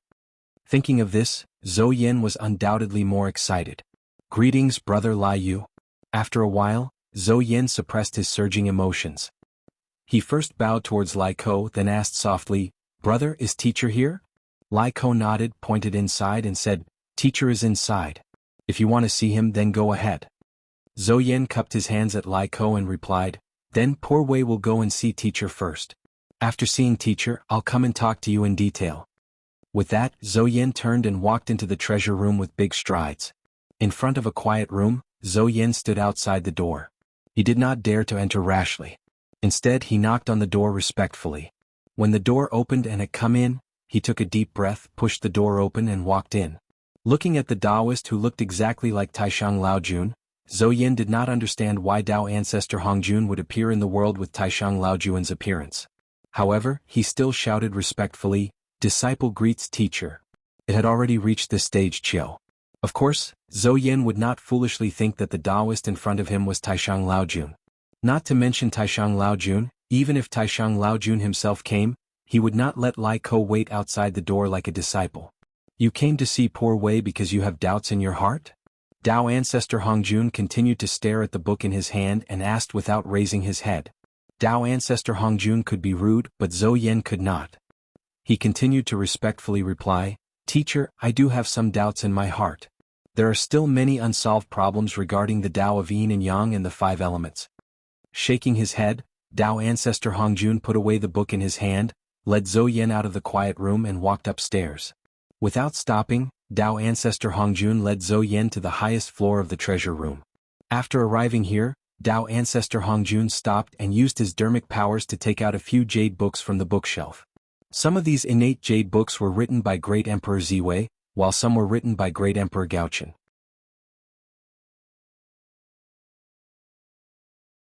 They are all top-notch innate Taoist scriptures, and they also explain the Tao of Yin and Yang and the 5 elements. Take a look at them first. Perhaps they can solve the doubts in your heart. Dao ancestor Hongjun handed these jade books to Zhou Yen and said. Out of curiosity, Zhou Yen took over these innate jade books and habitually looked at the titles of the books. He saw the following words written on them: General Outline of 5 Elements Witches, General Outline of 5 Elements Sacred Beasts, Pangu's Theory of Evolution of 5 Elements, General Outline of 5 Elements Celestial Emperor, General Outline of Evolution of the Sun, General Outline of Changes in Pangu's Eyes. After taking a few glances, he was sure that it was the innate Taoist scriptures that he could not write. Not to mention anything else, just the 5 Elements Grand Sorcerer outline. If one did not come into contact with the 5 Elements Grand Sorcerer, it would be impossible to write it. There was also the 5 Elements Celestial Emperor Grand Outline, which was about the 5 celestial emperors of the human race led by the Eastern Green Emperor. These 5 celestial emperors operated the 5 elements of heaven and earth and had been celestial emperors for a total of 5 million years. Their Tao could indeed explain the Tao of the 5 elements. Similarly, if one did not come into contact with the 5 elements celestial emperor, they would not be able to write such an innate Taoist scripture. There was also the Sun and Moon Evolution Grand Outline, and Pangu's Eyes Grand Outline. These were top-notch Taoist scriptures that explained the Tao of Yin and Yang. If one did not study the sun and moon for many years, they would not be able to write such innate Taoist scriptures. There was also the Taoist scripture about Pangu. This was the innate Taoist scripture that only the authentic Pangu could write. Well, they were all top-notch innate Taoist scriptures. Naturally, Zhou Yen could not write them. Moreover, from the names of these scriptures, one could tell that these scriptures were very useful to him. It was a field that he had never come into contact with before. Thank you for your guidance, teacher. After accepting these innate Taoist scriptures, Zhou Yen thanked Tao ancestor Hongjun. However, Dao ancestor Hongjun shook his head and did not accept his gratitude. Instead he said, "These scriptures are all from the human clan. If you want to thank someone, you should thank the human clan. Why are you thanking the poor Wei, an old Taoist?" Zhou Yan came to a realization and said, "Indeed, I should thank the human clan. I owe the human emperor a big favor and will definitely repay it in the future. However, without your guidance, how could I come here and find these innate Taoist scriptures?" Shaking his head, Dao ancestor Hongjun could not help but laugh.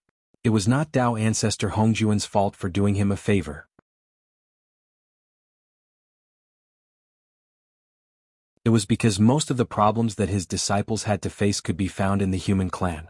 Since that was the case, why should he waste his breath to solve his disciples' doubts? Wouldn't it be better to just find the innate Taoist scriptures that they needed and give them to them so that they could comprehend them themselves? This way it would save him a lot of trouble. Although doing so would make these people owe Feng Zichin a big favor. However, Dao ancestor Hongjun did not care at all. He could use this matter to let his disciples realize that the great Tao was difficult to find. Anyone who wanted to achieve the great Tao had to pay a price. After obtaining the Taoist scriptures, Zhou Yan stayed in the treasure room and began to comprehend the innate Taoist scriptures like Lai Ko. As for the merit points needed to borrow these innate Taoist scriptures, they did not need to hand them over. This was because these merit points were nothing compared to the favor that they owed Feng Zichin. Of course, there was no need to be calculative. It was also at this time that many smart people in the human emperor city saw through Feng Zichin's hint and knew that the new manager of the treasure room was a hidden expert. After all, they were all cultivators. Not many of them were not smart. Some things could be understood with a hint.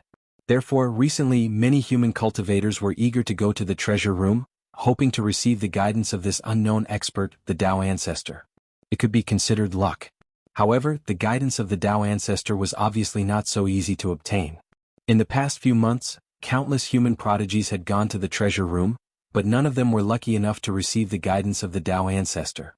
However, some smart people noticed the extraordinariness of Lai Ko and Zhou Yan and seriously asked them for guidance on the difficulties they encountered in cultivation. As a result, they received a lot of guidance from them. This could be considered a great opportunity. Although Lai Ko and Zhou Yan's strength was no longer there, they were still great divine masters. As peerless existences in the half-step primordial chaos realm, they could even give guidance to the Taoist priests, let alone the human prodigies. To be able to receive their guidance, these human experts could be considered lucky. While Zhou Yan was heading to the human emperor city, in the distant North Sea Demon Palace, Patriarch Kunping suddenly fell into the deepest level of enlightenment. A wisp of innate true spirit escaped from his body and turned into a butterfly. It flapped its wings and crossed the endless mountains and seas from the distant North Sea to the human emperor city. When the butterfly arrived outside the human emperor city, it suddenly turned into a Taoist with fluttering sleeves. He was unusually free and easy, and his temperament was even more unrestrained. This Taoist called himself Jianghu. His origin and strength were unknown. He sang a Taoist song and strode toward the human emperor city. In the past, Jianghu dreamed of butterflies, vivid butterflies. He said that he was suitable for Ji and did not know Zhou. Suddenly he felt that he was suitable for Zhou. He did not know that Zhou's dream was butterflies and the butterfly's dream was Zhou. There must be a difference between Zhou and butterflies. This is called materialization. Jianghu dreamed of butterflies? No, it's Kunpeng. Why did he come to the human emperor city? Previously, when many great divine masters signed the agreement with Feng Zichin, Patriarch Kunpeng was not included. The reason was very simple. Behind Patriarch Kunpeng stood an ancient innate divine master. It was the primordial chaos Daluo Jingxian, who was of the same generation as Dao ancestor Hongjun. With his help, Patriarch Kunpeng did not need to split his divine consciousness to enter the human race to achieve Tao. Unexpectedly, in the end he still split a wisp of divine consciousness and came to the human race. However, Feng Zichin did not stop Patriarch Kunpeng's real spirit incarnation and did not let him enter the human emperor city. Patriarch Kunpeng was Feng Zichin's ally, and they signed the alliance agreement under the witness of the Great Tao. Unless the Great Tao decayed or Patriarch Kunpeng's strength surpassed the Great Tao. Otherwise, Patriarch Kunpeng could only be Feng Zichin's ally for the rest of his life, standing firmly on the same side with him. If he violated the alliance agreement, the Great Tao would never let Patriarch Kunpeng go. Not to mention that there was an extremely ancient primordial chaos Daluo Jingxian behind him, even if there was a chaos demon god behind him, it would be useless. He would definitely end up extremely miserable. Therefore, Patriarch Kuanping could be said to be Feng Zichen's staunch ally. His attitude towards allies was naturally different from other great divine masters. If there was no agreement, then there was no agreement. After all, the two of them were allies. Feng Zichen did not want to argue with him. After Zhuangzhou entered the human emperor city, he followed the feeling in his heart and came all the way to the treasure room. He saw Dao ancestor Hongjun, who was fake Taishang Laojun, and began to ask him. As usual, Dao ancestor Hongjun found him a lot of Kanate Taoist scriptures and asked him to slowly comprehend them. Just like that, time passed by minute. Not long after, about 100 years, the three realms suddenly shook. 5 earth-shattering auras suddenly spread out and swept across the entire 3 realms. Under the impact of these 5 auras, the radiance of the sun and the moon dimmed a lot. Even the operation of the rules of heaven and earth was affected. Someone was going to achieve Tao. And it was not just one person but 5 people achieving Tao at the same time. 5 people achieving Tao in a day.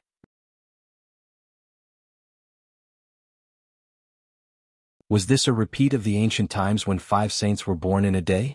It was also the phenomenon of 5 people achieving Tao at the same time. The moment it appeared, Feng Zichen suddenly felt that the destiny of the human race was different. It was constantly rolling and giving birth to endless phenomena. This was the sign of the birth of the human king. After Jianghu, a new human king was born in the human race. It was only Duke Jin Jiwen. After Guanzhong passed away, the national power of the state of Qi weakened day by day. On the other hand, Duke Jin was supported by the incarnations of the 5 great divine masters. The national power grew stronger day by day and seized the hegemony from the state of Qi, becoming the new generation of overlords.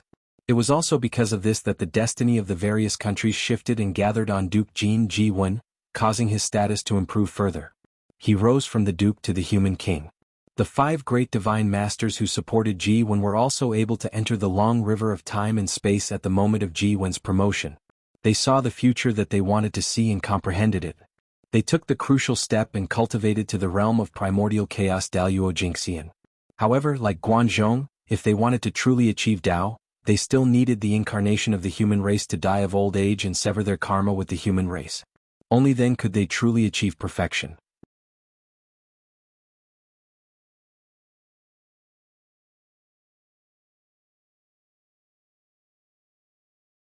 Chapter 877. These 5 Grand Masters reaching the Tao at the same time had a great significance to the other Grand Masters. This was because they proved that when it came to assisting the mortal monarch, there was no difference between one person and many. As long as they were successful, they could all reach the Tao. Therefore, after these 5, even more Grand Masters appeared and joined the ranks of assisting the vassal state lords. Not long after Duke Jiwen became the mortal monarch, the 5 virtuous paragons who assisted him died one after another. Because of this, the power of the Jin state gradually declined. At this time, the state of Qin rose. With the help of the virtuous paragons, it gradually became prosperous and defeated the powerful state of Jin to become the new overlord. After the state of Qin, the state of Chu rose.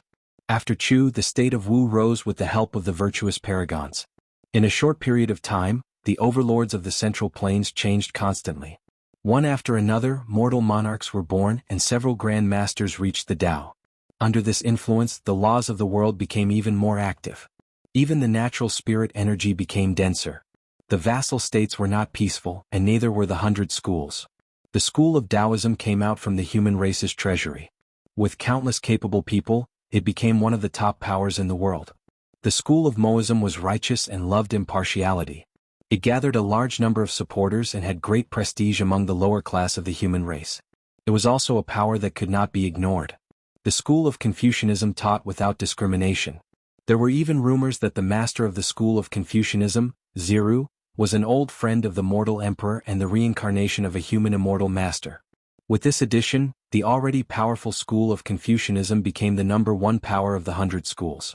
The school of legalism said that without rules, nothing could be accomplished. It was also very popular among the rulers and flourished in the various states. It was also a great power of the 100 schools. Outside of these schools, there were also famous scholars who were very eloquent and had the ability to reverse black and white.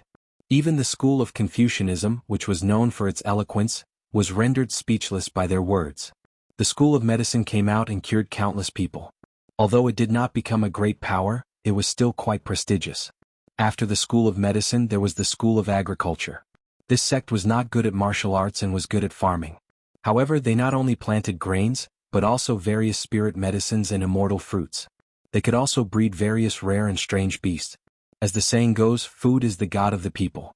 Anything related to food and soil is the specialty of agriculture.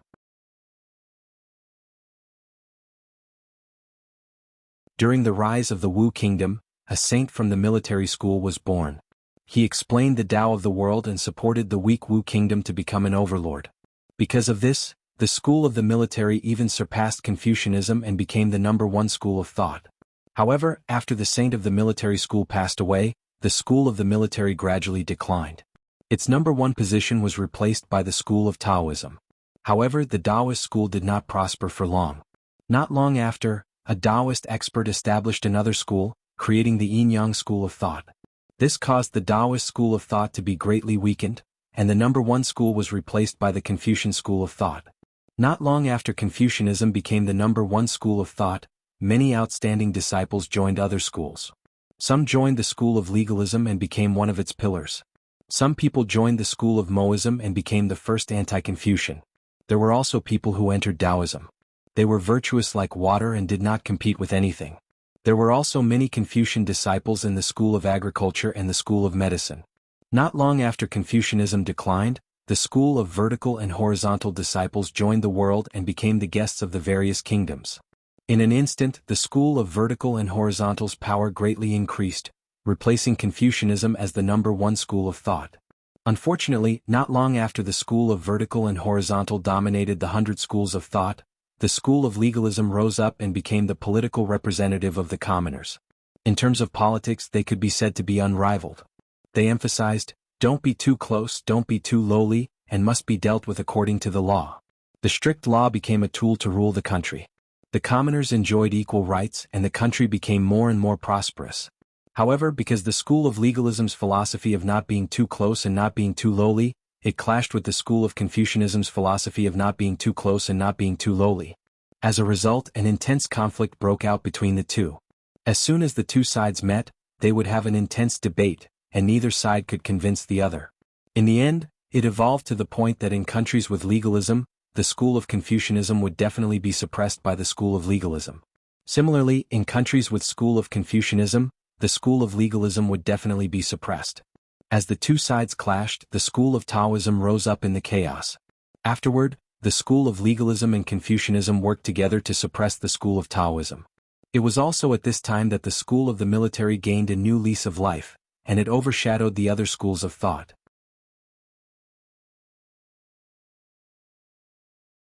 Not long after the school of the military rose up, the school of vertical and horizontal also rose up, and it was no weaker than the school of Confucianism. There were many countries in the Central God province. Some were strong and some were weak, and there were endless conflicts between them. This kind of environment was suitable for the school of the military and the school of vertical and horizontal to survive. As long as there was a chance, the two could rise up at any time and become the #1 school of thought. As more and more powerful cultivators' avatars entered the scene, the various schools of thought in the Central God province contended with each other. Each school had their own strategy and ideas of how to rule the country. In order to defeat the other schools of thought, each school of thought more or less absorbed the theories of the other schools of thought, either to attack the other or to make up for the flaws in their own theories. However, every school of thought had its own specialties and strengths as well as its weaknesses. None of them could be said to be perfect. It was also at this time that someone proposed to combine Confucianism, Inc., and method of nomenclature, and integrate all the schools of thought. They wanted to combine the theories of the various schools of thought and create their own school of miscellany. The school of miscellany specialties were gathering the virtues of Confucianism, Inc., and method of nomenclature. Although the school of miscellany focused on Tao and gathered the theories of many schools of thought, through gathering the opinions of various schools of thought, they carried out their political intentions and academic ideas, so they could also be called a school of thought. However, there was no doubt that ever since the school of miscellany was born, it was disliked by the other schools of thought. They believed that it was a thief who stole the ideas of the other schools of thought and made it their own. At this moment in the kingdom of Lu, Mozi and Confucian sages suddenly fought in the wilderness because of their differences in ideals. Both of them had the bodies of mortals, and there was not a shred of mana in their bodies. However, because they still had their cultivation from their previous lives, the ripples produced when they fought were enough to make the Daluo Taoist priests tremble in fear. However, the powerful ripples did not cause the slightest bit of damage to the surrounding mountains, rivers, plants, flowers, birds, fishes, and insects. This was because the battle between the two was a battle of ideals, a battle of the Tao. Therefore, when the two fought, they competed in their understanding of the heavenly Tao and their control of the laws of heaven and earth, not the strength of their mana. Because of this, the battle between the two, in the eyes of outsiders, was just an ordinary bickering. However, in the eyes of those with high cultivation, it was abnormally terrifying. Conformist sages. At a certain moment, Mozi used the school of Mozi's ability, and the laws of heaven and earth around him suddenly condensed into one, surrounding Mozi and forming an absolute defense. At this moment, Confucian sage's ability came crashing down. The passing of time is like the passing of time, unwilling to give up day and night. This sentence was originally said by Confucian sages on the river, and the passing of time was like the river, flowing forward regardless of day and night. However, under the augmentation of the Confucian mystical ability, the absolute law of words, this sentence directly turned into a powerful time mystical ability. In the blink of an eye, the sea turned into mulberry fields and endless time passed. Unfortunately, the school of Mozi's conformist sages were not weak. No matter how much time flowed, it could not break Mozi's ability. However, the school of Mozi was good at defense and not good at offense. Although Confucian sages could not break Mozi's ability, Mozi could not break Confucian sage's ability and hurt him. After the two were in a deadlock for a few days, Mozi suddenly stopped his ability and turned to leave. However, before he left, Mozi said, "Ziru, although I could not convince you this time, you could not convince me either. Since that is the case, let's wait until the next gathering of the 100 families, and then we will decide who is better." After he finished speaking, Mozi left. Yes, he left in the form of teleportation. Although he was a mortal with Mozi's realm, he had already become one with heaven and earth. Wherever he stood, he was the master of heaven and earth, and he could use the power of heaven and earth for his own use. This method was far superior to the Daluo Taoist priests. It was just teleportation and it was too easy. As for the gathering of the 100 families mentioned by Mozi, it was suggested by a Taoist master. That person said, "Everyone reincarnated into the human race, not to fight to the death but to attain Tao. There is no need to become enemies." Therefore, he suggested that everyone gather together every once in a while and exchange what they'd obtained. If by any chance they obtained some gains, they would be able to gain instant comprehension and become a Chaos Golden Immortal, and it would be a good story. This Taoist expert's suggestion was immediately approved by everyone. Just as he said, they were not enemies. Putting this matter aside, everyone was from the Xian sect, and they had all listened to the Taoist master's teachings. They were fellow cultivators and good friends. There was indeed no need to fight to the death. Finding time to exchange what they have learned would be more helpful for them to attain Tao. If they were inspired, it would not be a joke to attain Tao immediately. There was a precedent for this.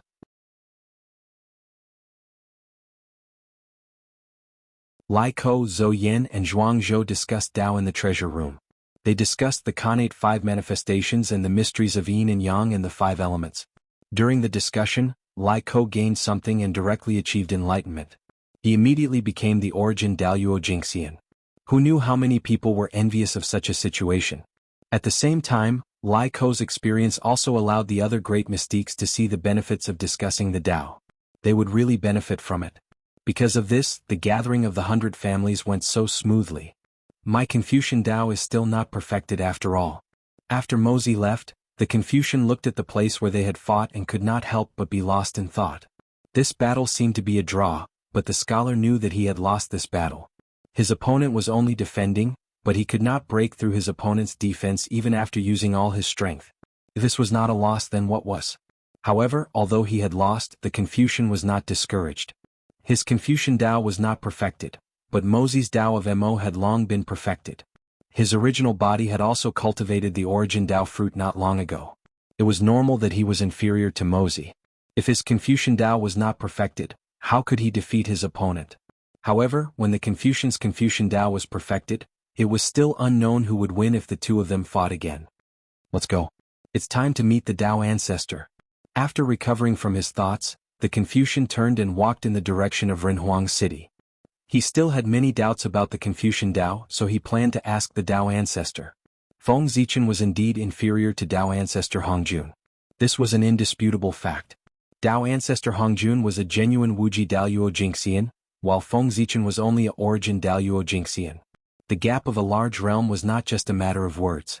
Although Feng Zichen was confident that he could surpass Tao ancestor Hongjun if given enough time, that was also the future. It did not affect the fact that he was inferior to Tao ancestor Hongjun now.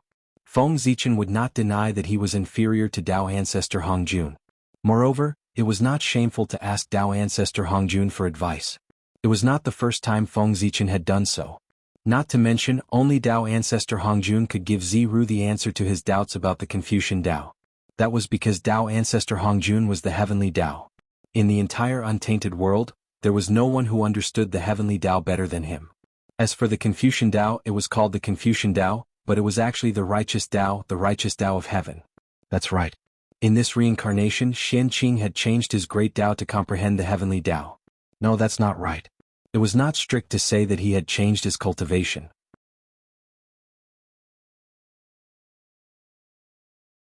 Strictly speaking, Xianqing had sublimated the Tao that he had cultivated, making his intention higher. When Ziru was Xianqing in his previous life, he cultivated the Tao of the Nine Heavens Clear Qi, also known as the Tao of the Khanate Clear Qi. He specialized in cultivating the Khanate Clear Qi. After Xianqing reincarnated as Ziru, he sublimated his Tao of the Khanate Clear Qi and upgraded it to the Tao of Heaven. There was a saying that when Pangu split open the sky, the Clear Qi rose and the turbid Qi fell. After the Clear Qi rose, it became the sky. The Clear Qi referred to the Khanate Clear Qi. In other words, the Khanate Clear Qi was the sky. Now Ziru had turned the Khanate Clear Qi into the Tao of Heaven. It was an action that was in line with the Khanate Clear Qi. The Tao of Heaven was the righteous Tao of heaven and earth. It symbolized the righteous side of the heavenly Tao and was opposite to the turbid Qi. In other words, the Tao of Heaven was related to the Tao of Heaven. There was no one more suitable than Tao Ancestor when it came to matters related to the Tao of Heaven. Tao Ancestor was the Tao of Heaven. No one understood himself better than him. However, it was also because of the upgrade of the Khanate Clear Qi that Xianqing's cultivation method was no longer suitable for Ziru. Similarly, Ziru was afraid that Xianqing's understanding of the heavenly Tao would affect him. Hence, he abandoned everything that belonged to Xianqing. He abandoned everything. Power, status, divine spells, laws, and even cultivation. He came to the heavenly Tao with a new attitude. Hence, when Ziru was born, countless great mediums felt it. The heavenly Tao shook. His qi swallowed the universe and swallowed the essence of all things in the universe. It was unparalleled and unprecedented. He could be said to be a natural saint. However, perhaps because he abandoned everything that belonged to Xianqing, Ziru had never cultivated. To be more precise, he had never cultivated his Dharma power. Now, Ziru only cared about the state. He only wanted to cultivate the state. Other than the state, he did not ask for anything else. Whether it was profound Dharma power or a strong physical body, he did not ask for them. Ziru's attitude made the disciples of the Jie sect anxious. If he did not cultivate, when would he be able to return to the peak of the great fulfillment of the sage to be? If he did not return to the peak, he would not be able to refine the origin Tao fruit and cultivate to the realm of the origin Daluo Jingxian.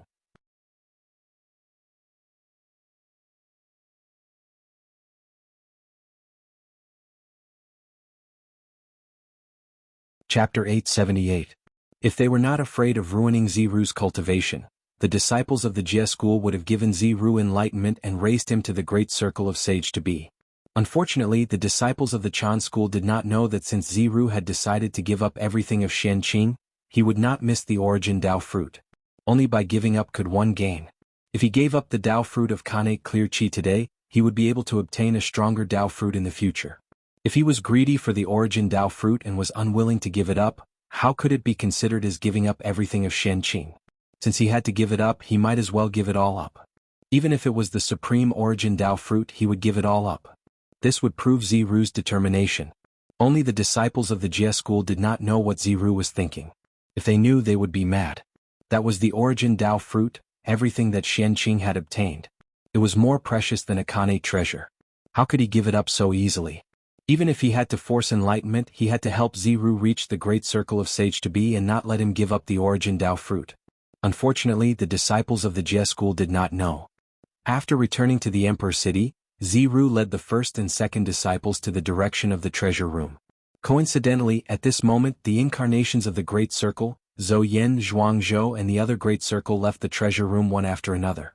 After the disciples left, Tao ancestor Hong Jun felt that his mission was completed. So he resigned from his position as the head of the treasure room. He was about to ride the green bull and take the red cloud child to the west. When Ziru arrived, Tao ancestor had already packed his luggage and was about to leave. However, when he saw Ziru coming, Tao ancestor Hong Jun thought for a while and stopped, waiting for Ziru's arrival. Greetings, Tao ancestor. Ziru went forward and greeted. Since he had given up everything of Xianqing, Ziru would not greet Tao ancestor as a grand disciple. Instead he would greet him as a junior. Tao ancestor Hong Jun did not care about this. He just frowned and looked at Ziru for a long time without saying anything. After a long time, Tao ancestor Hong Jun said leisurely, "Is this the path you want to take in this life? The righteous Tao of heaven is also a great Tao. However, are you prepared to pay the price for cultivating this Tao?" Hearing this, Ziru nodded solemnly and said, "I am already prepared to pay any price. How could one not pay a price for comprehending the heavenly Tao?" Tao ancestor Hong Jun comprehended the heavenly Tao, and in the end he developed a heart of great love. He used his body to fuse with the Tao, making up for the lack of the heavenly Tao.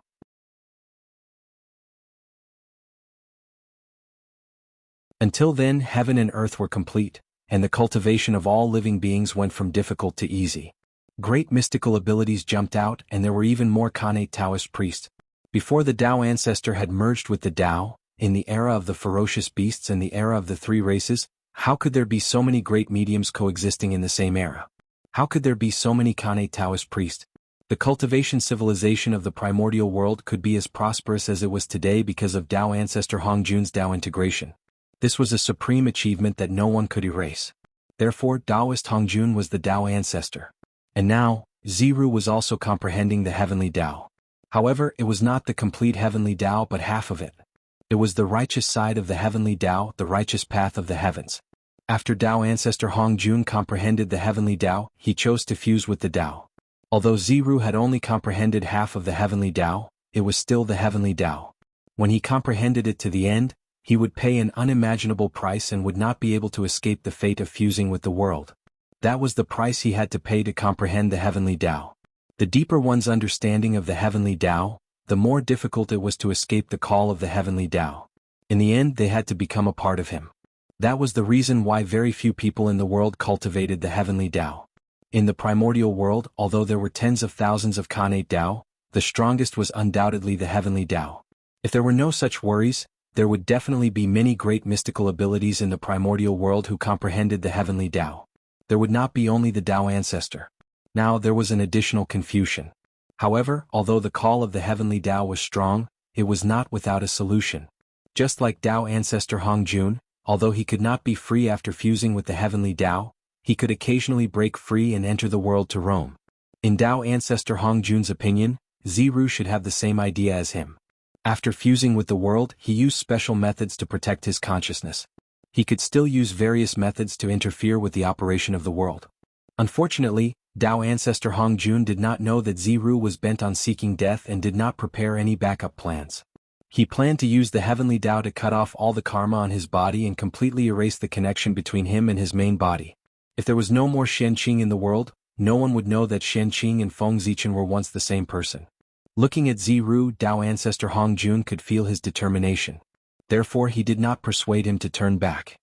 He only said, "Are you here to ask the poor way about the mysteries of the heavenly Tao?"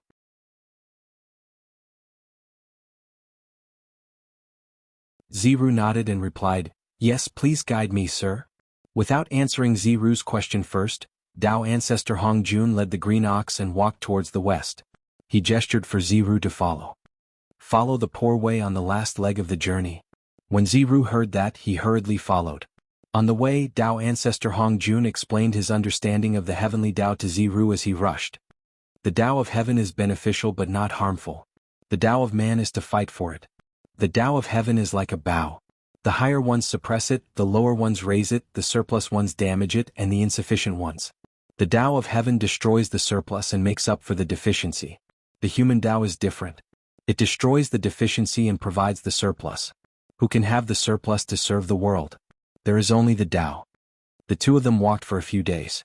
Tao ancestor Hongjun suddenly paused and remained silent. After a while, he said, "The poor Wei has already told you her understanding of the heavenly Tao. The rest will depend on you to comprehend it yourself." When Ziru heard that, he hurriedly thanked Tao ancestor Hongjun. "Thank you for your guidance, sir." Tao ancestor Hongjun's expression was indifferent as he gestured for Ziru to leave. However, Ziru refused and insisted on sending the Tao ancestor a distance away. The Tao ancestor did not insist and allowed Ziru to send him off. After another day, the Tao ancestor suddenly said to Ziru, "You and I are about to part. Before we part, the poor Wei has something to say. I heard that the rich give people money, and the benevolent give people words. I am neither rich nor noble. I have no money to give you, but I am willing to give you a few words." In today's world, the reason why those who are intelligent and insightful meet with misfortune and almost die is that they enjoy ridiculing others. The reason why those who are eloquent and understanding bring disaster to themselves is that they enjoy spreading the evil of others. As a son, do not think highly of yourself. As a minister, do not think highly of yourself. I hope you remember. The Tao ancestor had traveled the human world for 100 years and sat in the treasure room for 100 years. He was not playing. These insights were all summarized by him in the human world. Tao ancestor Hongjun was a person who was very particular about karma. These insights were obtained in the human world. Then, he would leave them in the human world and not bury them in his heart and return to the heavenly Tao with him.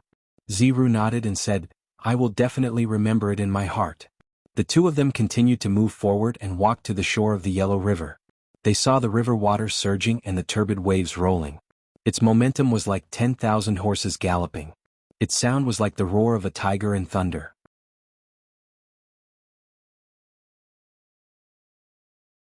Ziru stood on the shore and sighed, "The dead are like old men, unwilling to part with day and night.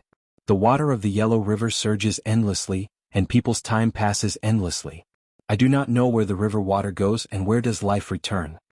Hearing Ziru's words, the Tao ancestor said, "Life is between heaven and earth and one with heaven and earth. Heaven and earth are natural things. Life is also a natural thing. People change when they are young, strong and old, just like how heaven and earth have the alternation of spring, summer, autumn and winter. What is there to be sad about? Born in nature, die in nature.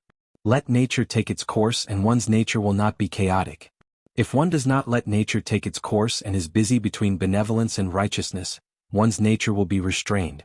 Fame exists in one's heart and anxiety arises. If one wants to keep benefits in one's heart, one's worries will increase." Ziru explained, "I am worried that the great Tao is not enough, that benevolence and righteousness are not applied, that the chaos of war is endless, that the country is in chaos and cannot be governed. Therefore, I am lamenting that life is short, that I cannot contribute to the world, that I cannot contribute to the people." The Tao ancestor said, "Heaven and earth move on their own without anyone pushing them. The sun and moon move on their own without anyone burning them. The stars move on their own without anyone arranging them.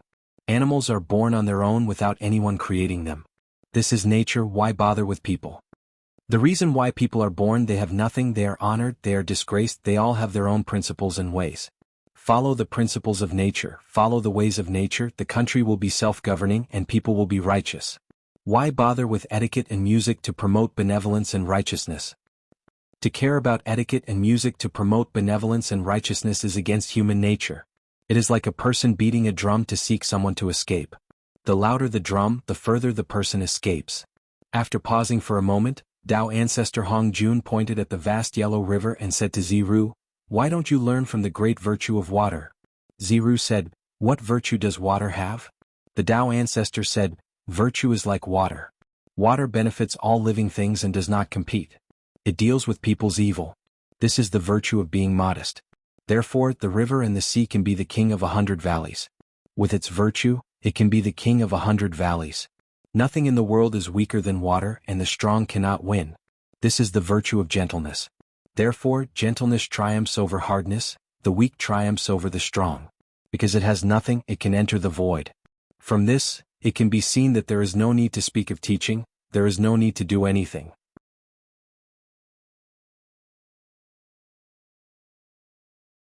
When Ziru heard this, he suddenly understood and said, "Mister's words have enlightened me. When everyone is on top, the water is on the bottom. When everyone is easy, the water is on the bottom. When everyone is clean, the water is on the bottom. When everyone is evil, who can compete with them? This is the best virtue. The Tao ancestor nodded and said, "You can teach. You can remember that if you stand aloof from worldly affairs, then no one in the world can compete with you. Therefore, a saint moves at any time, a sage changes according to the situation. A wise person governs by doing nothing, an accomplished person is born in accordance with the heavens. After you leave, you should put away your arrogance and express it in your speech, remove your desire and appearance. Otherwise, before you arrive, your voice will be heard. Before you arrive, the wind will move. You are flamboyant like a tiger walking on the street. Who would dare to use you?" Ziru said, "Mister's words come from the bottom of your heart. Disciple has benefited greatly and will never forget it. Disciple will not neglect to thank Mister's kindness." When he finished, Ziru bid farewell to the Tao ancestor and boarded the carriage with his disciple. He reluctantly drove towards the country of Lu. After that, a disciple asked Ziru, "How is Laozi?" Ziru said, "Birds, I know they can fly. Fish, I know they can swim. Beasts, I know they can walk. Those who walk can be tied with nets, those who swim can be caught with hooks, those who fly can be caught with arrows. As for dragons, I do not know why. Dragons ride the wind and clouds to the 9 heavens. What I see is lousy, how can I surpass a dragon? My knowledge is deep and unfathomable, my ambition is high and difficult to know. Like a snake that can bend and stretch at any time, like a dragon that can change at any time. Laozi, you are my teacher." After Ziru asked the Tao ancestor, he had a feeling in his heart. He then went into seclusion for a few years and wrote the book Spring and Autumn. After the book was completed, Ziru once said, "The only one who knows me is the spring and autumn. The only one who has seen me is the spring and autumn." When the Spring and Autumn was published, Confucius, outside of the Confucian lineage, led the lineage of historians. History was clear and bright, the brush was like a knife. Ziru used the Spring and Autumn carving knife to write history books. He established the school of historians and recorded the vast ancient history in the history books, leaving it for the future generations. It was because of the Spring and Autumn that the era when the countries were at war was called the Spring and Autumn era by the future generations. Not long after writing the Spring and Autumn, Ziru passed away. That's right, Ziru was dead. He was really dead. His body merged with the heaven and earth.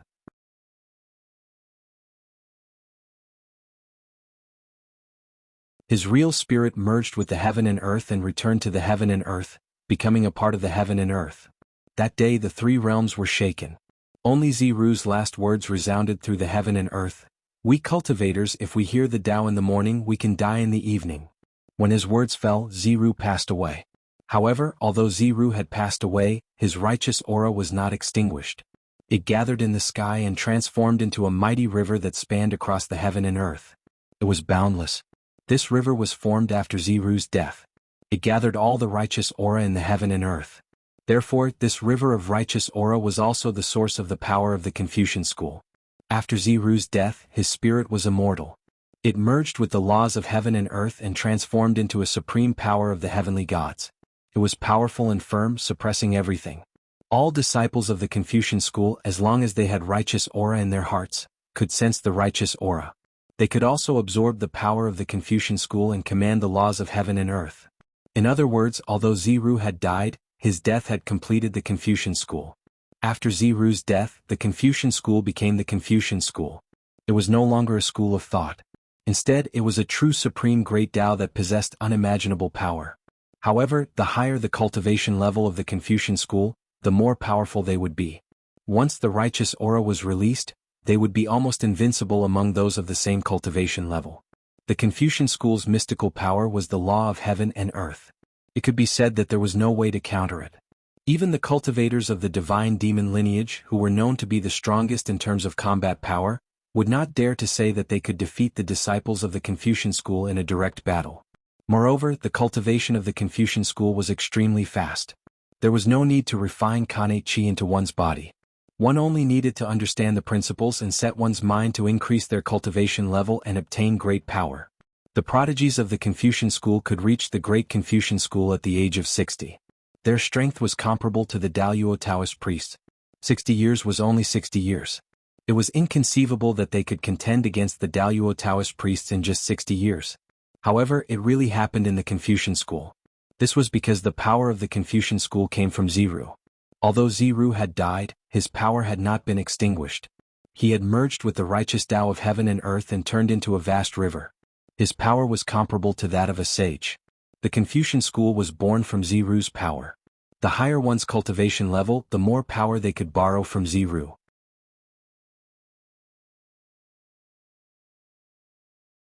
In front of Ziru's power that was comparable to that of a sage, even the great mystical powers were no match for him, let alone the Khanate Taoist priests. However, although the Confucian school was good, it did not come without a price.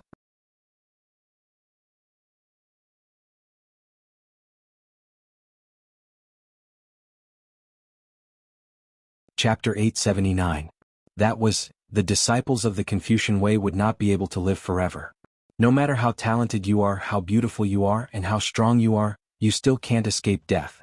The entire life of the Confucian Tao was but a single autumn of the immortal spirit.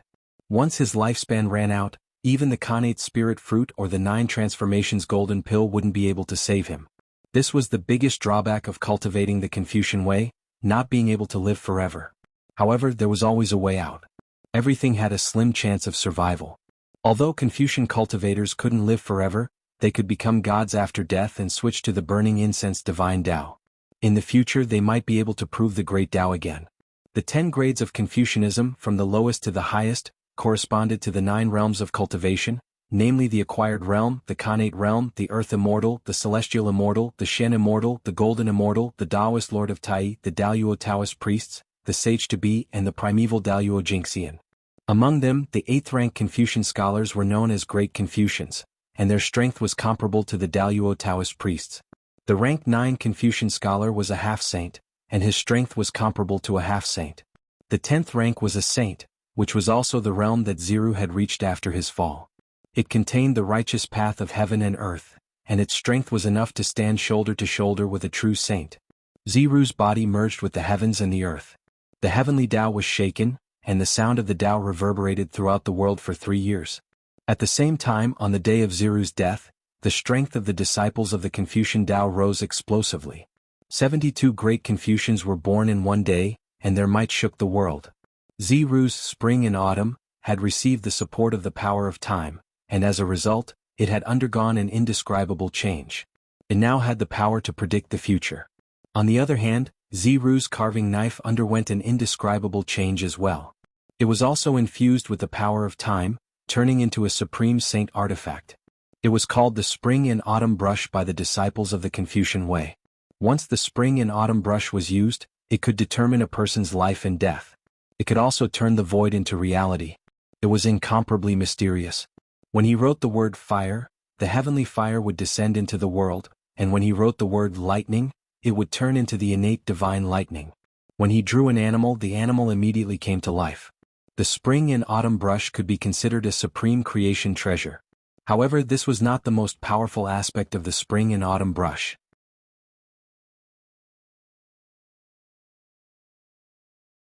Since it was named after the spring and autumn brush, it naturally had something to do with time. A single stroke of the spring and autumn brush could strip away millions and millions of years, turning something rotten into something magical. And when the spring and autumn brush and spring and autumn were combined, they could even interfere with the future. By writing something that had never happened in the spring and autumn annals with a brush, it would become a reality not long after.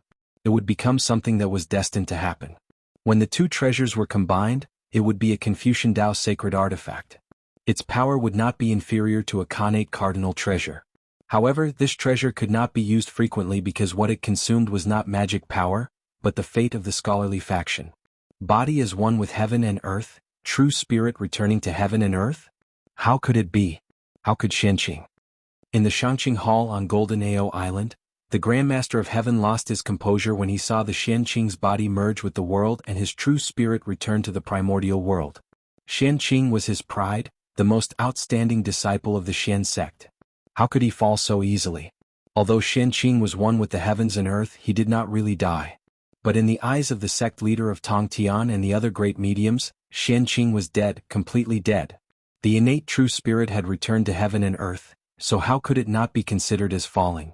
Yes, with Xianqing's realm, the innate true spirit was immortal and indestructible. But how could something that was in the mouth of the heavenly axiom be spat out so easily? What was the difference between merging with the heavenly axiom and not appearing in the world? Not everyone was like Dao ancestor Hongjun. After merging with the heavenly axiom, he could still maintain his true spirit and come out from time to show his presence. Moreover, how could the heavenly axiom at that time be compared to the heavenly axiom now?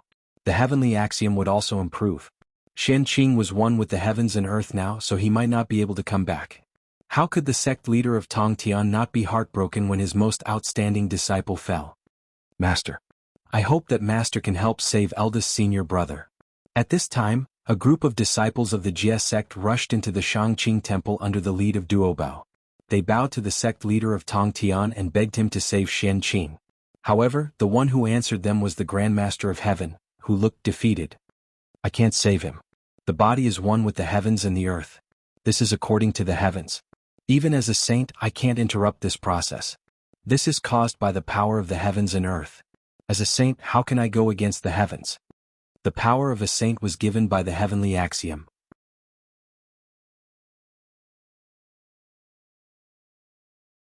How could he go against the will of the heavenly axiom? Therefore, the sect leader of Tongtian couldn't save Qianqing. At this time, Qianqing's last voice came from afar. If one hears the Tao in the morning, one can die in the evening. His voice was ethereal, and it echoed in the Shangqing temple for a long time. After a while, the sect leader of Tongtian shouted, if one hears the Tao in the morning, one can die in the evening. Qianqing is a real person who seeks the Tao. I'm far inferior to him. After that, the sect leader of Tongtian looked at his sorrowful disciples and said softly, well, you don't have to be sad for Qianqing. You should be happy for him. He got what he wanted. He can die without regrets. Why should he be sad for him? This is his own choice. He lived to seek the Tao and he died to seek the Tao. He has no regrets. At this time, all the great mediums had an inexplicable respect for Qianqing in their hearts, because they saw the qualities that a Tao seeker should have in Qianqing. This was a real Tao seeker. In order to seek the Tao, he really abandoned life and death. Yes, compared to the vast and unpredictable Tao, what was life and death? If he could seek the Tao he wanted, even if he died, it would be worth it. When Qianqing was about to die, he must have gotten what he wanted. That was what he wanted all his life. If he could get it, he would die without regrets. He died with a smile. His smile was full of relief and joy. All the great mediums in the untainted land saw this. Therefore, they wouldn't feel sad for Qianqing's death. Instead, they would envy Qianqing for getting what he wanted. Every great mediums had lived for countless years. How many of them hadn't seen through life and death? If they were willing to die to seek the Tao, there would be a lot of them. Unfortunately, if Feng Zichen knew what they were thinking, he would definitely scoff. Getting what he wanted. Dying to seek the Tao? Those were all fake. The so-called, if one hears the Tao in the morning, one can die in the evening, was just a pretense before he disappeared. As for the relief and joy before his death, it came from the bottom of his heart. After all, after Qianqing died, he didn't have to act anymore. He also didn't have to worry about the trouble after his identity was exposed. The karma between him and the three pure ones was completely broken. Everything was over when a person died. Without all the troubles, how could Qianqing not be relieved and happy? It could only be said that one's imagination was the most fatal. However, although the karma was broken, the guilt in his heart was not so easily broken. It was true that the three pure ones had a grudge against Feng Zichen. But to Qianqing they really raised him as their own son. He could not return this feeling. That's right. Eldest senior brother sacrificed himself for the Tao. That's what he wanted. We should be happy for him, not sad for him.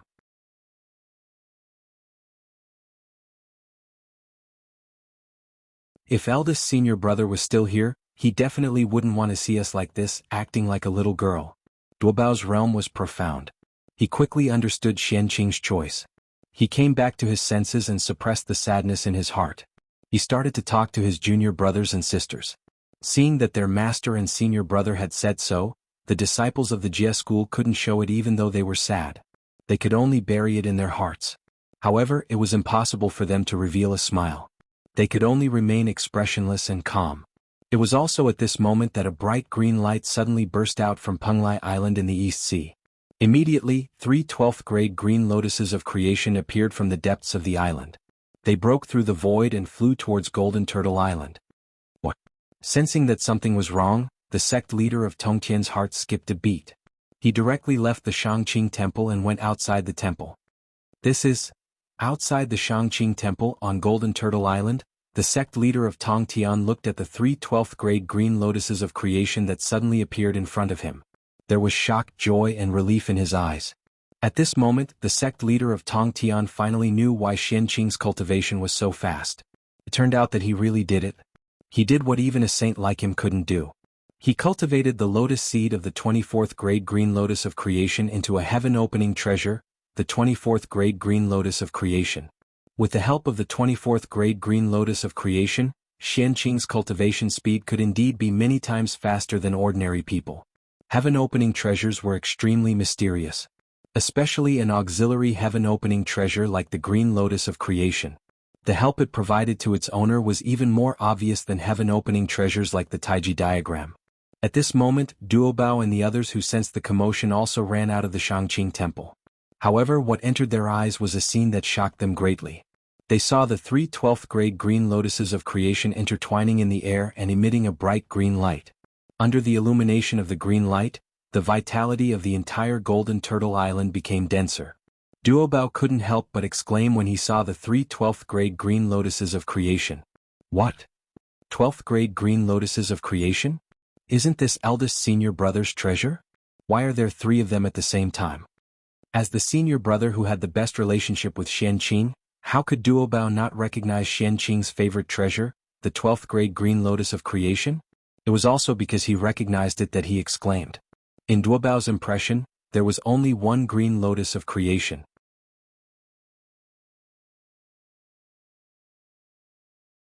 Why were there 3 identical green lotuses of creation here?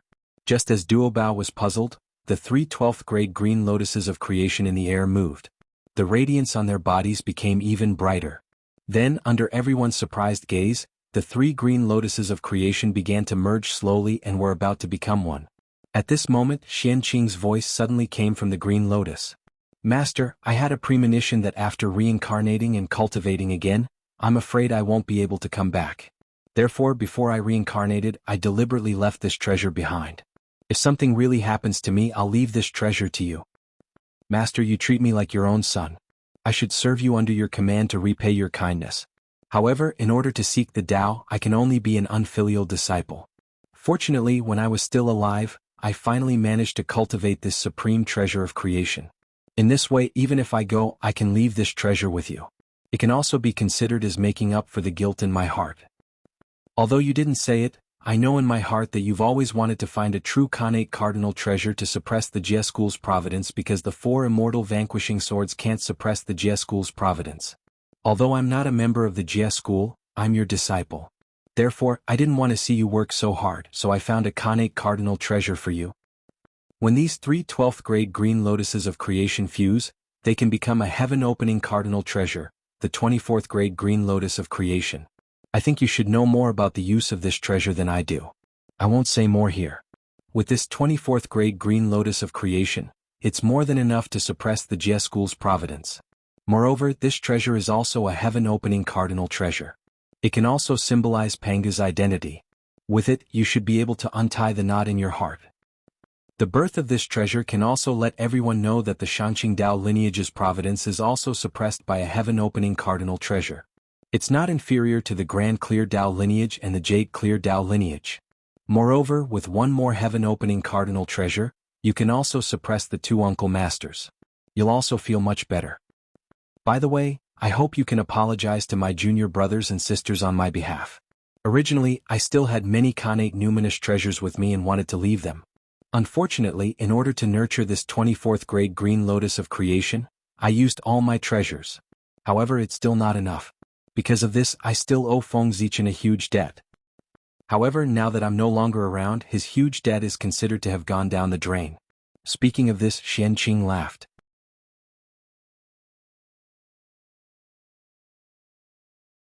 Haha, to be able to cheat Feng Zichen before I die, one of my biggest regrets in life has been resolved. After saying this, the power that Xianqing left in the green lotus of creation began to dissipate slowly. Master, junior brothers and sisters, if I'm gone, there's no need to be sad for me. This is my choice. I have no regrets about what I want. Lastly, help me take care of the 3 immortal island. Unfilial disciple Xianqing will remain. Master, please don't miss me. I'll be with you. At this point, the last remnants of Qianqing's power completely dissipated. At the same time, the 3 12th grade green lotuses of creation had also finished fusing. A stronger and bigger 24th grade green lotus of creation gradually appeared in front of sect leader Tong Tian and the disciples of the Jie sect. However, at this moment, no one was looking at this extremely precious Khanate cardinal treasure. They were all immersed in the sadness of Qianqing's departure. Although they had accepted the reality of Qianqing's departure, they didn't cultivate the heartless Tao. How could they not be moved? How could they give up so easily after thousands of years of being together? However, their sorrow didn't last for long because the supreme aura of the heavenly Tao woke them up very quickly. In the sky, majestic dark clouds filled the air and covered the entire sky of the East Sea. And in the deepest part of the dark clouds, a purple vertical eye was faintly discernible. That was the eye of the heavenly Tao. The heavenly Tao had appeared in person. It was the aura of the 24th grade green lotus of creation that had alarmed it. You're tuning in to the Han Li's Wuxia Adventures YouTube channel. We're so grateful for your support, and don't forget to subscribe to join us on this incredible journey through captivating stories. Your generosity through donations truly makes a world of difference, as it's the primary source of revenue that allows me to expand and enhance this channel for you. Thank you from the bottom of my heart for being a part of this adventure.